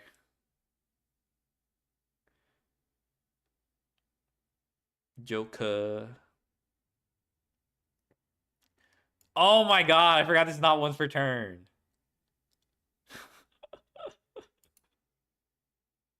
They really balanced it around Cleaford's Pendulum summoning once. River Stormer's combo is ass.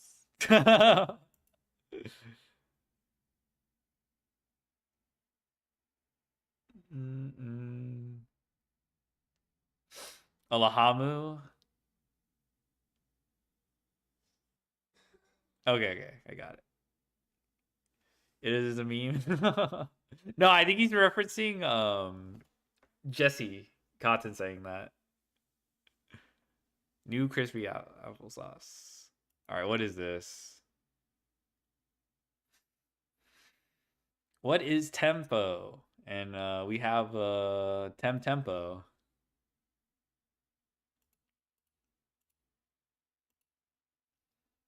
Does tempo exist in Yu-Gi-Oh? Oh my god. I'm sorry, crispy applesauce. Why are we asking these questions? Okay, I'll check it out. Yeah, he's right there. Mystery solved. Jokes aside, I always thought the concept of tempo was an interesting breakdown in... Hey guys. Does the battle phase exist in Yu-Gi-Oh? Okay, I'm being a dick, alright, but like... pretty much any card game. I don't know. I'm not a... Whatever. It especially piqued my interest in Yu-Gi-Oh! Because it's an extremely overlooked concept in this game, to the point to where it's a pretty common sub-meme in this community that tempo just outright doesn't exist in this game. But I'm here to make an argument that it does exist. But this isn't an easy concept to understand. Literally no one is saying it doesn't exist, alright? People just probably don't think about it as deeply, you know? But like, I don't think I've ever had people adamant about whether it exists or not, so... Oh my god. I don't know, it's just like, why was this made? I said it. I know. What a brave take. Let me see.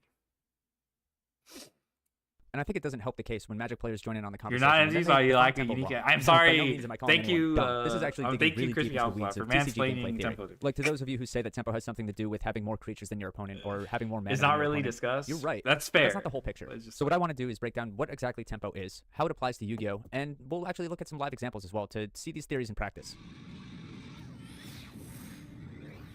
So let's start by defining what tempo actually is, because like I said, this is a very advanced topic. And I know I've only been back into Yu-Gi-Oh for a couple months now, but I've been playing competitive card games for, oh my god, 20 years at this point. And even as someone who's played card games competitively for basically their entire life, this concept is still extremely hard for me to explain to people. So I'll do my best to explain it in a way that a lot of people can understand without short-circuiting your brains. Because I know when I was explaining this idea to some of my friends, I short-circuited their brains. But in its simplest and purest form, tempo is... I mean, it's I don't really think I have like catch-all, but I usually think of it as like momentum or whatever. I think one of the things Yu-Gi-Oh usually uses as a comparison is what's called, you know, card advantage. You know, you have more cards than your opponent, you're probably, you know, ahead in most cases. But I think when I think of tempo, I think of like, oh, am I behind a normal summon? Like, it's kind of harder to gauge in Yu-Gi-Oh because it's like, what's called? Sorry. It's kind of hard because, you know, a lot of things happen within like the first turn. You cut Dotscaper, you are ahead. I'm a bad chess player, so you are wrong, Orm. What was I gonna say? I don't know. Tempo is kind of like a weird concept. To be honest, I don't fully understand it myself, so.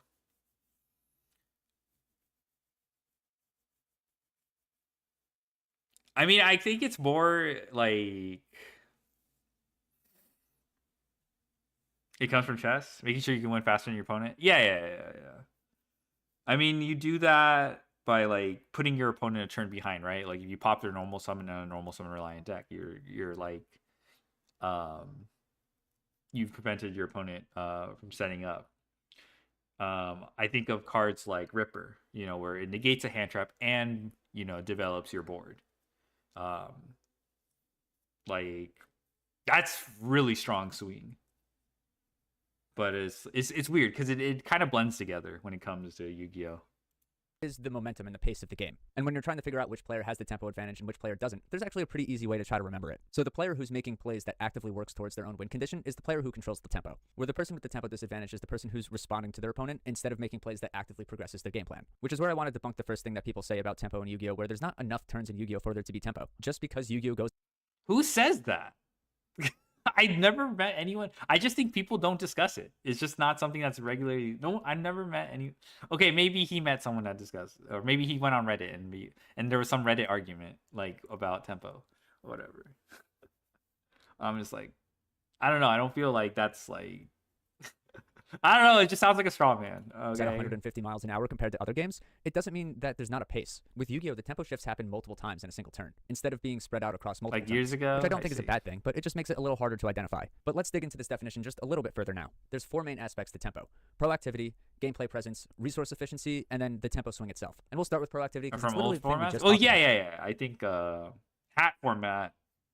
I feel like that has come up before.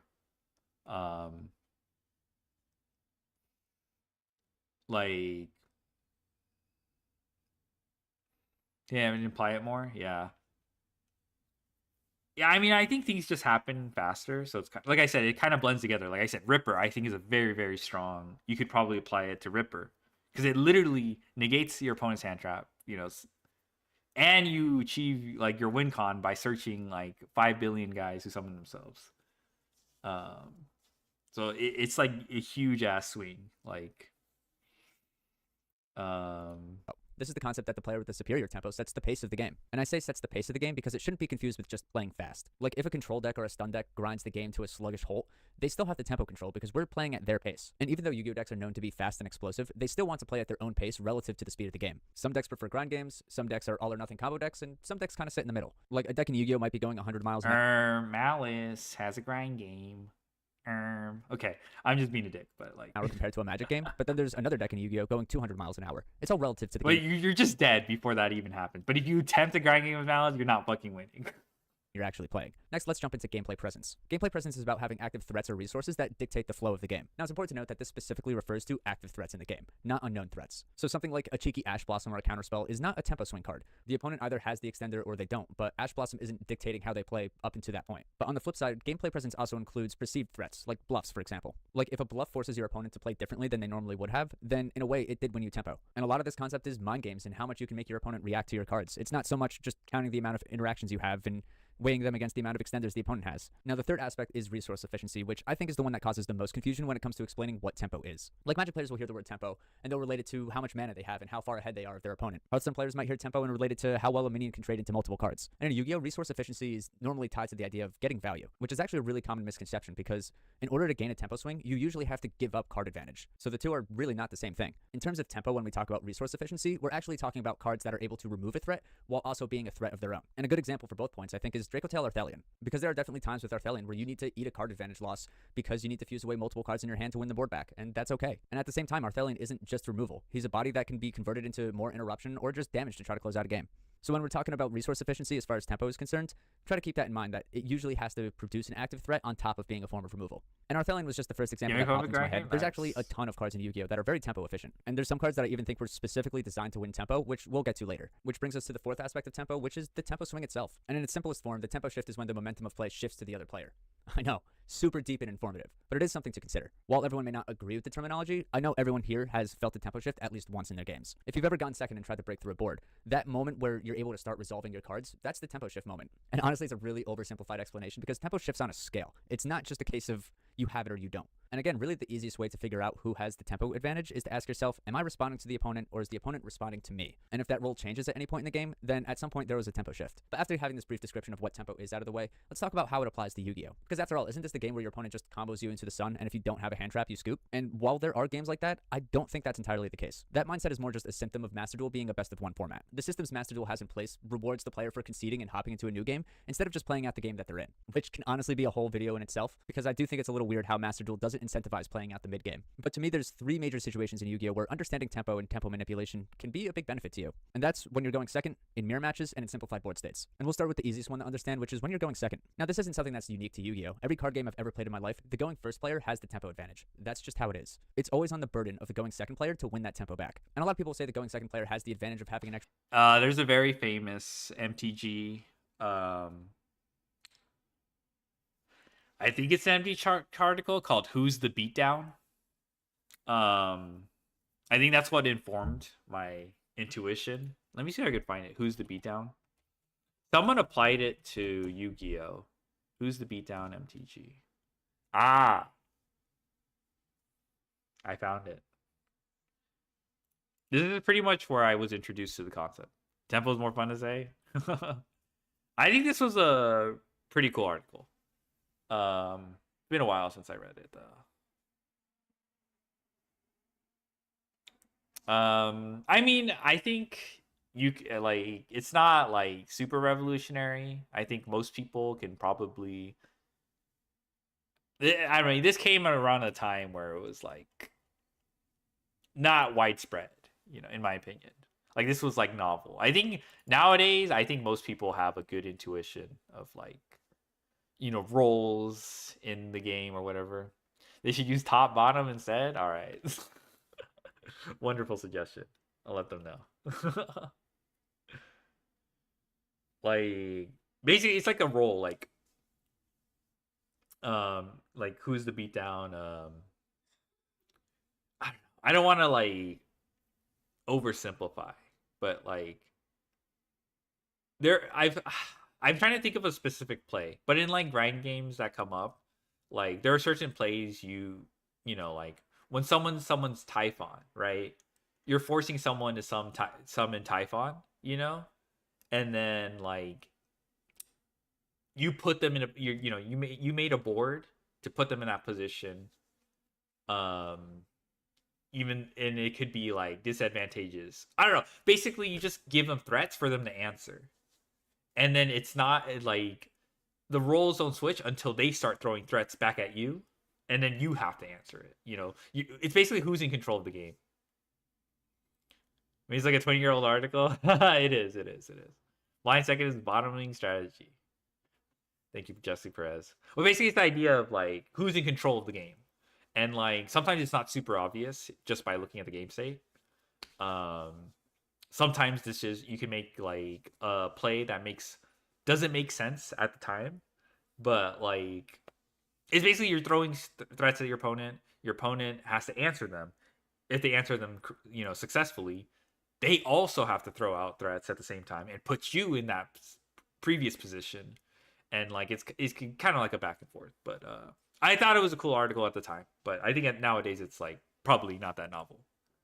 Barely good. The card, but that really only matters if that card is used to disrupt your opponent's momentum and not just be played for value. Realistically, the only goal of the going second player is to win the tempo back and take control of the game. Like focusing. I think Typhon is a pretty good example, actually. People call it Elfon, lose button or whatever, but when Typhon is good, it actually is good. Like you actually give up quite a bit to summon the Typhon, and then you can probably take back the game. And you also put up something, like the Floodgate effect isn't that super crazy. But it could be relevant enough. I don't know if you've seen my games with MathMech, right? I get cooked by Typhon a decent amount. Because Typhon has a stupid ass floodgate effect where if I use Crystal Heart, I revive Transcode. Now I'm scrambling because the Transcode has less attack. I mean, if you have extenders, it's not a big deal. But like the point is, it's the way that kind of interaction plays out. Like Typhon's a pretty good example, I would say.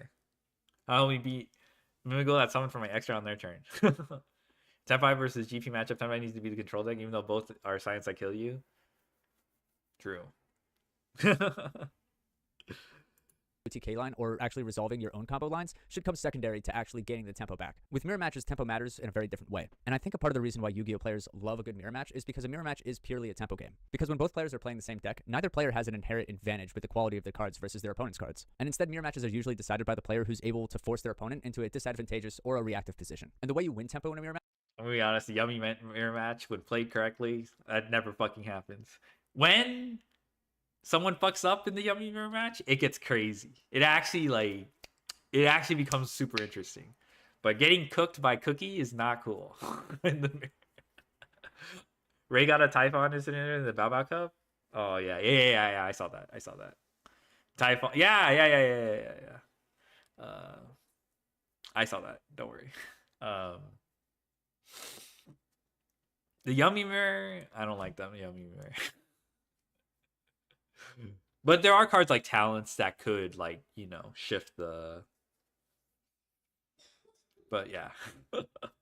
matches by breaking parity. And once you gain that tempo advantage, it's all about holding onto it, because the longer you can hold onto the tempo advantage, the more often you can force your opponent into making suboptimal plays. And eventually that tempo lead grows to a point to where the opponent can't overcome it, and that's how you usually win the mirror match. And the idea of breaking parity to win tempo goes hand in hand with a concept called exploiting snowball mechanics, which we'll talk about another time, but its name is pretty self-explanatory for what we need it for. And finally, we have tempo being important in simplified board states. And when I say it matters, I mean it matters a lot. And the reason why it's so important is because in a simplified board state, each card, each action you take is a larger percentage of the total resources that you have access to. And even the slightest change in a speed advantage could be the difference between the opponent stabilizing or not stabilizing. And I'm sure we've all been there, where both players are completely out of gas and you're relying on like a 1500 beater to try to close out the game. And like, I see the 40 turn clock meme thrown around, but honestly, if it works, it works. But in essence, within a simplified board state, you can't be relying on long-term or complex strategies. You need to try to maximize the efficiency of every card you do have access to in order to try to win the game. Like, the last thing you want to be doing is holding onto a playable card just because it could be better next turn if you draw something with it. And I'd say within a simplified board state, tempo really matters the most. So that was a big informational dump. So let's take a step back and actually watch some gameplay to see some of these theories in action. Now, I don't want to break down my own gameplay because I'm obviously not good enough yet at the game to really be able to do that. And instead of breaking down my own gameplay for this, I decided that it would be better to break down the gameplay of some of the most seasoned players in this game, because I truly believe that the best players in the game apply these principles intuitively without even knowing the terms. And the game I want to break down with you guys is actually from the recent YCS that happened this weekend, round 13, Pack vs. Sam. Now, I didn't just pick this game because it's Pack and Sam, and I'm hoping that some of their viewers may trickle down to my little video, though it definitely wouldn't. Why did you mention that?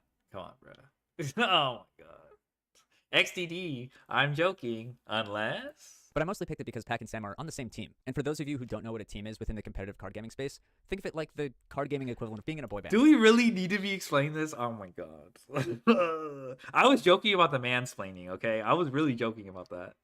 They share a group name, wear similar outfits, but most importantly for our purposes is that they're playing the same deck, card for card. Because remember how I said tempo usually matters the most in mirror matches? Well, these are two of the best players in the game, in a mirror match, in a tournament game that neither of them wants to lose. And I think we can all learn a lot from breaking down a game like this. And going into game one, Pack makes a Draco Tail endboard. And there's really not much to say about this turn. Pack really didn't What is a have to team? play I for don't know, option. He man. just made Team his Draco Tail 6-7. endboard and passed it to Sam. But when we get to Sam's turn,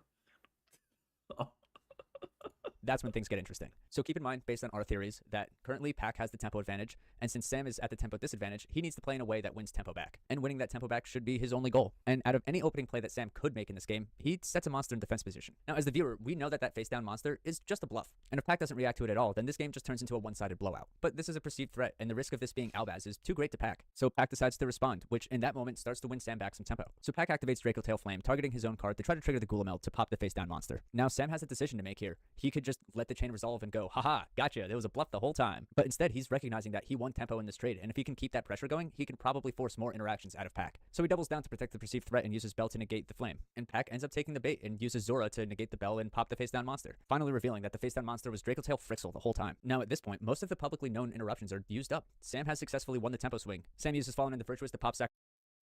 I mean, does Pack lose anything by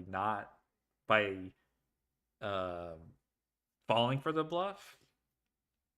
I feel like this is a pretty good amount of... I guess I didn't really pay attention to this match, but I guess we're about to see Sam, you know, take the game because of that play or something. Criterion Dragon, and then his Rahu gets Ash Blossoms. And I mean, that's just Yu-Gi-Oh, man. What can I say? And even though Sam Okay. No, I mean, yeah, okay. But yeah, it's true. But I don't think Pac loses anything in this exchange by, you know, I don't know how to describe. He fell for the bluff, right? But Pac is pretty ahead. But lost game 1, I think there's a lot to learn from how he played that game. Like, only using a Ghost Belt and a Dracotail Frixel, Sam was able to deactivate 2 of Pac's biggest threats. Sam was able to win tempo and create an opening for himself to potentially Bunch of maybe people even win by the setting game. Ash And while you Blossom. can't account for an unknown Ash Blossom, how many of you could say that you would have found that opportunity in that play to try to get yourself back into the game? Because I know I would not have found that play. Also, side note, while the player's side deck here, is Billy just slipped $20 every time he says Heart of the Cards? Because I feel like he says it a lot. And they're just going to have to put their faith in the Heart of the Cards. And the Heart of the Cards. The heart. Billy, blink once if you need help. But anyway, moving into game 2, Sam actually picks Pac to go first. Now, there's actually a lot to unpack here, because I'll be honest, I was workshopping a video about side deck theory, and Sam's decisions here kind of makes me scrap that whole video, because I was under the impression that the side deck is used for mostly silver bullets to create non-games, but here, Sam is using it for a pure tempo game. Now, there's more to it than that. Sam also understands the Dracotail theories, where you side out the trap cards going into game 2 if you're not going first, but Sam ignores that and kind of just does his own thing here. Because remember how I said an important part of winning tempo in a mirror match is by breaking parity? Well, this is exactly what Sam is doing here, and this move pays off for Sam, because in Pac's first turn, it turns out that he did side out his trap cards, and as a result, Pac makes a really underwhelming game 2 end board. And then Sam starts his turn with Kashtira Fenrir, which is something I kind of want to talk about for a moment real quick. And no, I'm not going to sit here like, what? Oh yeah, this Fenrir is nasty. Dude, Fenrir is so fucking nasty. Oh my god. I hate when people summon this shit and then I have like, you know, a Bestial. And that was actually kind of annoying. I think during tier format, I had Bestials and shit. But like they'll summon Fenrir, and then I'm like, fuck, my Druid Worm. Nah. Okay, yeah. But this thing checking Izuna too is also fucking annoying. I mean, you don't see it that often in Master Duel because it's that one, but fuck this card, man. And played a Fenrir. What a big Sam, brain the most move. Like, come on, ethical it doesn't take a lot of brain power to slap a Fenrir in the play. But it's more of a discussion of why Fenrir is even in the side deck in the first place. Because remember how I said I think there's some Yu-Gi-Oh cards that are specifically designed to win tempo? Well, I think Fenrir is one of those cards. Fenrir isn't immediately removing a threat. All it's doing is being there and forcing the opponent to make decisions around the Fenrir, which if Pac is playing... Yeah. I mean, that's true, yeah. Fuck this. Hello, Julio. How's it going? Fuck, bro. I hate how it's a delayed banish, too. If you activate a monster effect that summons itself, it's so good. It's so good. Like just the pressure of that. Situation where he now needs to play. Now we go into big dudes, yeah. When Sam Pager Tops, Pager Tops also is pretty good. And Sam carries his tempo swing all the way to the finish line of game 2, and he's constantly resolving plays that attack Pac's known interruptions. Where eventually Sam is able to resolve a Magistus combo completely uninterrupted, and then Pac scoops up the game. Now, was Sam going to OTK him and win on that turn with the Magistus combo? No, probably not. But because Sam was so far ahead in tempo, Pac just sees the writing on the wall and calls it a game 2. And again, I think this is just a really also good like Fenrir and simplified game states. Like, I mean, I don't really need to say this, but like, there are like some hands I'll open versus a Fenrir, and then they'll have like an imperm set, and I'm like, oh fuck, this hand is super fucking normal summoner it. And I have to pass back because until I open like a second extender or something like that. It's I'm not saying Fenrir is like broken or anything like that, but it does put a lot of pressure in those situations. Not every deck has to make that decision though. I don't think. Of tempo manipulation in this game from the very start of game 2. While Sam had a plan to break. I think Fenrir's tempo, pretty good, and he carried out that plan masterfully. Sam wasn't looking for OTK lines or silver bullets to prevent Pac from playing. Instead, he was systematically attacking threats and making sure that he maintained that tempo game that he won. He simply wanted to keep the game at the pace that he wanted to play at, and that's exactly what tempo. Fenrir was cool. I thought he was like a cool concept back in the day. Like, too bad he's so much better going first. Also, Promethean Princess owned his ass. Whiz. And unfortunately for game 3, it's not very exciting. Pac goes first again and builds a full Dracotail end board, and he only needed to play around Effect Veiler, so that's not hard for a Dracotail deck. When it passes the Sam's turn, he goes for the Fenrir again, but this time Pac doesn't react. And by not reacting, Pac maintains all of his tempo advantage. So then Sam tries to enter battle phase to try to gain some sort of tempo swing off of Fenrir, and Pac just horns the Fenrir back to Sam's hand. Now, I was in the chats, I saw a lot of people wondering why he used horn on Fenrir, considering that Sam can just Oh yeah. This is definitely like a Twitch chat, like smart ass Twitch chatter. Oh, he could just resummon Fenrir. What a waste of a horn. You know, but like, bro, he used up his battle phase. What's the Fenrir doing? He's just aura farming in main phase too. And the next turn Pac is gonna like should have enough resources left to like Fenrir out of his hand. And this is a concept called forcing errors, where Pac is basically forcing Sam to waste actions instead of wasting cards. It's its whole other theory that involves controlling tempo with low impact cards. Maybe we'll talk about it another time. But also by entering the battle phase, Sam telegraphed to Pac that he doesn't have enough gas to break the end board on its own. And because Pac barely reacted to the Fenrir, at this point Sam pretty much just sees the writing on the wall. But I respect him for trying to play it out anyway. Pac's Zora negates. Yeah, it's Stamina interesting and how pops Sam's Fenrir, TCG and then Sam's Draco Tail Petsu. like Fenrir's on hit. What's it called? The Adventure Engine also is on hit completely. I don't think it ever saw any limitations throughout its lifespan. But if you compare it to the OCG, I mean, I think it recently got some unhits, but it was like, I find that interesting. Who gets flamed and the game ends there. And while MD, those shits became pre-hit, both of them. So. Kind of funny. Sam's tournament did end there for the day. I think there was a lot to learn from watching them play. I think there's a lot of value in breaking down these games because a lot of these principles they do intuitively. They've been playing the game for so long that it just comes natural to them. But at the end of this, what do you guys? Think? Tempo exists in Yu-Gi-Oh? We got the Or is Moon this Man. just fake news and the ramblings of someone who plays way too. But like, I think what did OCG get? They got like Tracked hit. I think Engraver got hit. Draw one, play under Max E.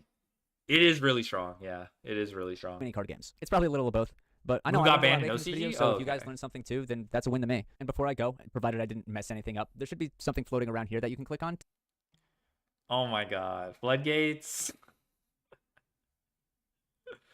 Oh, we were just talking about Uh-oh.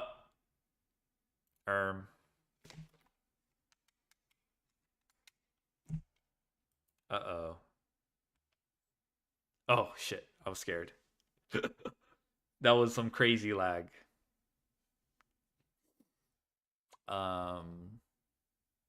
Okay, so I think I ran out of stuff. Ears, hello. Acetone.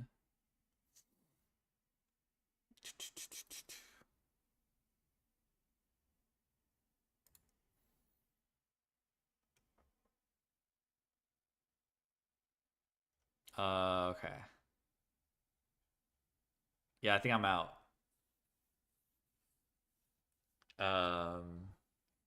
You guys want me to watch something? I'll watch it. There is the what's the word? That podcast, but that shit's like 2 hours, bro. I don't know. I mean, I think I have the time, but I don't know. Actually, I didn't see this.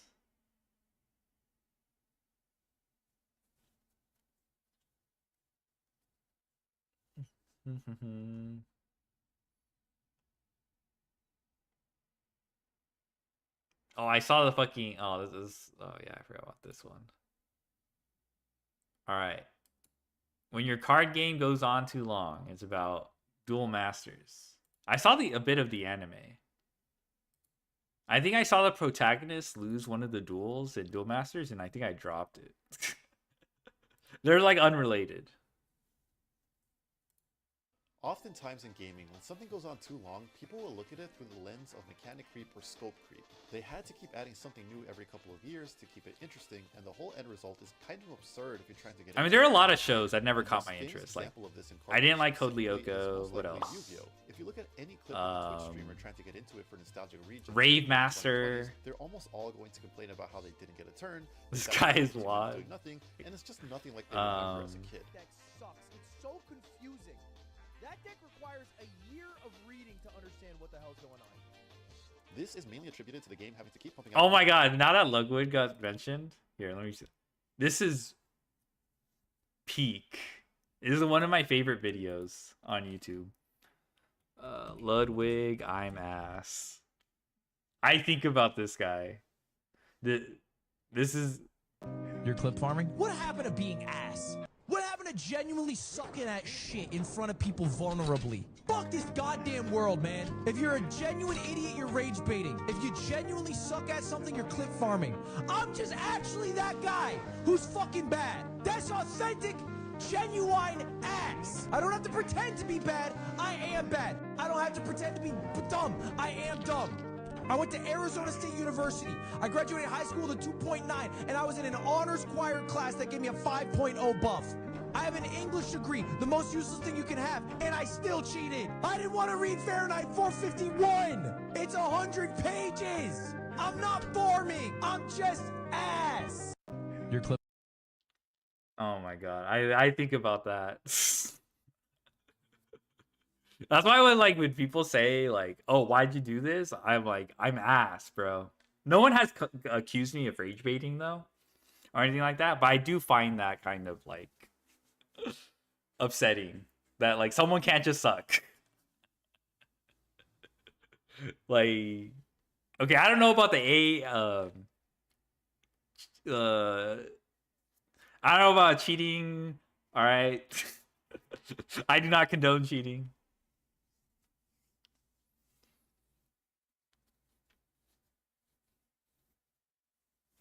I don't know about cheating, but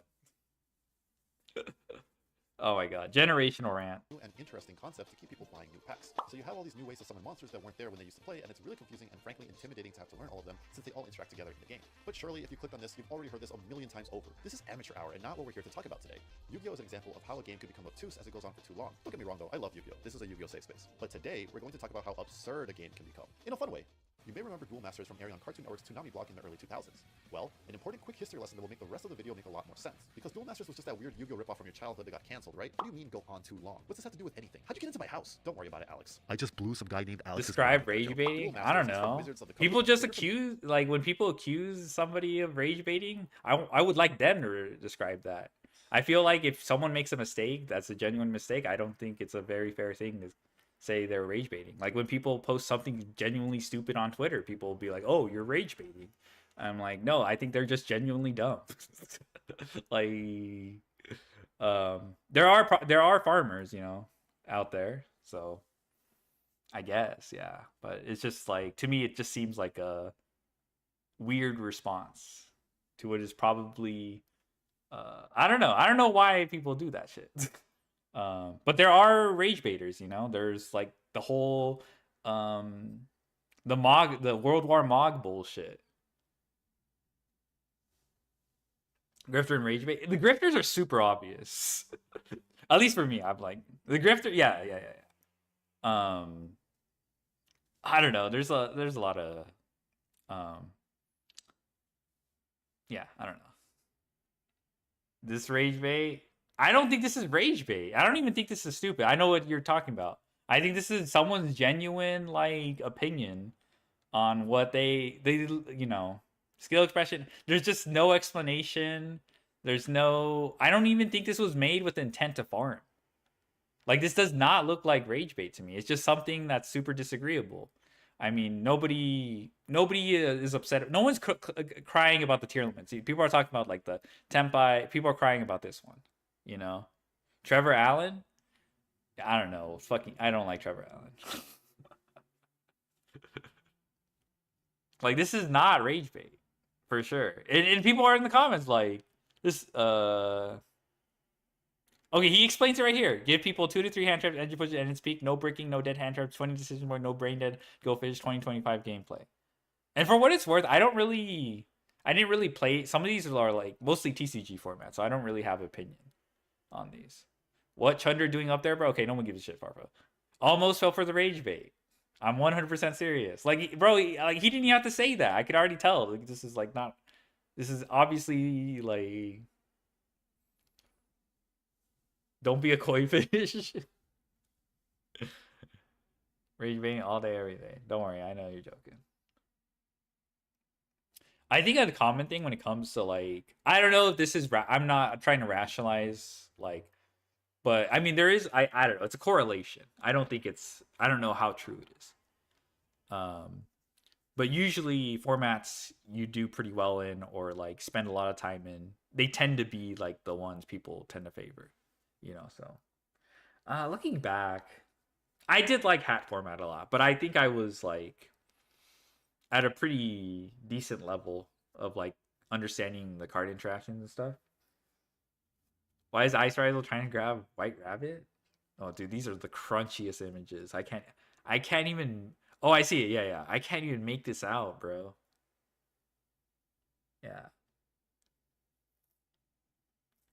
So is this rage bait? No, this is obviously not. Like, okay, I'm saying obviously, but like, yeah. Anyway,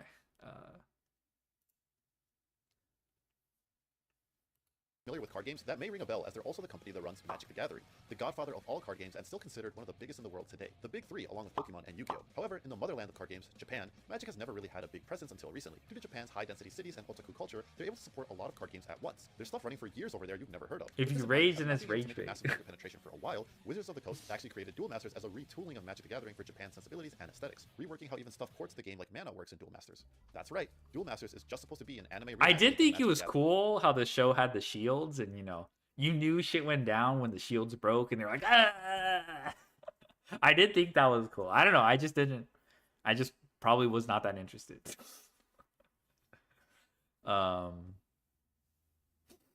And boy, did it work. While Duel Masters is irrelevant over here in English-speaking territories, it's been going strong since its introduction in 2002 in Japan. Although the series existed as a manga only even longer, since 1999. You can even see on the cover of the first volume a Magic the Gathering hardback, showing how this was originally just a Magic adaptation. Constantly cited at the top or near the top of card game popularity lists and sales. Thousands of cards, more than 15 unique anime series. Did you know the main character of Duel Masters has sons and they become later anime's main characters? Tons of video games. But to keep going this long, you have to start doing some wacky things to keep eyes on you. And wacky they did. Duel Masters in Japan actually has some amazingly innovative cards that are mind-boggling if you're only used to stuff from Yu-Gi-Oh!, Pokemon, or Magic. And that's the absurdity we're here to cover today. From the ordinary to cards that fold out, get ready for some fun stuff. Even just visually, a game's identity and aesthetics can change a lot over the years. These may be the Duel Master cards you're familiar with if you only know it as a show on Cartoon Network. And this is Bullshock Dragon. In the first set of the game, both in Japan and in Western countries, he was a high rarity card you could pull known as a secret card, not a secret rare, denoted by his cool holographic effect. The card you would be opening booster packs in hope of. Well now, with modern card design sensibilities, a high rarity card you could expect to pull looks like this. Similar to the evolution Pokemon cards have gone through, the game has gotten an entirely new face paint modernizing its high rarity. Base cards still look nostalgically similar, but the high end has been really blinged out. Note, this is not another Bullshock Dragon, just a recent high rarity card to emphasize the difference that I picked. Bullshock Dragon does have some insane modern full arts contrasting the difference though, such as these. He also has this weird looking card. What's up with the split arts and 2 play costs on each end? Well, this is another neat little 999, yeah. These are called twin pack Sadly, cards. no If you're familiar with 6-7. Yu-Gi-Oh!, these are very similar to pendulum cards, but added to the game in 2018. So it's as if they had the hindsight of pendulum cards to introduce twin pack cards without the mistakes of pendulums. Magic the Gathering has also done something similar like this with 2 monsters that flip around on the same card, but as you'll see, these are more similar to pendulums. And literally, as I was editing this video, Digimon just revealed dual cards, which are literally the exact same thing as twin pack cards. A Digimon and an option card together on the same card. Pretty indistinguishable from each other in terms of card art. These are new additions to the nearing 6-year-old Digimon card game to give you an idea of how influential Duel Masters is over there. Huh. Interesting. Instead of being considered half and half and having the field zones adjusted for their gimmick, twin pack I'm cards calling are simply bullshit monsters and dragon. spell card mashed together into one card. They are wholly separate and are committed to the form you choose once you pay its respective half's play cost. If you choose to use the spell half, you use its effect and it's sent to the graveyard. However, later twin pack cards would have cool effects like Last Burst, where if the monster in play is destroyed, you can use its spell half effect for free. These cards are really strong in that since they are 2 types of cards in one, generic searchers for both types of cards will look for them when trying to grab these cards from your deck. A card that searches for a spell card can add these to your hand and vice versa despite being half monster. They're pretty cool without adding the extra complications of pendulum monsters in Yu-Gi-Oh! But that has more to do with the scales those cards have in Yu-Gi-Oh! Rather than the fact they're half spells. But designing the twin pack cards in a way where they exist together seamlessly on the same card helps avoid intimidating looking card situations like Nirvana High Paladin in Yu-Gi-Oh! Sometimes you just can't limit everything to one card though. In Japanese Duel Masters, they also have double-sided cards. Admittedly, while not a lot of card games do this, it is something we have seen before here in English-speaking regions thanks to Magic the Gathering. That game has plenty of dual-sided cards used to cool effect. As far as I'm aware, however, these are always a normal type of card layout flipped around into a different but still normal card layout. Duel Masters has played with this idea a little bit more. Until now, we've seen stuff that's been done in one way or another in games we already have here in English first. So it's time to up the ante. Sometimes, even a dual-sided card isn't enough. How about a totally tournament legal card that folds out 3 ways for its 3 different forms? This is Batorai, a drag card creature that has the 3D drag solution as it is known in Japanese Duel Masters. On screen now is nothing. Oh, is this the Battle Network 6 battle music in the background? He knows ball. But this card has the ability to fold out to this badass monstrosity. These are a series of cards that fold out into different forms. It starts out as a normal vertical trading card, then can open up into its second form, the length of 2 cards. I see double-sided cards. When their evolution condition is met, I actually have no idea. They are able to flip over into their different forms. In the game, they start in a Yu-Gi-Oh! Like extra deck zone, known as the Hyperspatial Zone. What a cool name. They're made of different, slightly thicker, glossier material than regular trading cards to increase the durability, since you will be folding these a lot. They're completely tourney legal and were a good strategy at their introduction. These are absolutely gorgeous and look particularly stunning in person with the glossy finish on the art. It's a perfect scale I hadn't encountered in trading card games before discovering these. Not obnoxiously huge like the V-Union cards in Pokemon, but significantly bigger than your standard cards to make bringing these out hype and satisfying. I would love for more games to try tackling this gimmick. Heck, the folds being limited to 3 perfectly lines up with the average Pokemon evolution line. It's a great spectacle other games should try. But if you did want something obnoxiously huge, bigger than the Pokemon V-Union cards, well, Duel Masters has you covered in Japan. In Pokemon, V-Union cards were 4 separate Pokemon cards that linked together into one big singular card to make a huge piece of art. Well, this is to go even further beyond! 4 pieces isn't enough. Make them 5 pieces. One side isn't enough. Make each of the 5 pieces dual-sided. Meet Forbidden Star. Are they trying to form the Sephiroth? That's so funny. Oh my god. Alright, awe-inspiring. These 5 regularly sized cards all link together to make one gigantic tournament-legal card. Yes, this seriously isn't just a collector's display piece. The way these work is that they do not go in your deck or hyperspatial zone. At the start of the game, this beast is put into the battle zone as a field, linked with the 4 other cards. You then put seals over the 4 cards. Seals are cards from the top of your deck that you put on top of them face down. While a card has a seal on it, both players ignore it. As you meet the condition printed on the card, you can flip over the 4 seals surrounding the center cards one by one and add the seals to your hand. Once you've unsealed all 4, you flip all pieces over to reveal Dormageddon X, Forbidden Armageddon. This thing is sick. The colors are bright and popping. The scale of this world-ending creature is beautifully conveyed in the size of these linked cards. An especially cool thing is, this goes from the cards linking together horizontally to more vertically, giving the figure of a humanoid creature like Armageddon is supposed to be. It's taking Exodia to the next level. While it doesn't work exactly the same, Zeron is another example of this 5-card monstrosity in Duel Masters, requiring other cards to be linked and then flipped over to be summoned. This time, focusing on a creature with large arms and linking the cards together accordingly to emphasize that trait horizontally. These really are a treat to see. Every aspect of them flows together so perfectly to enjoy as either a collector or even a player. As for gameplay, both are pretty time-consuming and resource-intensive to get out, but reward the player with an overpowered monster for doing so, though they're not auto-wins like Exodia. In fact, Dormageddon has a condition where once summoned, if he moves to any other zone, the controlling player automatically loses the game, punishing you for letting this beast get destroyed. These cards are all amazing, and it's cool to see what Duel Masters has been up to in the 20+ years it's been going strong in Japan. It's a damn shame we will never get to see this stuff in English-speaking countries, as this game has failed twice over here now. Once as Duel Masters proper, and another time as Kaijudo in a failed reboot. I'm not really sure why we can't stick the landing here, as I'm only a casual fan of the franchise. Maybe the incorrect Yu-Gi-Oh! Rip-off assumptions put a hard cap on how far it could go the first time around. Oh yeah, I heard about But at Kaiju least though. I'm glad People that were pretty power of excited about technology, that we can game. still easily see all these sick innovations they're doing over there. Hopefully you guys thought this was as interesting as I did. I haven't uploaded in a while, so if you enjoyed this, please leave a like and comment so the algorithm doesn't eat this alive. I don't normally ask for that, but I hope this vid does well so more people enjoy this cardboard absurdity. Let me know what other kind of stuff you want to see covered on the channel. I'm kind of out of ideas lately as I've been busy with life and haven't been really playing many card games, so if there's something interesting you think I should make a video out of, let me know and I might just turn it into one. Thank you guys for watching, and I hope you have a great rest of your day. I'll see you in the next video, whenever that may be, and until then, remember to stay hungry until you get a taste of victory. Oh damn, well. That was brief. Okay, I think okay, now I'm out of gas.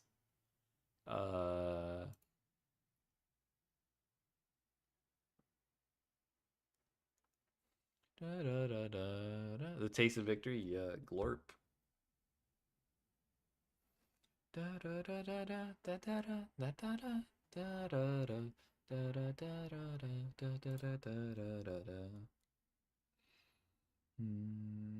Okay.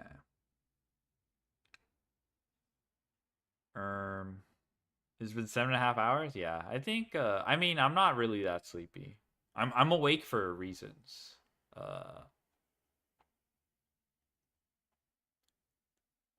So don't worry about me staying up.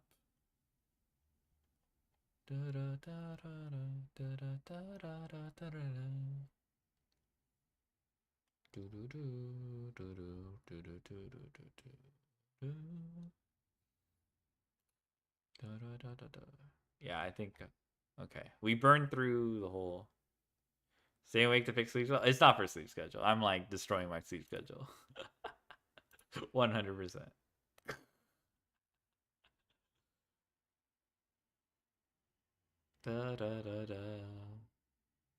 How much gas do you need? I don't know. All right. Does anyone care for me to react to anything in particular? China New Year's over? Oh, really? It's over? Did you have like a whole week off? Went to sleep at 8 p.m.? Oh shit. Sag.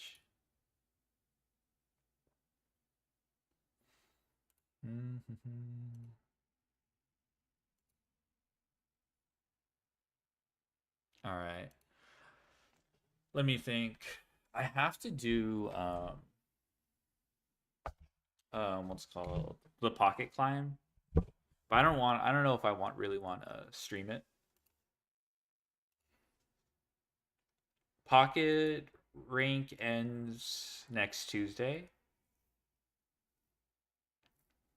At a 7-day goon sesh, it was Pog. All right. All right, chill, bruh. Sleep schedule is capitalist construct. True.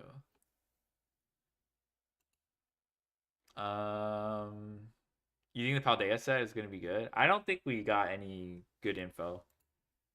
I don't even know how big it is. I was blindsided by the current set being like basically the size of Space Time SmackDown. The set was alright. I mean, there were definitely some like, oh my god, fuck Lucky Ice Pop. Do a tenfold and Uma Musume. I'm good.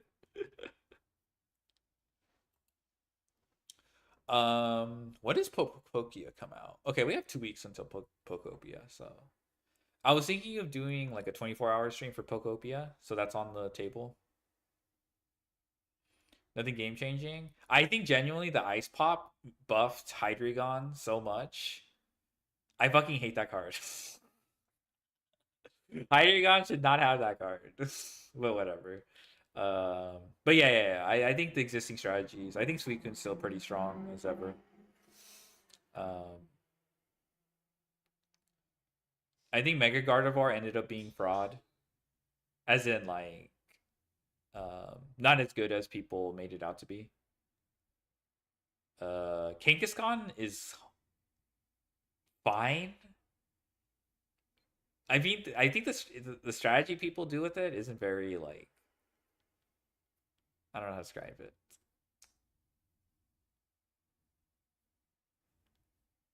It's like it doesn't feel adaptable. It's like straight up just babies and bench Mega Kangaskhan. Do a tenfold and Doom on Minecraft while solving world. Yeah. Did you see the new Gyro? Yeah. I like it. I like the reference to with the phone, the 0-0 call. I like that reference. I like how it's top tier for Xyz too. It's not completely yeah, I don't know. I think okay, so I still have to do okay, so let me plan things out since I have so today I'll probably do some pocket climb offline or whatever. Or I mean I have to stay up anyway, so what's the word? I probably won't stream later because on Monday I have to okay, I make it sound like I'm at gunpoint, but I agreed to be on Genmu stream on Monday, and that's gonna probably she's on playing Yummy Master 5, and I'll probably be on her shoulder, presumably taking Yummy to Master 1. I'll probably need to get some sleep before that. So it's probably not a good idea. I just posted schedule? Okay. Oh yeah, okay, I see it. I see it. Alright. Signing up Metafy now to lock in. So my Monday morning is probably gonna be you know what, I probably have to do some driving lessons before. I don't know. I'll be able to make the time I agreed on. Man, I miss Grandma again. Tuesday, I'll probably have to stream the night because I might be sleeping in. Hopefully do it in one go so I don't do another one before season ends. When does season end actually? Let me double check. Season ends. Yeah, you already scheduled everything. I think we'll make it. Don't worry. If it takes 12 hours, I'm willing. Yeah, 28. Yeah. You'd have to schedule it on like Tuesday or something. Let me look. Yes, 28th, 3 p.m. I have offline for backup. Oh, that is true. You are off on Tuesday. So, I mean, okay, like if it takes like 12 hours. I mean, I hope it doesn't. I'm not going to I'm just going to not jinx it.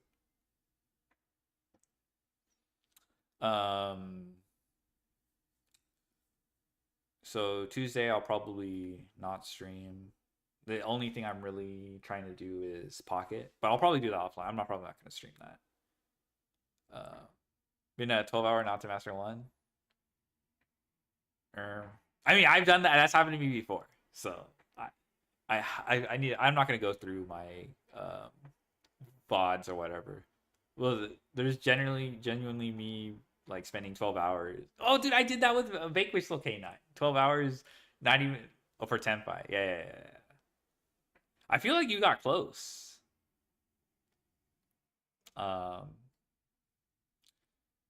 Wednesday, I'll probably do. Yeah, I'll probably pick up the Math Climb Wednesday. If not Tuesday night, Wednesday morning or something like that.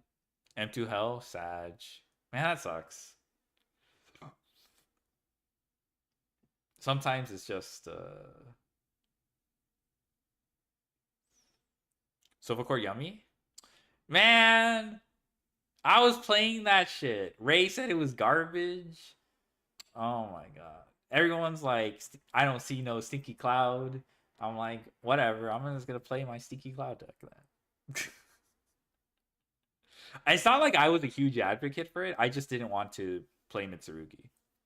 Is trapped under M1 with Flame Swordsman? No. That's why Unk. Hey, he was right about Malice not being dead, so I'll give him that. I haven't watched last stream. I'll check out Bun. So yeah, Wednesday will probably be the Math Climb. I'll probably have to spend more time on that one. Dude, I'm gonna tell you guys right now, like we only spent 3 hours to go from D5 to D2. That's actually that's really fast. Unk last stream was funny. Which one? What was the Golden Sun one? I didn't watch. Man. I don't want to face Man, but Yummy has a good matchup versus Man. Thankfully. Unless it's Solemns, but Solemns beat everything. So Wednesday and Thursday will probably be the climb. How long will I have to portion out? That would be 12 hours, I think. How's the background check going? I guess I could talk about that. It's nothing crazy.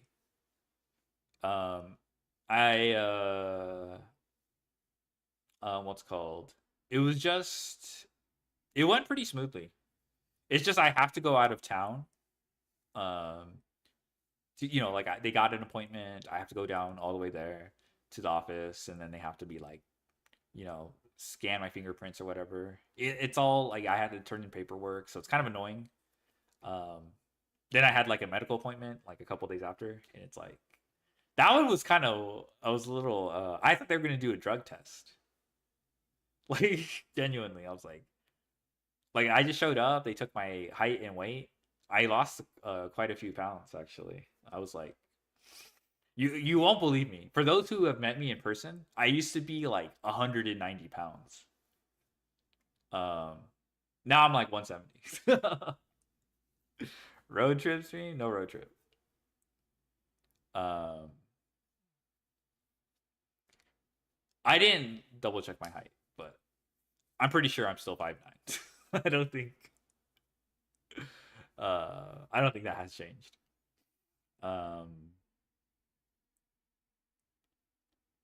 What's it called? But yeah, they just took my blood pressure, height, weight, and then a vision test, and then like I sit in the lobby, and then the doctor shows up, and he's like, you know what? Everything checks you out. I'm gonna sign you off. I'm like, oh shit, no. I didn't question it. I was just like, no drug test or anything. Can you react before ending? All right. They digging into your VOD now. I should have shut up. What's this? The peak of slander. Okay, fine. I'll take a look at this. The slander never ends. All right. So yeah, I now I'm just waiting. It's weird just having to wait until something I get a call back or whatever. Actually, let me check my email.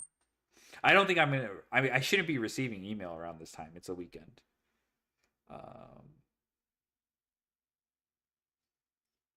WTF is this cover? This is from Kengan Omega. I forgot which character this was, but one of the Purgatory fight gladiators or whatever. And then they put Deku's hair. People have not read. I don't know if many people have read Kengan Omega. Kengan Omega is like shitpost fighting. It's not as shitpost as Baki though, but it like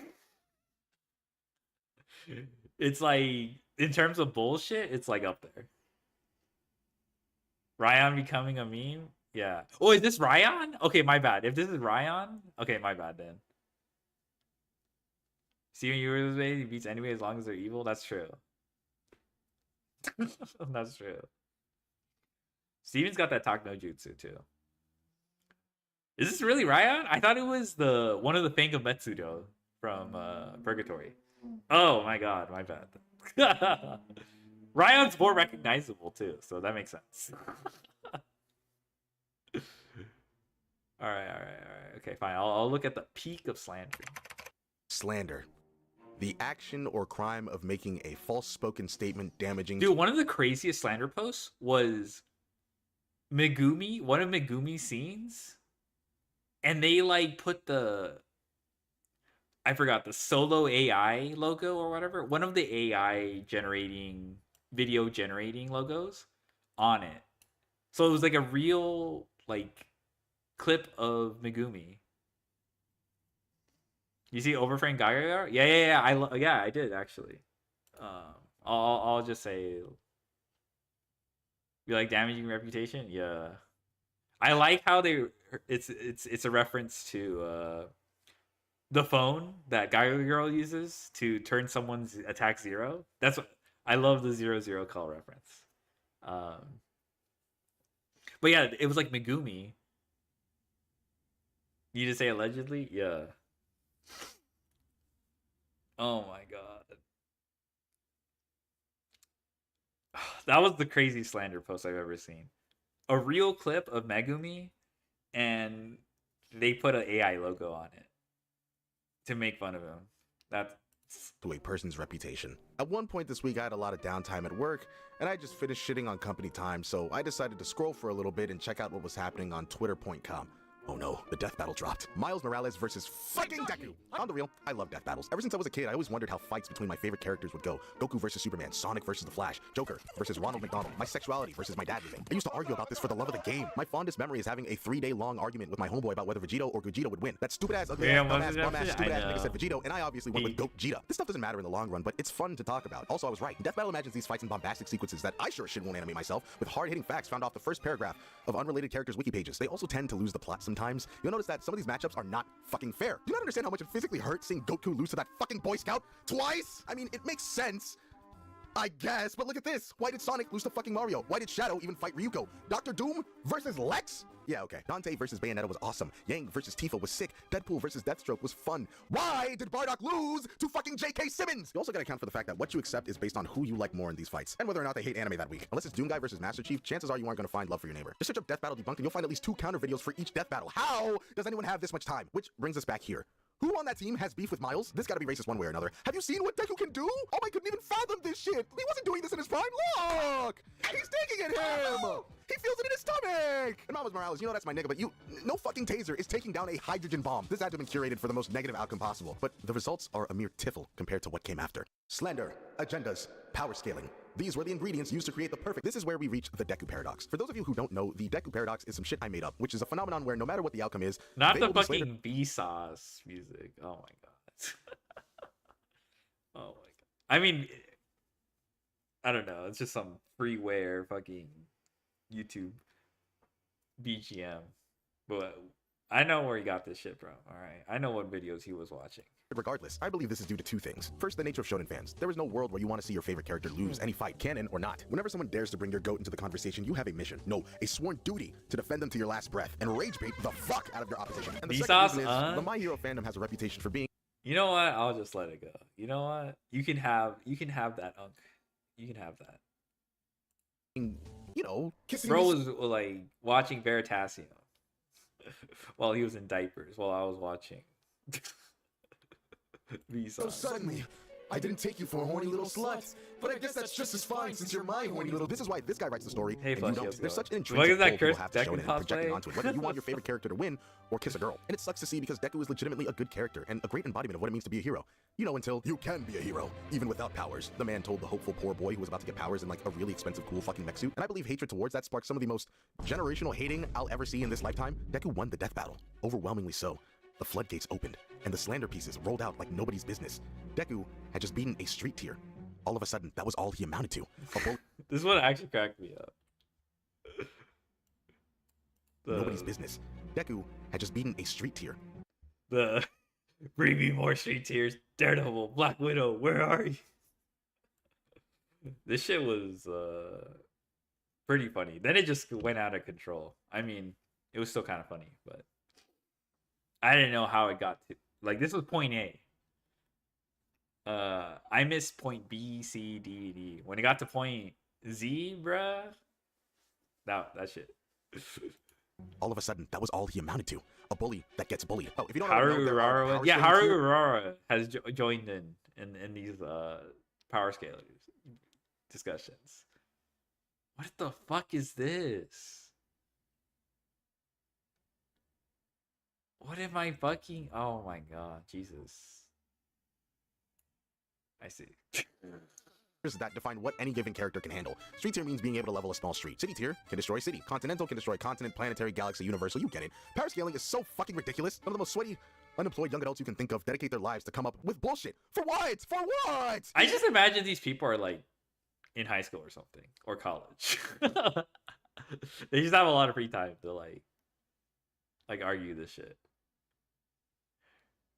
Urban tier? Yeah, urban tier. Niggas aren't real! Yeah, he solo clears deck diffs yours because he scales to outer dimensional, outerversal, multi-omniversal to the 5th power. What? The fuck am I saying? No diff, low diff, mid diff, high diff, clears, fave, solos. I feel like I've been sentenced to a lifetime of strokes. I wouldn't say that I dislike power scaling, but when I read these stories, it's more so to get a grasp of what the author's vision was and what message they were trying to convey to me, what worlds they wanted to show me. But that shit's boring. Check out my goat's feet. Check out my goat's feet. But through this immense insanity, every once in a while, these guys break through and end up being pretty fucking funny. Bring me more street tiers! Daredevil! Black Widow! Where are you? I'm not satisfied. Not yet. I'll find you. Wonder Pets. What's another? Why Wonder Pets? Haru Urara would beat the shit out of Deku. What he's talking about? Point to your loss ratio. Haru Urara! Next time you see your husband's face, is going to be on a silver platter. Minnie Mouse. Guys, back up. I'm gonna go 1000%. This is Stiltman after all. I'm the problem you can't solve in Umi City. We're ending this now, Big Wheel. 1 million. Fucking Big Wheel. Lend me some strength, All Might. This is Jeff the Land Shark we're up against. Jeff the Land Shark is fucked up. All right, I don't think these people have played Marvel Rivals. All right. Okay, this is Ryan. Okay, this is definitely Ryan. Okay. What tier is Unk? Oh my god. I'm definitely none of those. I want to see another Friday the 13th. You should but I choose can some do without Nobel another Prize for Nightmare on Elm Power. Street. Come outside. I swear we won't jump you. Midoriya walks out of the house, not scared, but smiling. For they all made a fatal mistake. They were on his streets. Street tier. It's over, Gihan! Plus Ultra! What? Why? Are we getting a rival stream? I don't know. That game doesn't interest me. I didn't even play. Wait, World Girl's actually ridiculous. I don't think Deku has read the dictionary. If Word Girl has to teach you one specific word, you're cooked. Kill Word Girl! I'm not done! I finally found you. Sporticus? Bro, this guy's broken too. Oh my gosh. Sporticus. Okay, you are not beating Word Girl or Sporticus. Post Apple Sporticus will leave you retired. I'm pretty sure even the Paw That's what I'm saying, dog. Unironically do something about Deku. They stopped an entire fucking meteor one time, and the internet is constantly transforming. In just a day, Deku went from being a guy who only fights street tiers to someone who's power allows him to beat anyone so long as they're. Dude, this fucking Deku image fries me. I fucking love this one. Is associated with a TikTok, like a Roblox TikTok. I don't know if you guys know what I'm talking about. I'm not gonna pull it up because it's like This is one of the best Deku images I've ever seen. They're on a stream. This fucking image. I actually did some digging into this guy because I've seen him so much in Agenda Piece. He's from Tengen Ashura and a fucking. I told you. It is okay. It is Ryan. Okay. Smoke demon. I don't want to ever run into this guy. It's a guilty pleasure, but I love agendas. It's basically the idea of going so far to slander another series or even another character in a series you enjoy just to prove that someone else is better. Lend me some hockey, Odin. This is Space Lucci we're up against. That boy Zoro can cut magma now, huh? I better keep my ass in this office, or I'm finished. If I leave this desk, I'm fucking finished! I like to think this exploded during JJK's run, especially during the Fraud Kuna era. Do you not understand how much damage this one image has? Yeah, dude. No, this image ruined Megumi's reputation. The series wasn't even done yet. And this ended up getting like validated in everyone's eyes. Done to the integrity of Megumi's character. Meet Yeah, so that cursed my hero art. Are you talking about the Froppy one?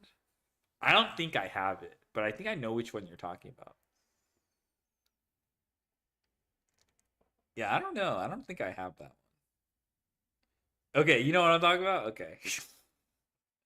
No, I don't have it. I have an idea where to find it though, but I'm not gonna find it. Funny man. Look at this. It becomes even more beautiful when there's overlap. When the memes from one series is taken to another. Dude, it's kind of crazy because now people are glazing Sukuna, but like near the I guess spoilers for but there was a point in the JJK run where people were clowning the fuck out of Sukuna because he couldn't like deal with his adversary on his own or whatever. That's without spoiling too much. You showed and cursed us too. True. Give me liberty, give me fire, give me middle schoolers, or I retire. Literally yesterday, from the day I'm writing this tweet was sent out to the world, which was in turn responded to by something called a barb. What I've gathered from one Google search is that a barb is someone that'll go to war. They'll die for their cause. Kind of like Stans, but instead of annoying white kids, it's annoying white adults. In this case, it was Jean Grey. Oh my lord. Everyone started jumping. He's a freaking baby! What's going on? Yeah! That boy. Oh yeah. Franklin Richards is also like I don't know. I can't like I stopped caring about comics, but like when I found out about Franklin Richards, I'm like, bro, are you serious? This is like some fanfic shit. He's like this crazy, powerful baby. He can like create pocket universes or some shit. I'm like, yeah, of course he's like Reed Richards and what's it called? Invisible Woman's, I forgot her name.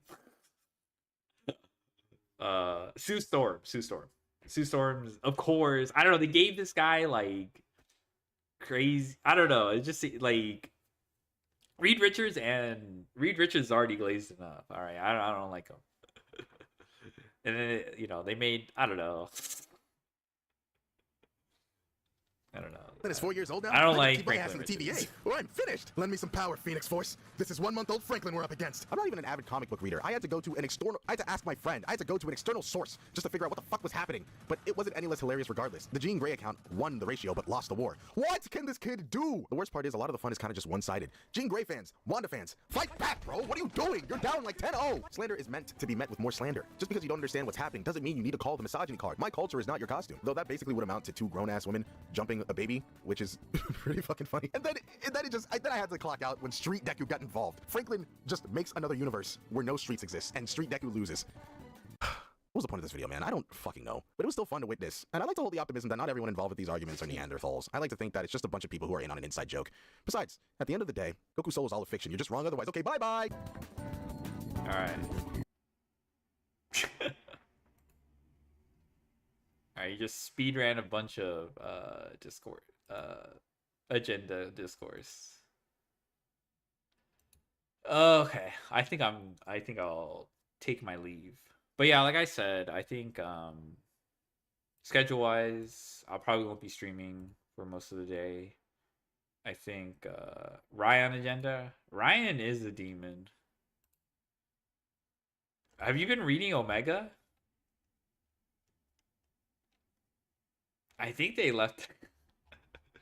I think Ryan is currently like the focus of like the current plot right now. So Wednesday and Thursday, I'll probably focus on the climb. For ReactMaxx, I'll try to get that one over with.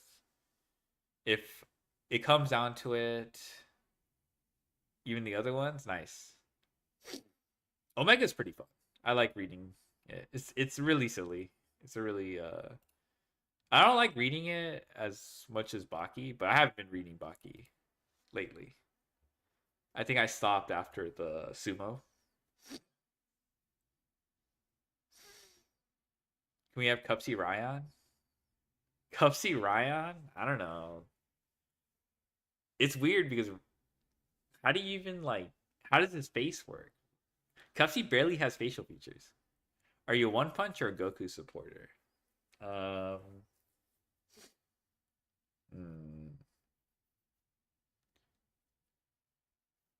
Yeah, I like Goku for the vibes. Saitama's cool, but not as cool as Goku. Thursday. Baki gonna be out Thursday? Oh, oh, is that the anime, right? I might actually watch that. Oh yeah, I thought it was pretty cool that she's sitting on the frame. I don't know if anyone caught that. This is pretty goated. Musashi, yes, Musashi. Just take the head of Cubsy before the foam and replace the top of his head. The ancient sword guy? Okay, I like that guy. That guy had tremendous aura. Gonna steal overframe? Oh yeah, you should. This is a good one. This is a good one.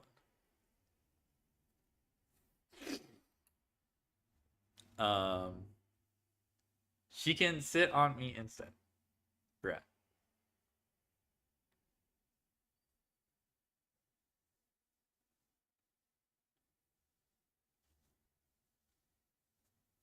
Actually, do you have the sitting pose? Yeah, I know you do.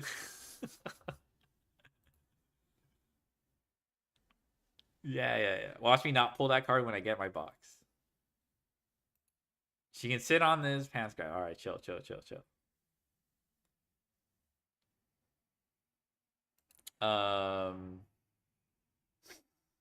This card's very interesting. I like the idea of being able to Z summon outside of your main phase.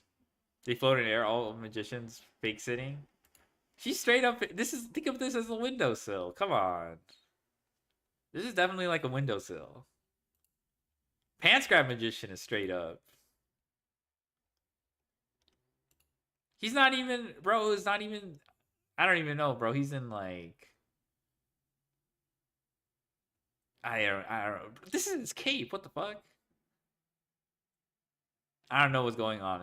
This is a lot going on. There's nothing under her butt.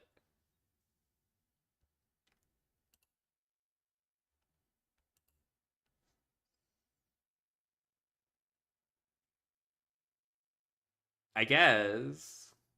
Okay, I'm not. You know what? You win this round.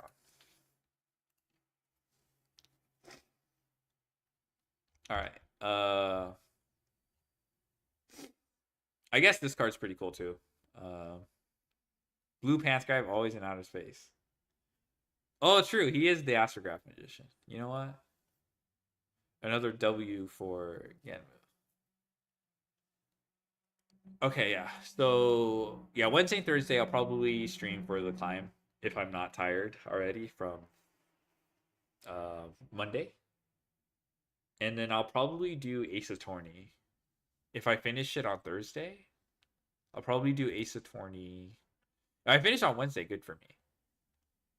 I'll do Ace Attorney 3. I don't think I'm gonna stream Pocket on Friday or anything like that. Enhance to confirm.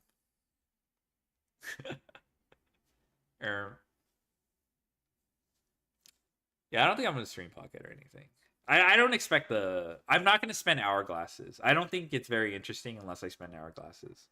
I think I'm gonna save my hourglasses.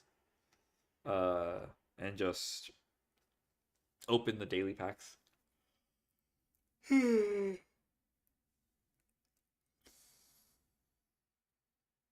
so if Friday, we can try to. I think Friday, Saturday, I'll try to do. If I'm crazy, if I'm the go, I'll try to do it in one sitting. That's like 24 hours, though. I mean, I was able to do, well, like 14 hours of AA3. That didn't go too bad, you know. No base puzzles, you know.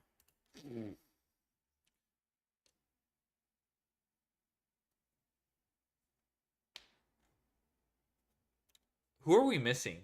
24 hours stream? I think for sure I want to do Pokopia. Actually, when is Pokopia land on? When does it actually land? If it's like a Wednesday. When does 3 out of 5? Okay. Pokopia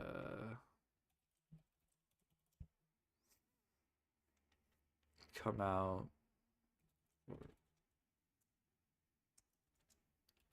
Thursday? But what about for download? Because you know how like the release date was March. Is I guess what I'm asking is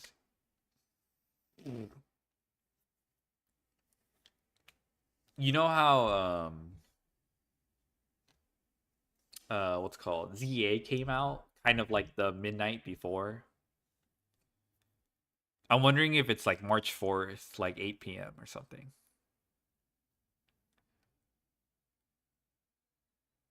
Da, da, da, da. Oh, is it global? Okay. I mean, I don't see like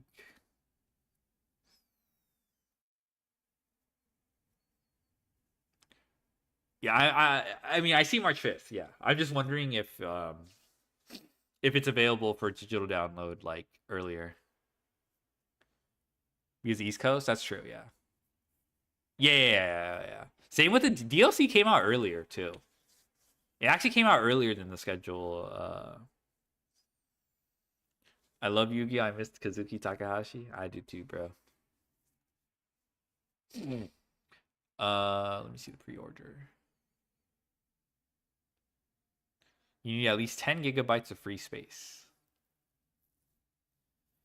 Early purchase bonus. Ditto rug. The more I'm reading about Pokopia, the more interested I am. Which is a good thing.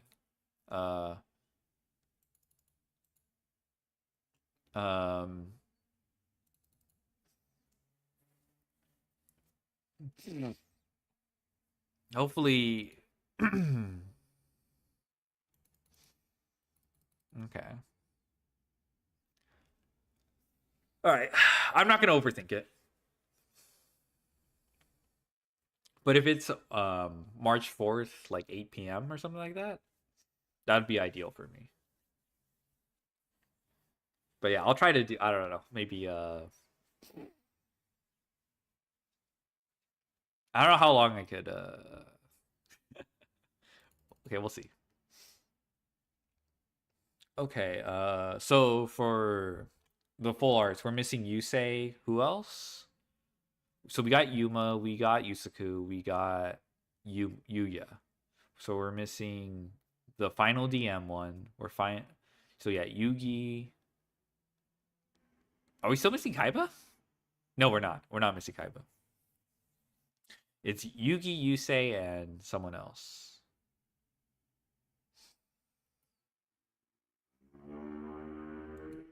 Oh, there's heroes. Yeah, we're missing hero. Okay. Yugi, Yusei, and Jaden. These cards have been pretty strong. I actually will be pretty excited when these come to Master Duel. The 3 League ones and Rivals. We're missing stuff from Rivals too, but I guess they wouldn't do reveals for Rivals till next month, right? This is literally about to drop in like a week, right? For Hungry Burger Overframe. Old bag from Ace Attorney. Okay, that one got me.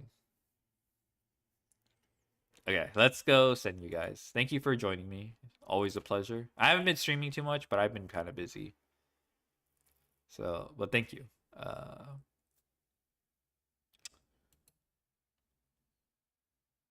da, da.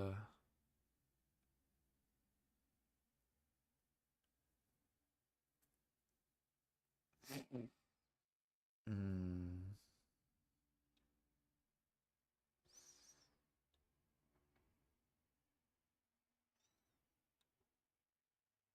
Mm, mm, mm.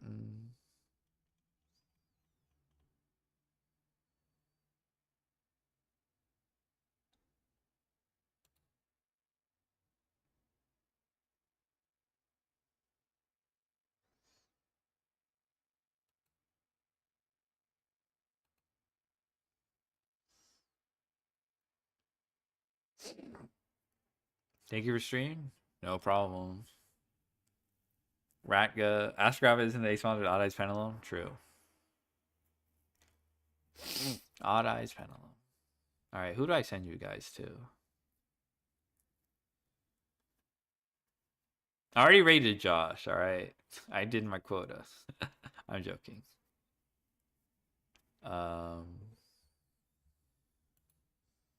Astrograph. Raid me? Seriously? Like, are you really going live? Oh my god. Or are you just like referencing the one time you were like, you tried to raid Arya and then you like misspelled her name? Honey Peach? Okay.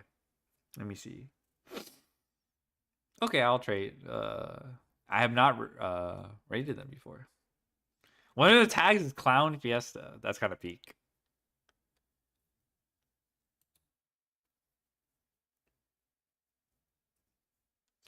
Bye-bye, bye-bye. Yeah, I think I've already had my my idea for schedule. Raid you once? Alright, alright. Okay. Dot clown raid. Okay, fine. Yeah, you can for those who have the dot clown motion, you can hit Honey Peach with the Saya bye good stream.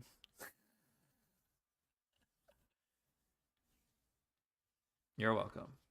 So yeah, I'll do a more involved climb. I only stopped short because we pretty much did like we made a lot of progress in one sitting, and I was like, you know what? I'll just take a break and do some random shit. You can buy the motion points, but yeah, but like not on her stream. You know what game I want to try? Bloons. But also I want to try some ROMs too. So after Ace Attorney, I don't know how far we'll get. Because if we get to do like Apollo Justice and shit like that, I'm not too huge on the Apollo Justice games. I'm like a big trilogy glazer, but balloons, glues, horse. All right. That you could unlock it anywhere? Maybe. I feel like it's the respective channel. Otherwise, I don't know actually. Oh, Edgeworth. Yeah. Investigations. Okay, I haven't bought those, but I guess I could check. I could get that. Okay, bye-bye.